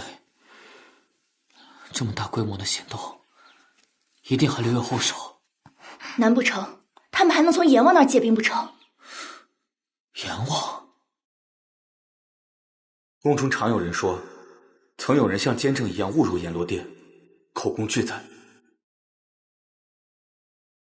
也就是说，阎罗殿真的存在，而且就在皇宫里，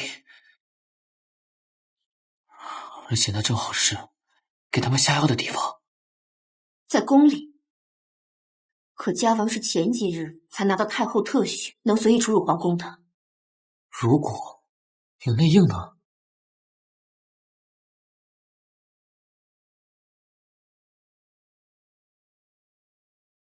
当年你送我进宫，我就知道这一天早晚会到来。可别忘了，你许我的皇后之位。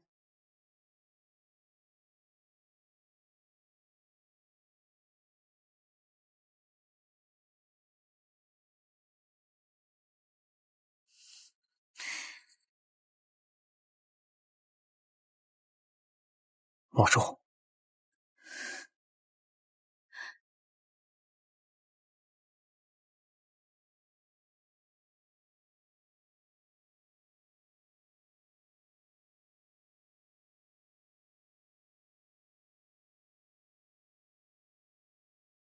家王请放心，小女定会不辱使命。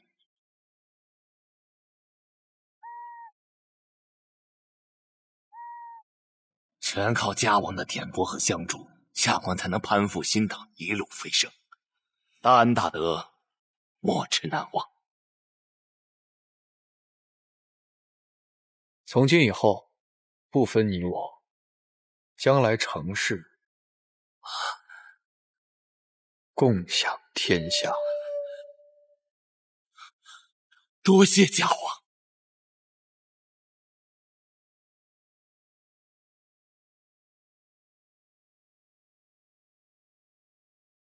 你放心，只要我登上了95之位，皇后舍你其谁。现在解药已经拿到，他们迟早都受到傀儡，就差太后的诏书了。他会这么轻易答应吗？诏书是给天下人看的东西，至于我怎么拿到，他们就管不着了。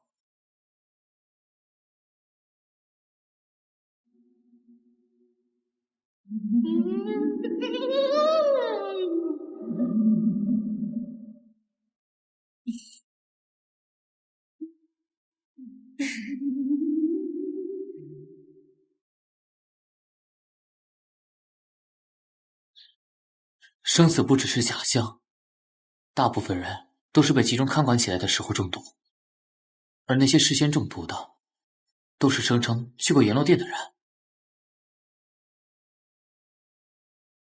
高露，德妃宫女，刘荣，北门守卫，曹三。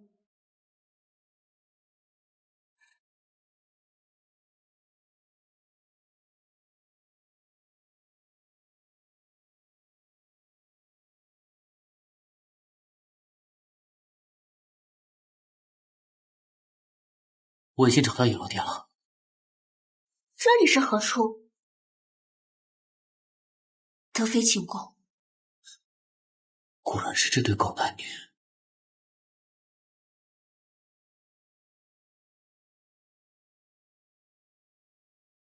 哀家的性命你可以拿去，江山社稷也可以归你，但切勿伤圣上性命。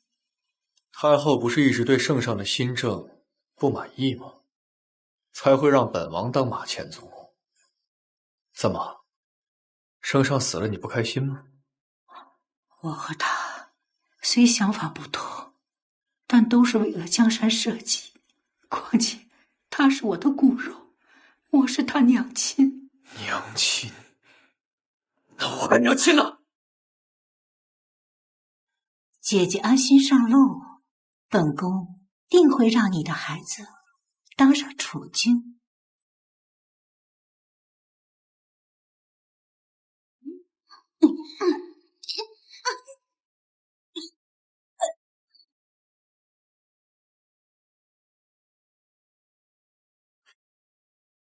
三皇子殿前失仪，且对新后有诸多不满，悖逆之言，剥夺宗室户籍，过继家国公府，钦此。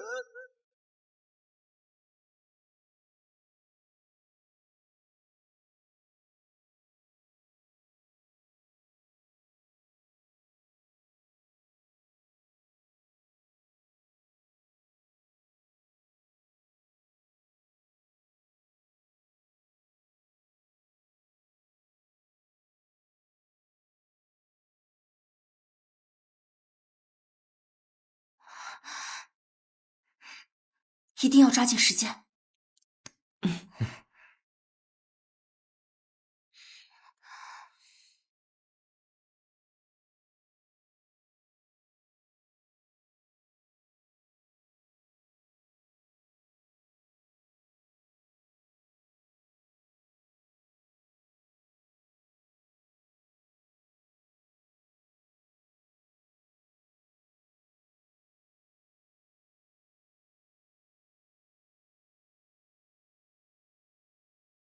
唉，没想到夏王之前也是个皇子，后来被太后过继给家国公府，所以才会对皇位虎视眈眈。所以就要搭上那么多人的性命。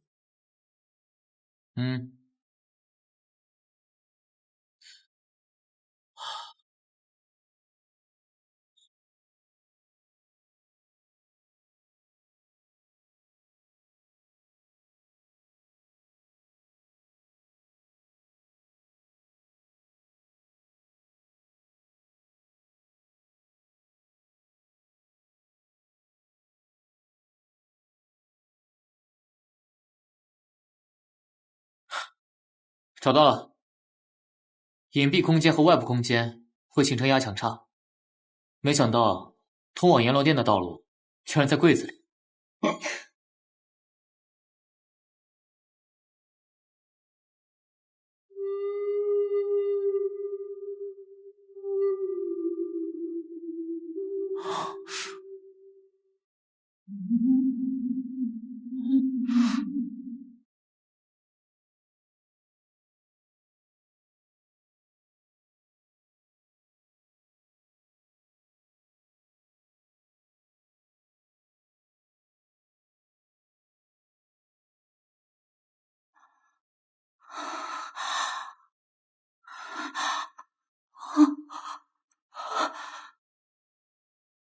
把阎罗殿通往大殿的所有门全部打开。1个时辰，我要让所有人都感染骷髅草之毒。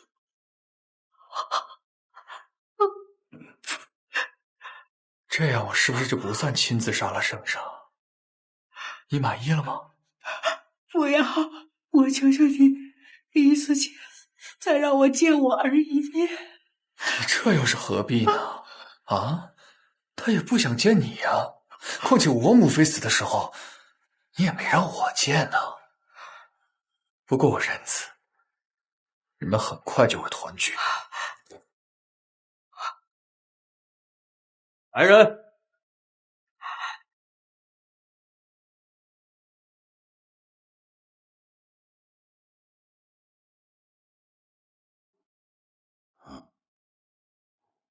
母后这么晚派人来说要见朕，究竟有何急事？如果还是新政之事的话，那就不劳母后费心了。哦，对了，最近沸沸扬扬阎王索命之事，母后处置的如何？母后，母后，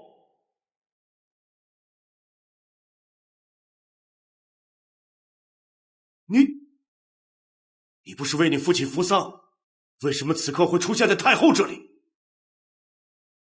我为什么不能？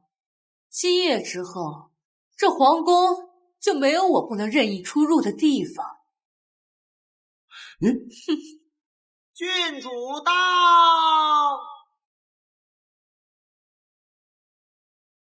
圣上，德妃串通家网，谋反。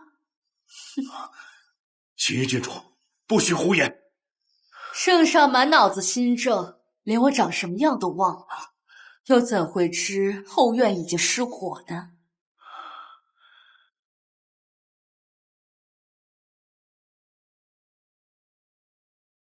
奉先帝遗训，封庙之众，称之为夙夜可上。当今圣上倒行逆施，任用奸臣，导致天怒怨怒，阎王降下惩罚，引以为戒。害死大量宫人，吾虽不忍，但为天下大计而命。是与当今圣上玉石俱焚，国事交与家王，太后绝笔。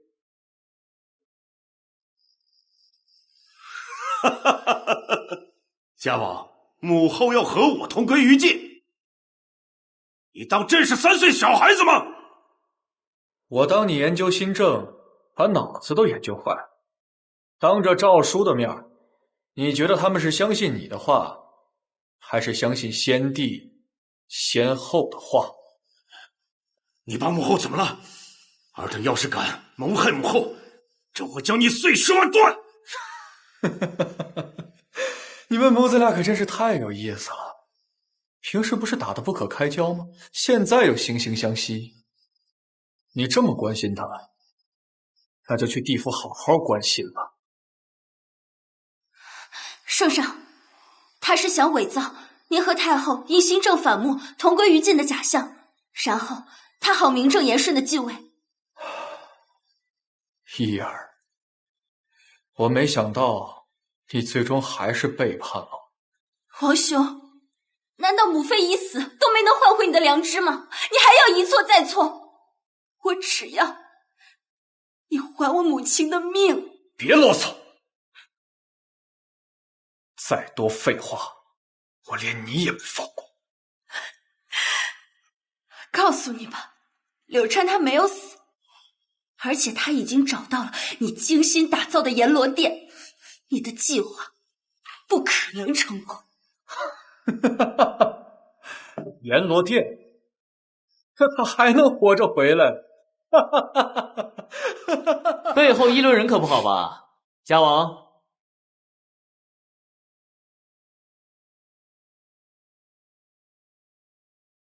你欠了我的阎罗殿怎么没死？我的阴兵呢？哼，得了吧你，还阴兵？不就是你用骷髅草控制的一些死囚和死士吗？我早就解决了。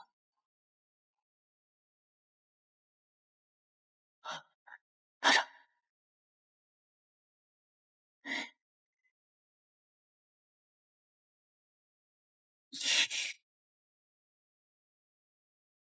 小心手雷！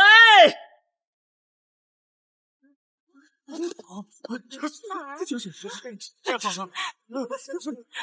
谢谢刘公子，谢谢刘公子，不客气不客气。谢谢。我知道你人多，为了图方便，我就做了一个解药炸弹，没辙了吧？真是机智如我。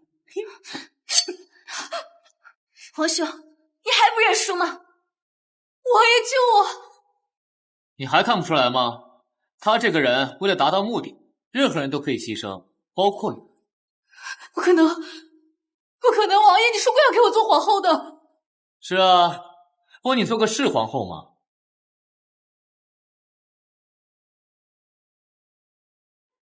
柳兄，你我本可以结为兄弟，成为知己，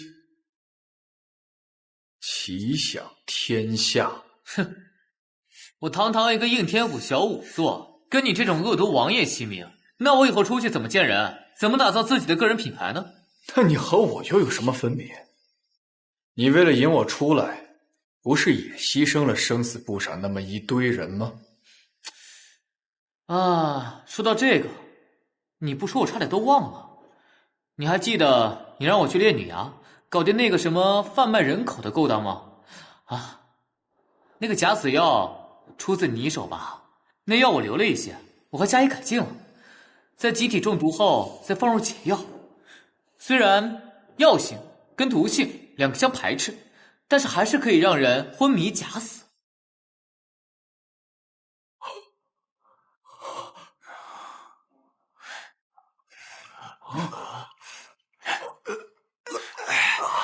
这是哪儿啊？哎呦，脸上这是。这是什么地方？这是哪儿啊？我怎么了？我这是在哪儿啊？公公，你现在感觉如何？还是难受。柳兄，不愧是你。哼，柳川啊，柳川，你可真行。不过你听，外面已经乱成一团了。世上所有人都知道圣上和太后不和，今夜之后，生灵涂炭，你们就和我一起陪葬吧。哎，说到这个吧，这点我也想到了。我虽然是个小仵作，但是我最见不得别人死。谢谢刘公子，谢谢刘公子，谢谢刘公子救我！这就结束了。谢谢。嗯。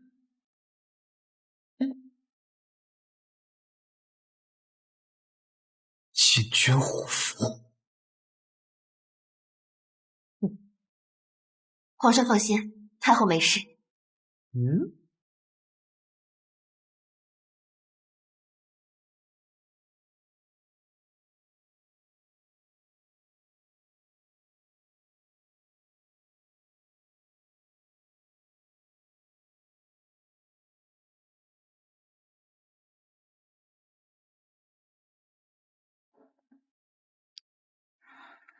大宋江山不仅要靠柳川，还要靠你。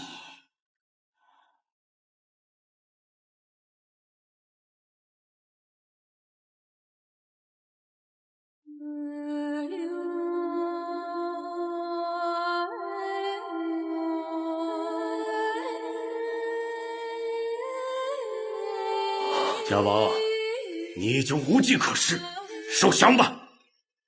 念你是先帝的子嗣，我留你全尸。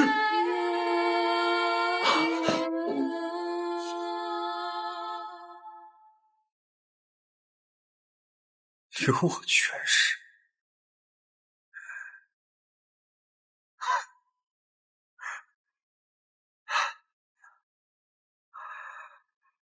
留我全尸。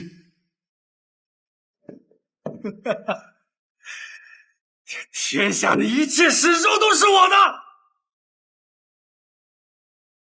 你们以为我死了，这一切就结束了？不，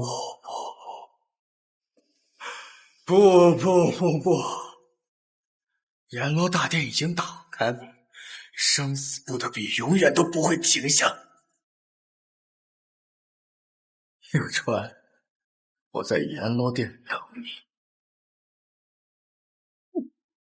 王爷，王爷。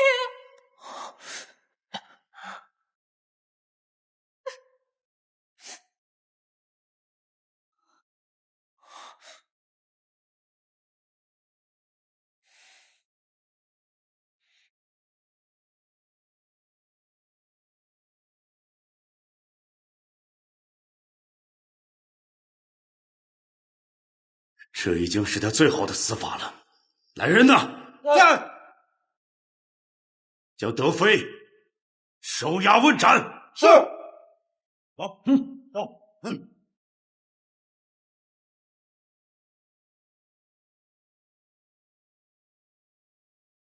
哎呀，柳爱卿啊，真是拯救朕于水火之中啊，犹如第二个卓然兄弟。哎，请容朕称一声兄弟。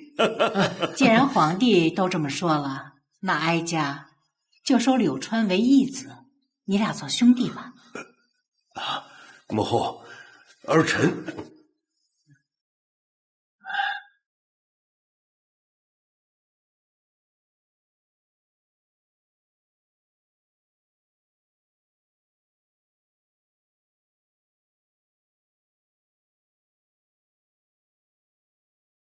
好好珍惜你俩所剩不多的时光吧。母后，以后儿臣一定能好好孝敬你。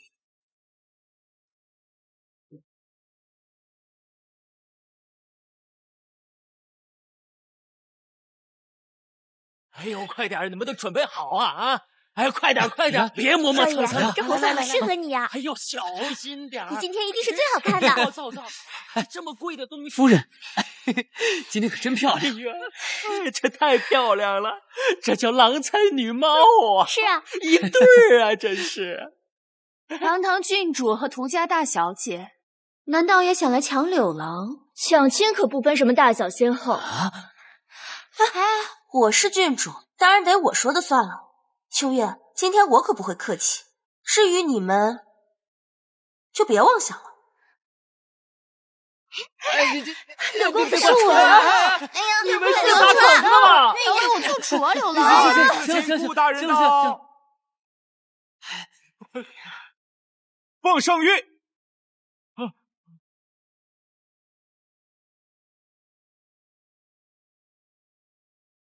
封柳川为端明殿学士兼翰林侍读学士，提点江南刑狱上柱国，河内郡开国侯，有战败不明、入朝不趋特权，授予3品以下官员先斩后奏，赐尚方宝剑及调兵军服。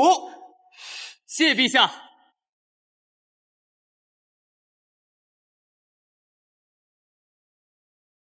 秋月护驾有功，封大内1等侍卫，赏1000金。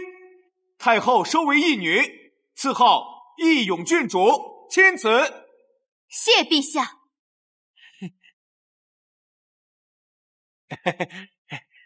恭喜师叔，恭喜师叔母。恭喜你呀，大侄子，现在都是关门大学士了。哎，今天这么好日子，不送你师叔小礼物？有。哦，对了，师叔，卓然我也懂。